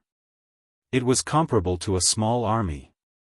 Therefore, in this world, almost every country's military would do their best to find those outstanding puppeteers. Cultivating puppeteers had also become the most important thing for every country. Under such circumstances, it was definitely worth it to spend a bit of money to get an excellent puppet user to join his side. Of course, if one wanted the military, corporations, churches, and corporate alliances of various countries to provide financial support for an unrelated person, the puppet user would have to show the corresponding ability. In other words, if one did not have the ability to impress these sponsors, one would not be able to enter the Walpurgis Royal Mechanic Academy. Then, one could only rely on one's own ability to pay for the expensive tuition. In terms of ability to be a puppet user, Wu Yan was very bad. Very bad. Regardless of whether it was theoretical knowledge or actual combat control of the automaton, it was a skill that could be used to control the automaton. The method and experience of performing magic tricks. Wu Yan could be said to have none at all. If he had to find a sponsor to provide him with financial support. If he didn't take into account Ikaros, Astria, Natsuki, Kanon, Nagisa, and the others, Wu Yan wouldn't have been able to pull this off. However, unfortunately, Wu Yan isn't someone who's short on money. Sorry, Wu Yan smashed a bag filled with at least 100 gold coins on the table in front of him and said with a smile on his face. The staff member of Walpurgis Wangli Academy had a dumbfounded expression on his face.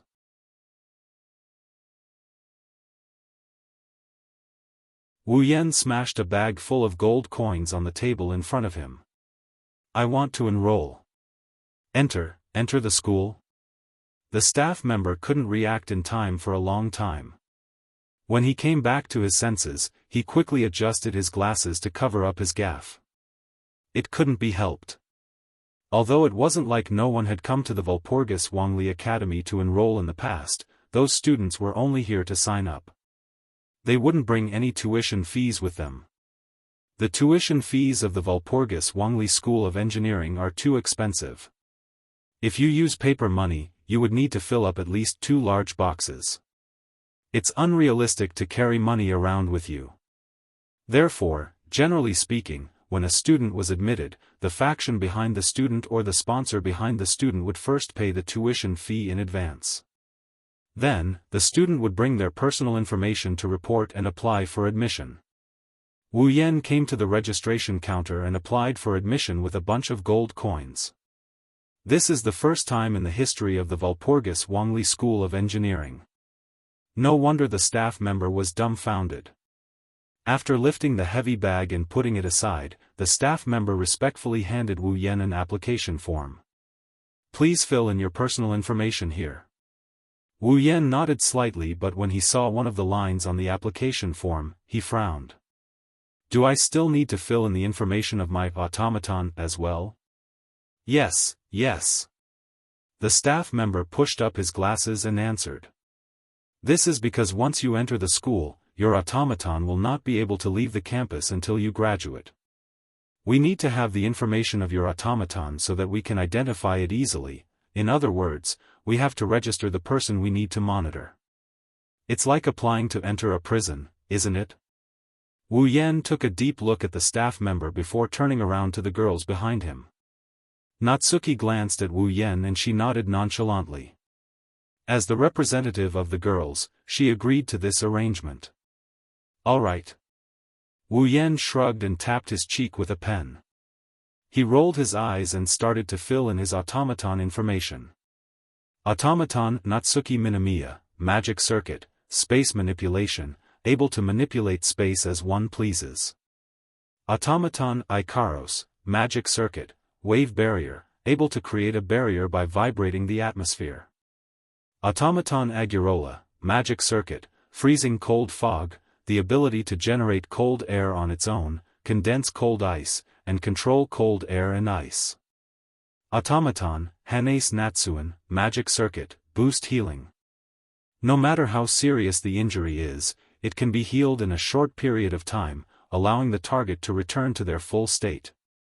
Automaton Astria, magic circuit, particle sword.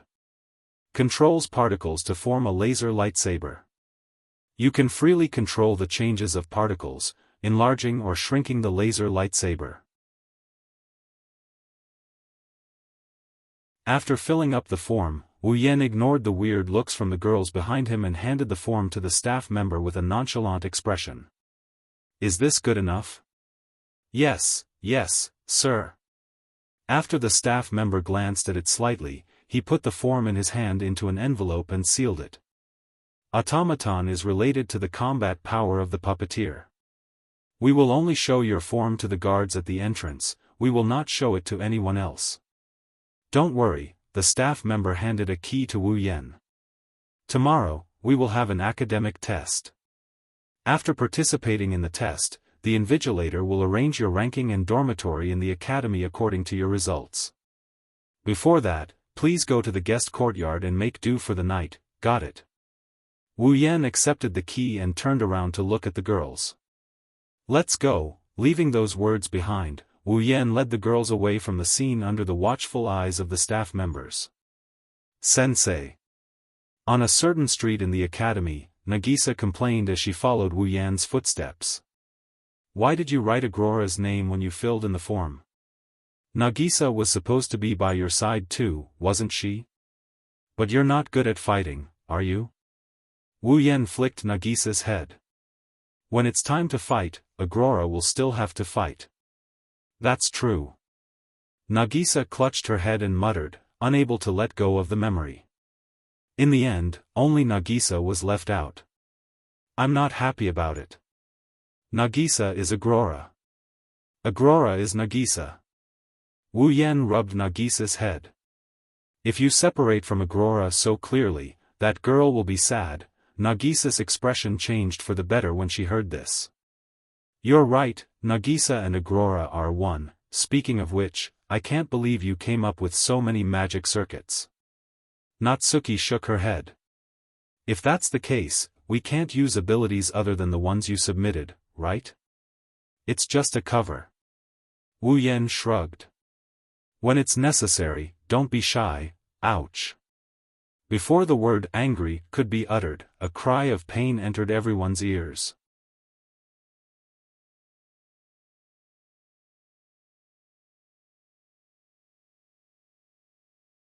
Chapter 1570.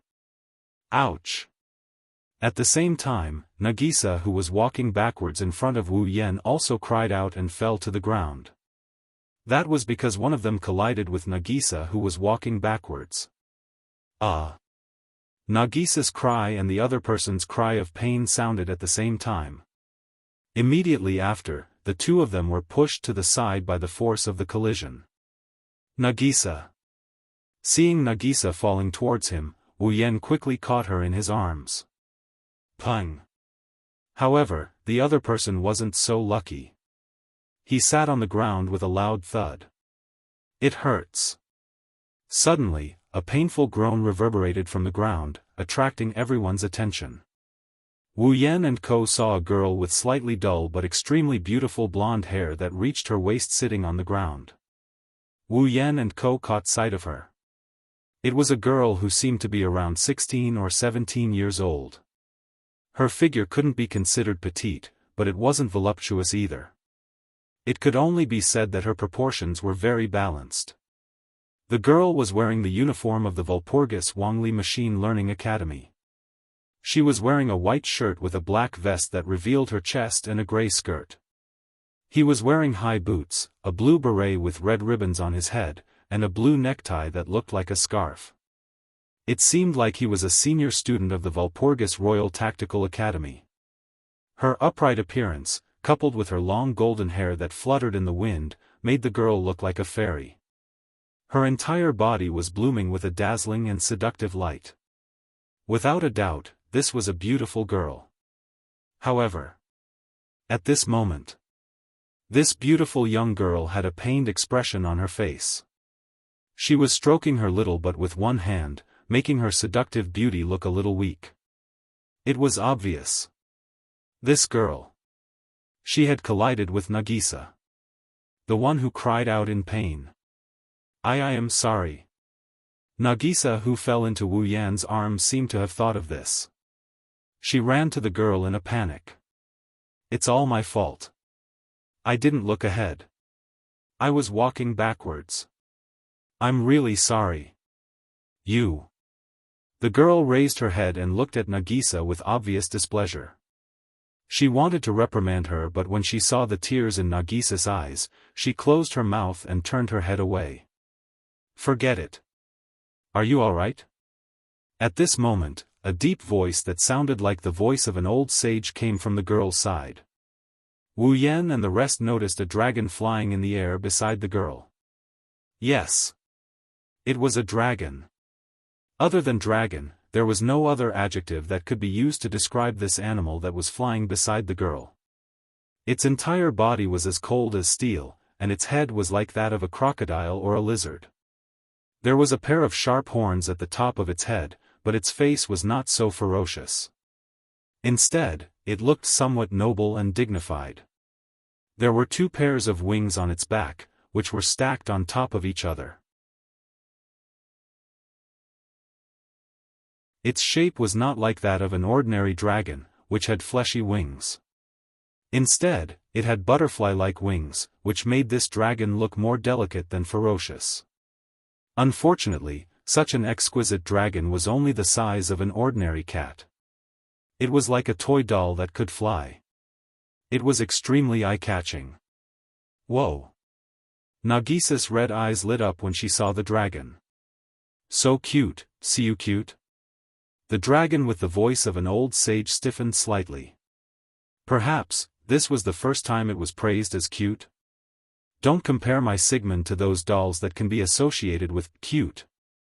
The girl glared at Nagisa. Nagisa shrunk her neck and hid behind Wu Yan. This seemingly beautiful girl in front of him didn't seem to have a good temper. Hey! Astria stood up for Nagisa and yelled. Don't you dare bully Sister Nagisa. Sister? The girl looked at the petite Nagisa with a strange expression. Then, she looked at Astria with a pair of voluptuous breasts that almost burst out of her clothes. She looked at Nagisa with pity. No matter if you look at it from side to side, up to left, or right, Astria should be the older sister, right? Unfortunately, Astria was an idiot. Basically, anyone with a higher IQ than Astria could be her elder sister. For Astria, the talkative Nagisa was like an elder sister to her. That was why Astria kept calling Nagisa her elder sister. Nagisa was happy to hear that and naturally became Astria's elder sister. The oblivious girl pushed herself up from the ground and glared at Astria with a displeased expression. Get this straight, she's the one who knocked me down. But Sister Nagisa already apologized, didn't she? Astria glared at the girl angrily. You're bullying her by yelling at her. I am bullying her. What do you want? The girl got angry too. She looked at the group and mocked. You look like freshmen, what's wrong? Did they think that they would have more confidence just because they had more people? Ugh! Astria screamed in anger. There won't be more people. I can handle this alone. Oh! The girl's sapphire-like eyes turned cold. She raised her hand and the little dragon named Sigmund flew up and stood on top of her. Are you trying to challenge me to a duel? Astria. Just as Astria was about to take advantage of her anger to make the situation worse, Wu Yan spoke up. Come back, master. Astria glanced at Wu Yan and backed away unwillingly. Master. The girl didn't notice Wu Yan until now. She looked at Wu Yan with a surprised expression. She asked Astria with a doubtful look on her face. You called him master? Could it be that you're his automaton? What's an automaton? Astria tilted her head, a question mark floated above her head. I'm master's all-purpose combat. Ugh! Before Astria could finish her sentence, Wu Yan covered her mouth and stopped her from speaking further. She's my automaton. Wu Yan grinned at the girl without batting an eyelid. It's not just her. The person who bumped into you, as well as the rest of the people here, are all my automatons. They're all your automatons? The girl froze on the spot. Whether it was Nagisa, Astria, Ikaros, Natsuki, Kanon, or the others, they all looked like real humans. In this city that was known as the Smart City, there were many automatons. It was not that the girl had never seen humanoid automatons before, but automatons that were as lifelike as the 5 girls in front of her were rare. After all, to most people, the impression of an automaton was still a mechanical form with gears and steel exposed to the outside. The girl has seen a lot of things, but she has never seen an automaton as lifelike as this one. It was also the first time the girl couldn't recognize the automaton. It's all because of your automaton. After mumbling like she was sleep-talking, the girl glanced at Natsuki and the other girls. You actually brought 5 automatons with you? Don't tell me that you can control 5 automatons to fight at once? Who knows? Wu Yan shrugged. That's what I'm talking about. Wu Yan shrugged. By the way, can you bring me to the Academy's guest room? Huh?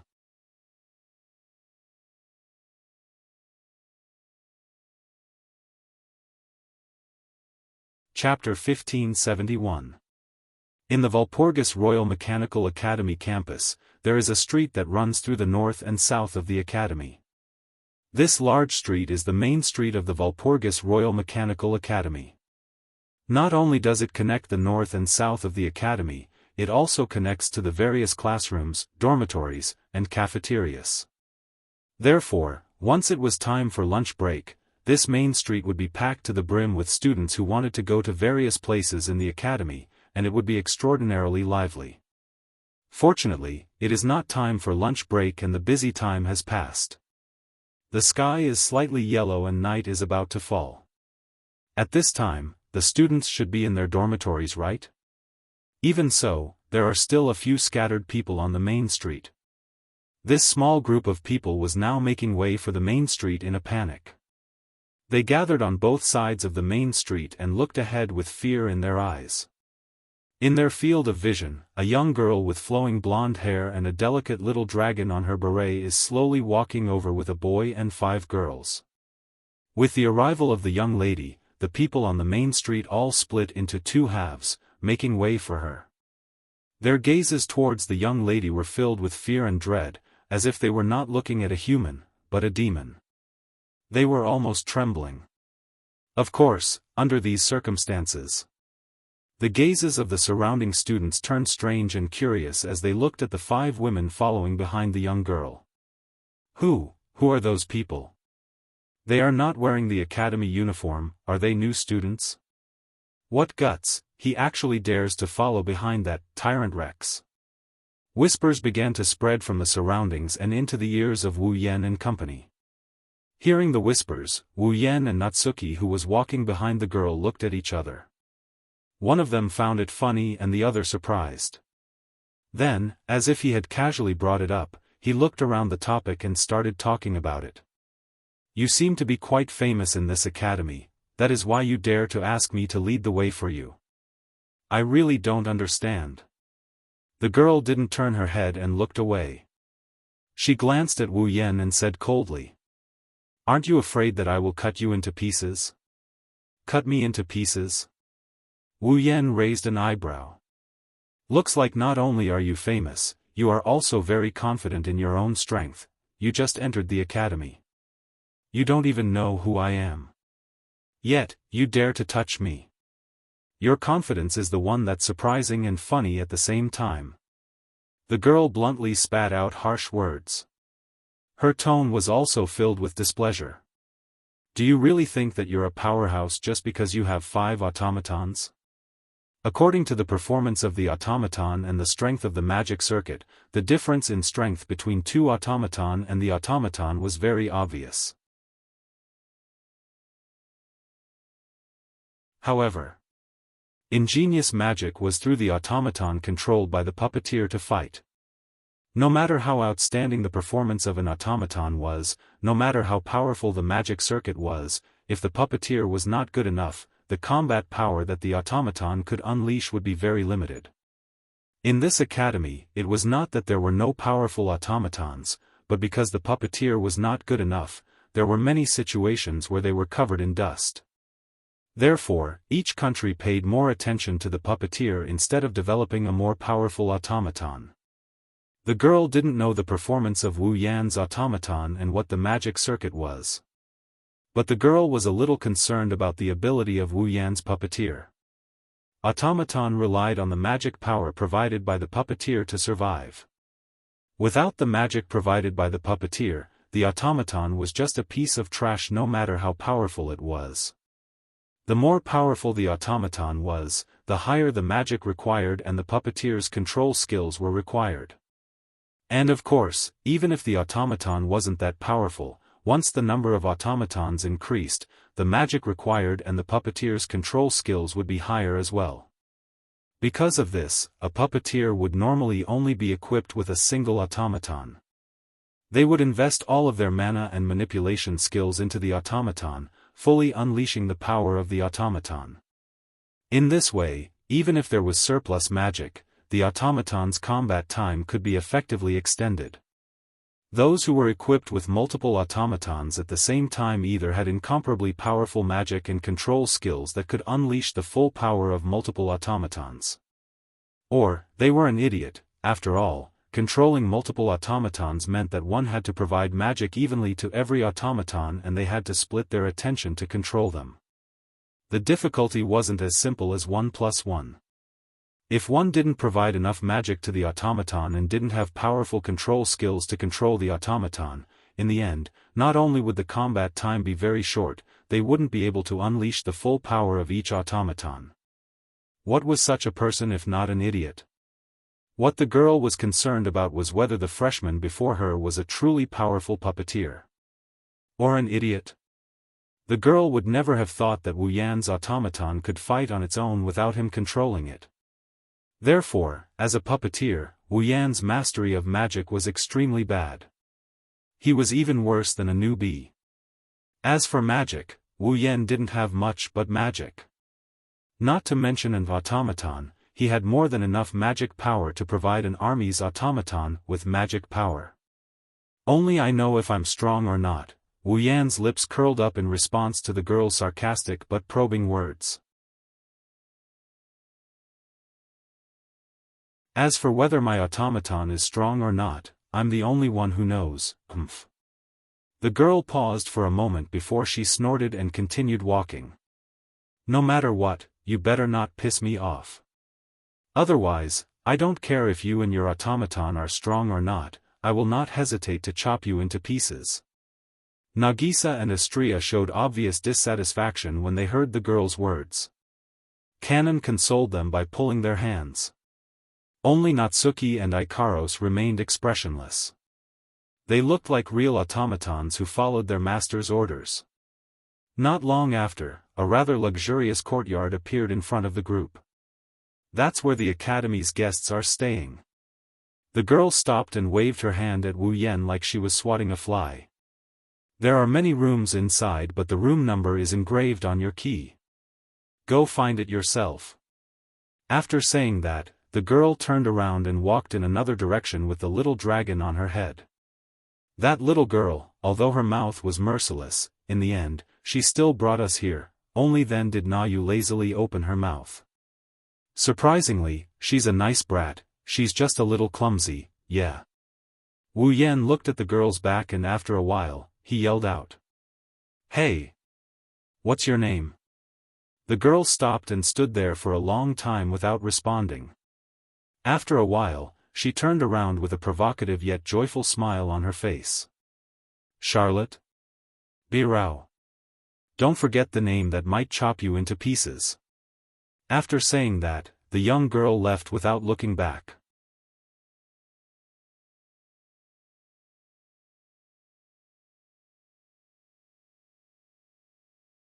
Chapter 1572. The Walpurgis Royal Mechanic Academy was the best academy in the magic world. Usually, guests from all over the world would come to the academy as a guest, which was a common occurrence. For the sake of these guests who came from afar, there was a courtyard within the Walpurgis Royal Tactical Academy that was specially used to entertain these guests and allow them to stay in it.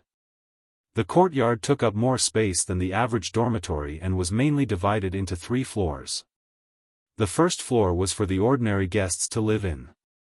The second floor was for the distinguished guests from all over the world to live in. On the third floor, there were luxurious suites for the royal family and the nobles, as well as those who had extraordinary statuses and great backgrounds. Students like Wu Yan who came to register but hadn't been assigned a dormitory would sometimes be arranged to live in this courtyard for a period of time. Naturally, Wu Yan had no affinity with the luxurious suites provided to the royal family, the aristocrats, the aristocrats, the aristocrats, the aristocrats, the aristocrats, the aristocrats, the aristocrats, the aristocrats, the aristocrats, and the like. Before tomorrow's test, Wu Yan would live in the dormitory on the first floor of the courtyard. Although it was called a dormitory, the courtyard that was specially used to entertain guests naturally couldn't be shabby. Therefore, when Wu Yan used the key to open the door. When they entered the dormitory, what appeared in front of the group of 6 was a room that was very different from an ordinary dormitory. The area was about the size of 2 or 3 rooms of an ordinary dormitory, with a built-in bed that was enough to lie down 3 people. There was a round table in the middle, and the surrounding walls were full of decorations, including potted plants, vases, and counters. There was a window at the front, and outside the window, there was a small open platform.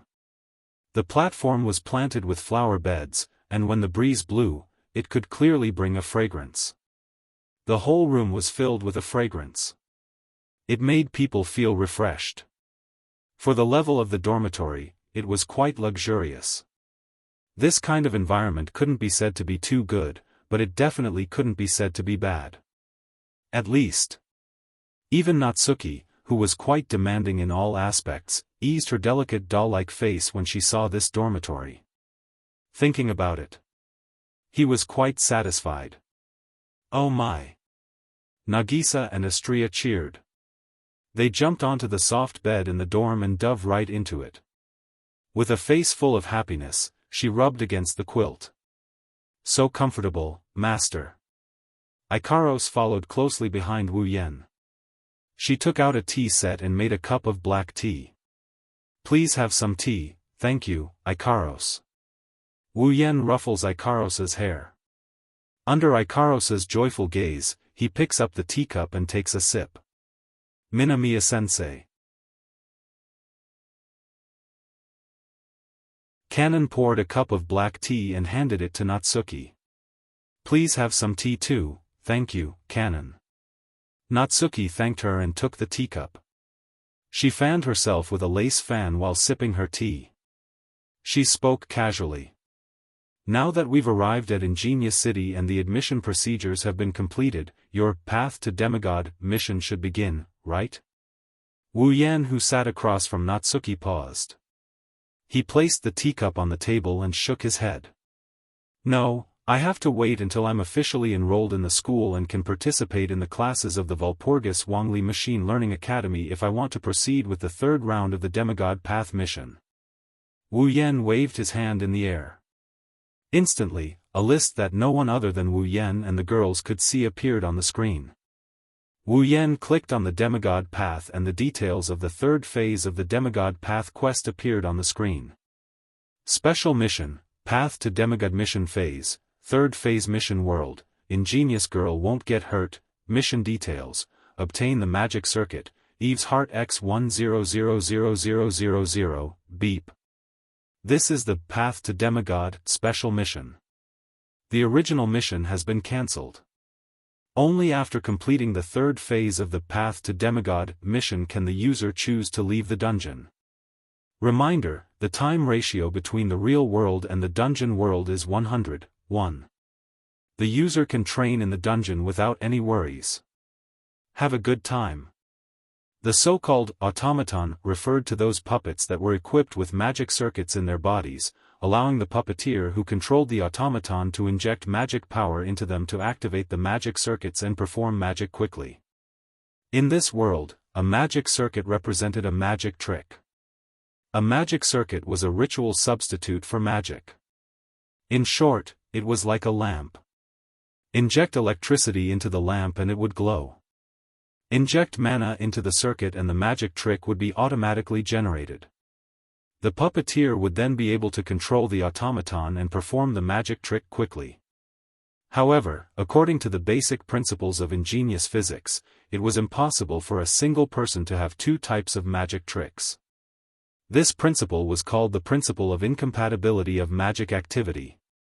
It was because of this principle that, in general, an automaton could only be equipped with one type of magic circuit and perform one type of magic trick.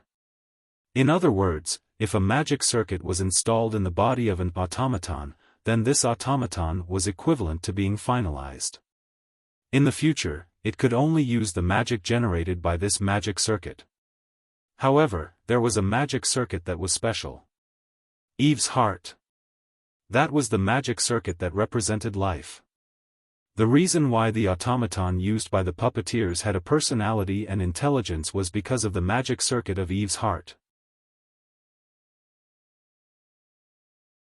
Therefore, every automaton was equipped with a magic circuit that represented life and wisdom, Eve's Heart.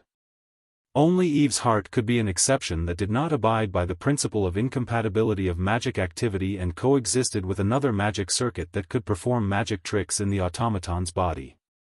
Because Eve's Heart could bring true life to an automaton, Eve's Heart was like a human's heart, it was the foundation of all automatons.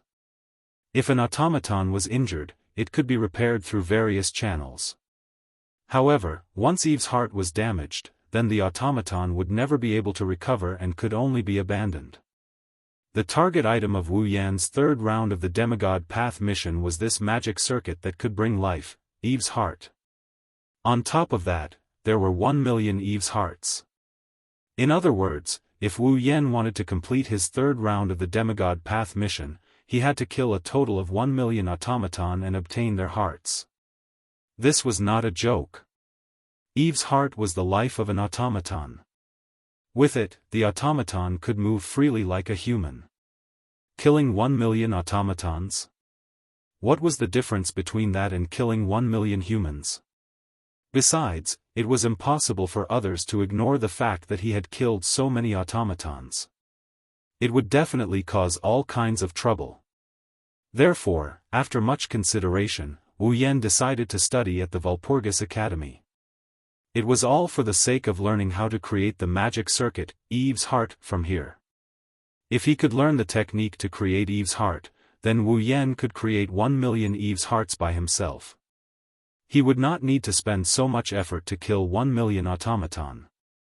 Eve's heart was the foundation for the creation of an automaton. There must be a way to create it in the academy.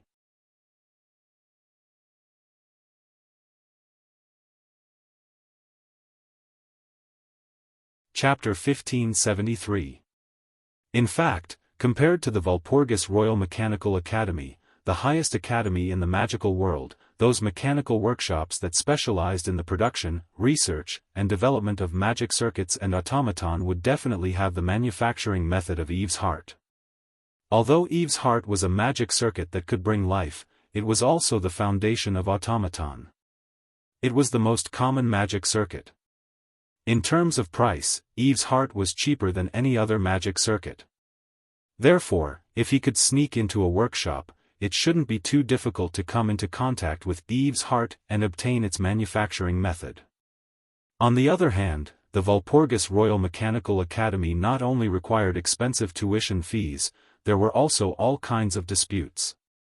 It was hard to guarantee that he wouldn't be involved in any troublesome matters. As a choice, it was undoubtedly not suitable. But Wu Yan still chose to come to the Walpurgis Royal Mechanical Academy to obtain the method to create Eve's heart. Not for other reasons but because the Walpurgis Royal Mechanical Academy was the stage where the original plot unfolded in the world of Smart Girl Will Not Get Hurt.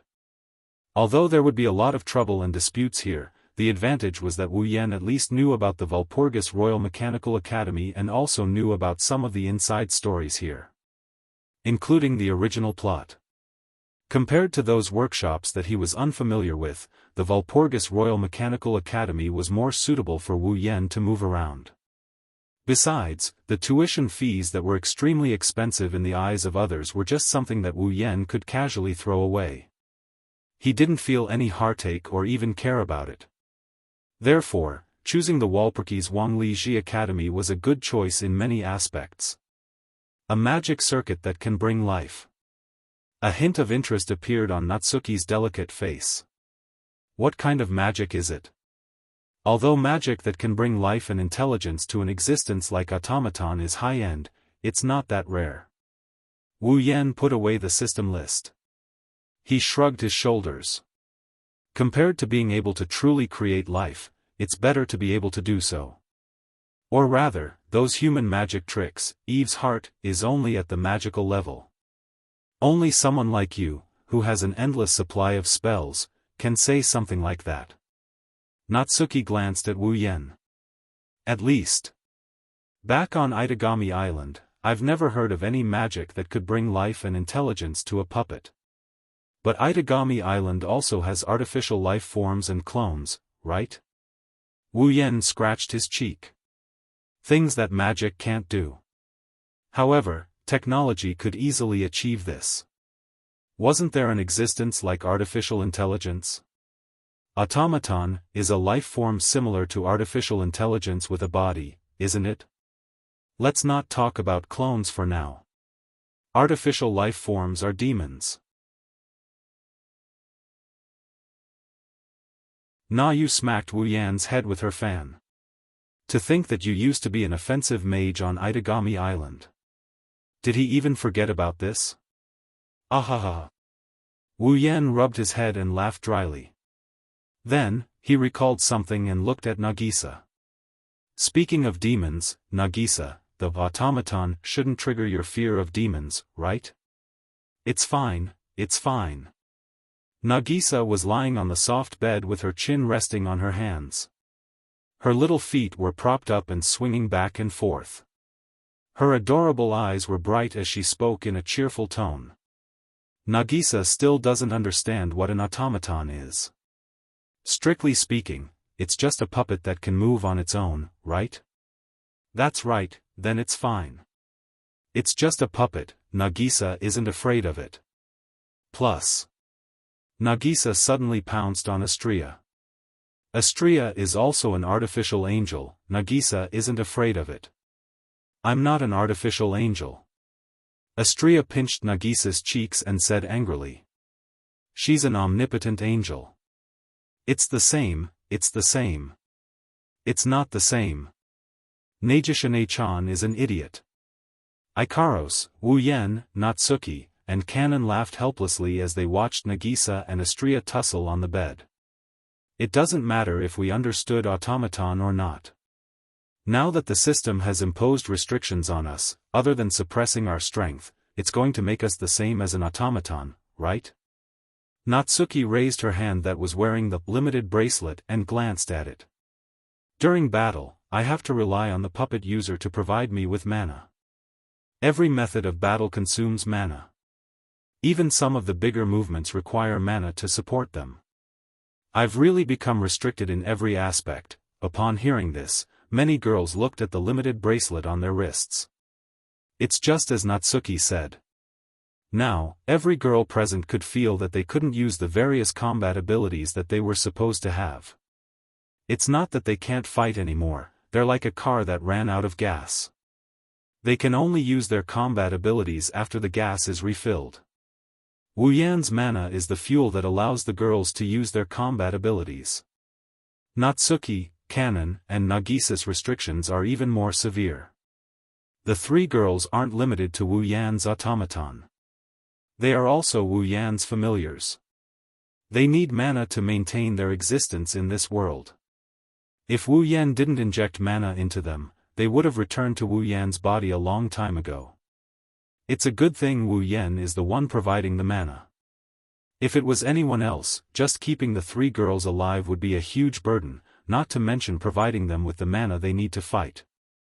Even though you guys are limited to automaton, you guys still have elements that other automatons don't have. Wu Yan shook his head as he reminded them. An automaton can only carry one magic circuit and perform one magic trick other than Eve's heart, but you don't have such a restriction.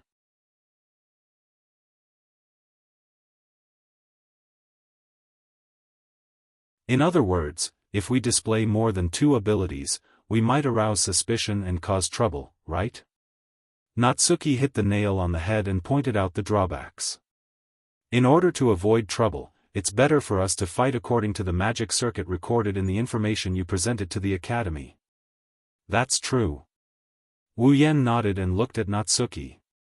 In that case, Natsuki, the magic circuit you recorded is space manipulation. In the future, you can just use your space manipulation magic.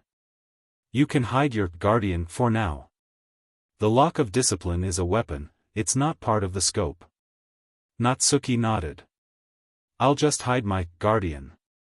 My magic circuit is healing boost. Kanon said calmly. I'll be in charge of healing from now on, I won't be using the power of purification, my magic circuit is freezing mist. It can control ice and cold air. Nagisa replied. I'll talk to Agrora and tell her not to reveal the true form of the Enchantress of Azure Ice in battle. Aye. Natsuki, Kanon, and Nagisa responded. Astria racked her brain to recall the magic circuit she recorded in her notes. She looked at Wu Yan with a pleading look.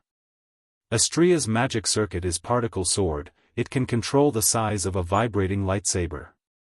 Wu Yan chuckled. That's why, Astria, you should hide your shield when you fight from now on. Wu Yan looked at Ikaros, who has been by his side since the beginning. Ikaros's magic circuit is the wave barrier, the ability to form a protective barrier. From now on, Ikaros, you only need to use Aegis to protect Canon and me. Protect. Master. Ikaros's indigo eyes flashed with a sharp light. Yes. Just like that, Wu Yan's battle team was formed.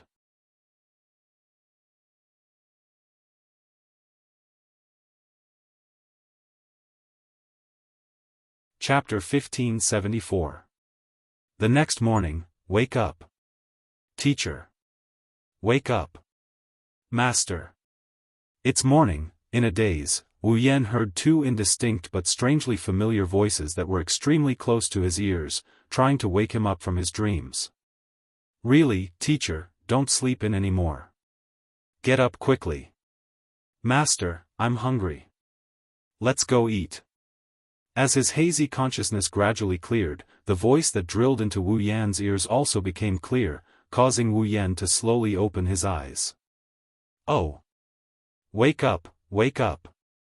Yeah, when Wu Yan opened his eyes, Nagisa and Astria's beautiful faces entered his vision. Wu Yan finally woke up from his dream. Ikaros, Astria, Natsuki, Kanon, Nagisa, and the other girls woke up in the bright dorm room under Kazuhi's sunlight. At this moment, Natsuki was sitting on a chair with a teacup in her hand. She was enjoying black tea. Kanon stood beside Natsuki, holding a tea set in her hands like a maid. Natsuki's black tea was brewed by Kanon. Nagisa and Astria laid on either side of Wu Yan, who was sleeping on the ground with a quilt covering his mattress. She looked at him with her red gem-like eyes, beaming with joy. Ikaros, on the other hand, stayed by Wu Yan's side as usual. She sat cross-legged on the side of the sleeping Wu Yan's head. It was as if Wu Yan was the only one left in her indigo pupils. From her eyes, Wu Yan could even see his own sleepy self. It was so bright that it made one's heart tremble. Good morning. Seeing Wu Yan gradually opening his eyes, Ikaros's pitiful pair of eyes flickered a little. She's the first one to greet him. Master, good morning. Teacher, Master. Astria, Nagisa, and Kanon also greeted Wu Yan in a cheerful and shy manner. Until now. Wu Yan recalled what had happened last night. In the Walpurgis Royal Academy of Engineering. The automaton of the puppeteer was classified as the personal belongings of the puppeteer.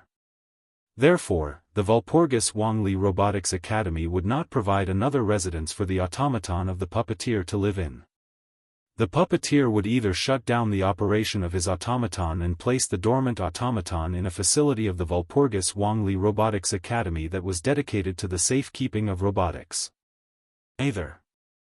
He could only carry it with him.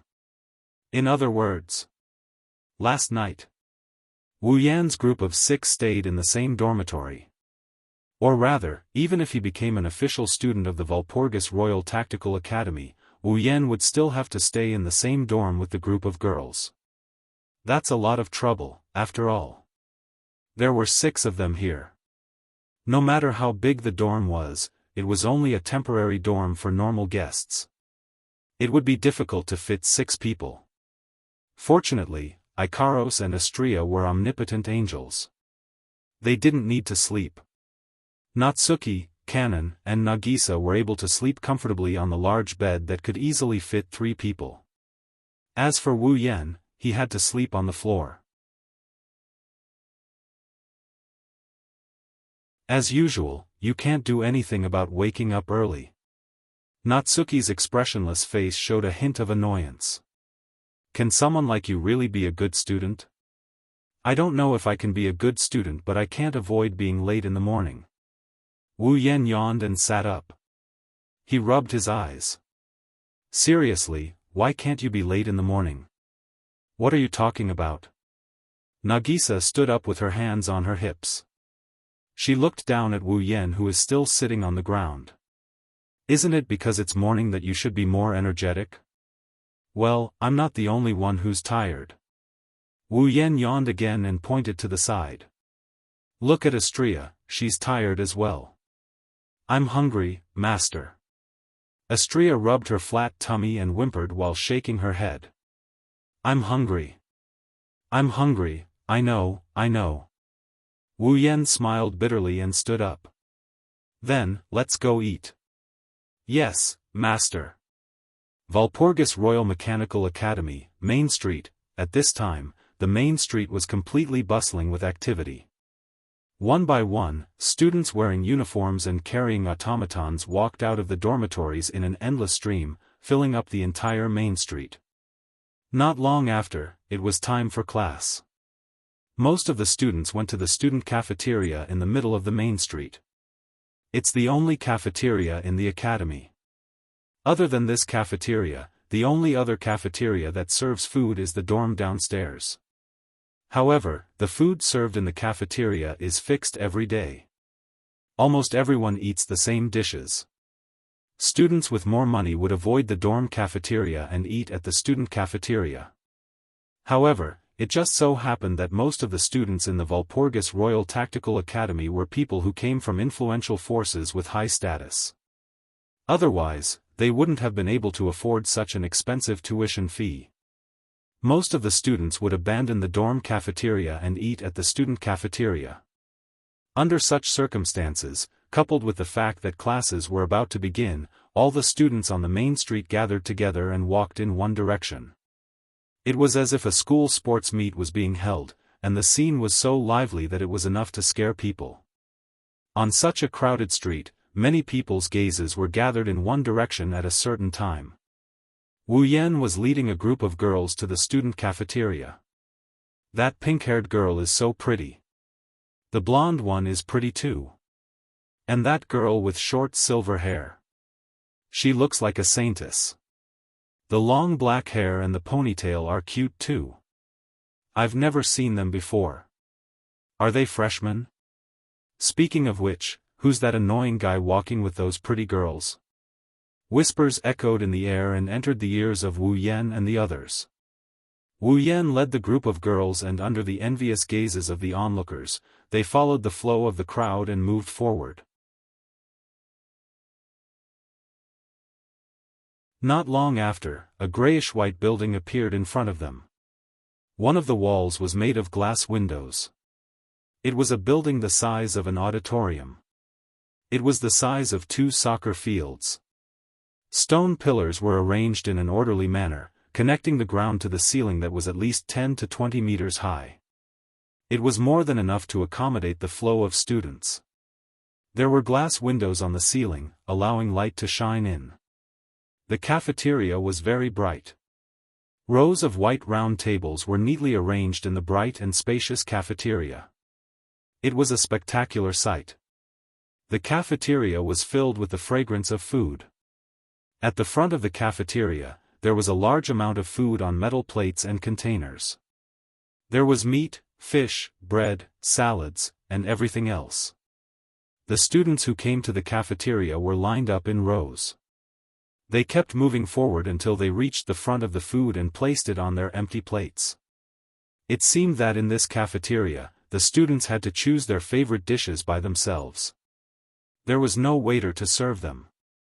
When they saw the front of the line at the corner of the restaurant, Wu Yan and Co. stopped in their tracks. They couldn't move anymore. This was because at the front of the line, on one side of the plates of various dishes, there was a person wearing a restaurant uniform who was skillfully operating a machine. He was also receiving bills from the students who had chosen their dishes. It was the cashier. You have to pay to eat here. Because of this, Wu Yan and the girls stopped in their tracks. It wasn't that they didn't have money. They only had gold coins and no notes.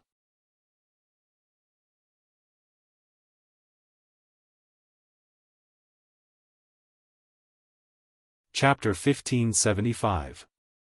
The group of people stood at the entrance of the restaurant and stared in the direction of the cashier in silence. It looks delicious. Astria, who is still oblivious to the situation, looked at the direction where the aroma is coming from. She kept tugging at Wu Yan's clothes. Let's go. Wu Yan rubbed his brows, he didn't know whether to laugh or cry. Restaurant charges? Wasn't this a matter of course? Even the meals provided to students in the dormitory cafeteria had to be paid. However, the meals in the dormitory cafeteria were already counted as food expenses and included in the tuition fees. Students did not need to pay cash when eating in the dormitory cafeteria. Wu Yan didn't have any cash since he had to pay the tuition fee in gold coins. In terms of yen, Wu Yan had lived in Heavenly Palace City in the Date Battle world, Itagami City in the Blood Raid world, and Fuyuki City in the Magical Girl Ilia world. However, this is Liverpool, the academic city of England, also known as the Smart City. In other words, the currency used here is pounds sterling. Hey, Natsuki. Wu Yan rubbed his brows and looked at Natsuki. You are one of the top offensive magi in Itagami Island, the Witch of the Void, the name of which is feared by the demons. You must have worked in many places, right? For example, England, right? Are you an idiot? Natsuki said with an expressionless face. When I officially became an attack mage commander, I also became the prison barrier's warden. The one who was active as an attack mage commander was my avatar. Do you think it's that easy for me to leave Itagami Island and go to a place as far away as England? Natsuki said. Wu Yan fell silent and looked at Kanon and Nagisa. I have always lived on Itagami Island. Kanon helplessly looked at Wu Yan with her emerald eyes. So. I only collected English coins from my parents when I was young. Nagisa smiled awkwardly. Now, they are all in my house. Kanon and Nagisa's conversation. Wu Yan fell silent. He subconsciously looked at Ikaros. Ikaros muttered with a bit of unease. Do you want me to go grab some? This time. Wu Yan didn't say anything, his expression collapsed. Astria had a bad feeling about this. Tears started forming at the corner of her eyes. Are we not allowed to eat anymore? What should we do? Wu Yan couldn't help but lower his head when he saw Astria's expression as if she just saw the end of the world. He mumbled to himself. Why don't we let Ikaros go and snatch some back, if it's just a few? That should be fine, right? Are you an idiot? Someone behind Wu Yan and Co said the same thing as Natsuki. A voice that didn't sound friendly came from behind Wu Yan and company. Everyone was stunned. They turned around and looked at the source of the voice. They saw a person with long golden hair that reached his waist, blue eyes, and a small dragon on his beret. A young girl as beautiful as a fairy entered his field of vision. However, it was a pity that at this moment, that beautiful and alluring face. The corners of her mouth and eyes were twitching. She had a look of disbelief. What an idiot! Idiot! What an unparalleled idiot! You can't find another idiot like him even if you search the entire world. Without the slightest bit of politeness, the fairy-like beautiful young lady took a deep breath and began to insult the person she had just met yesterday. Rob? Aren't you afraid of being attacked by the discipline committee and the guards? Aren't you afraid your automaton will be confiscated? Or do you think that the price of producing a new automaton is more worth it than the money that you stole? You are. Astria tilted her head to the side and her eyes widened. She yelled out loud. You're the bad guy from yesterday? That's not my name. I'm not a bad guy. My name is Charlotte. Birao. The girl named Charlotte glared at Astria. Who's the bad guy here? Seal saw you guys looking troubled, so he came over to check on you guys. Sigmund, who was lying on top of Charlotte's head, suddenly said in his unique old voice. Even though he eavesdropped on us. He came with good intentions, he's not a bad guy. Actually, Seal has a good heart. Shut up. Sigmund. Charlotte's pretty face stiffened. He shouted in shame and anger. Be careful, I might replace your chicken with bread crumbs. Nagisa stood up and bowed apologetically to Charlotte. I'm really sorry about yesterday. Forget it, I also threw a tantrum. Let's call it even. Charlotte wasn't used to dealing with Nagisa's formal way of apologizing. She turned her head away in a fit of anger, but she quickly looked back at Nagisa. By the way, I thought you didn't have money to eat? Well, it's not that I don't have enough money to eat. Wu Yan sighed. He grabbed something from his pocket and tossed it at Charlotte. We just don't have any cash. Charlotte reflexively reached out her hand and caught a small object that was flying toward her. She opened it and was immediately stunned. Lying in Charlotte's palm was a shiny gold coin. A gold coin? Charlotte's face stiffened again. Should I say it's an accident? Or should I say it's within reason? Sigmund shook his head. To be able to carry 5 automatons with him, of course, he wouldn't be short of money. However, this so-called not short of money has already reached the level where he can casually put gold coins in his pocket. There are plenty of rich people in this academy. Natsuki said nonchalantly. Little girl, you must be a rich young lady, right? Who do you think I am? Charlotte's blue eyes emitted a sharp light like that of a ferocious beast. I am the Charlotte of the Northern Territories Count Bilo family with the unicorn badge bestowed by Her Majesty the Queen. Bilo. When she said this, Charlotte's tone wasn't filled with pride and glory, but something even more intense. It was like the Charlotte of the Northern Territories Count Bilo family with the unicorn badge bestowed by Her Majesty the Queen. The phrase, Birao, was not a title or status, but a dream and yearning. Therefore, Sigmund, who was lying on Charlotte's head, fell silent. Natsuki also stopped talking. Even Astria, who didn't understand complicated matters, noticed the change in atmosphere and shut her mouth. Of course, the only thing she shut was her mouth. Gulp. In the silence, Astria's stomach started growling at the most inappropriate time. You. Astria clutched her stomach and shrugged her shoulders weakly. She sounded like she was about to cry. I'm hungry. The solemn atmosphere instantly collapsed, and Charlotte's resolute expression became powerless. You did it on purpose. After glaring at Wu Yan, Charlotte grabbed Wu Yan's hand and smashed the gold coin back into Wu Yan's hand. Then, Charlotte walked into the dining hall and said angrily. What are you waiting for? Do you really want to go hungry?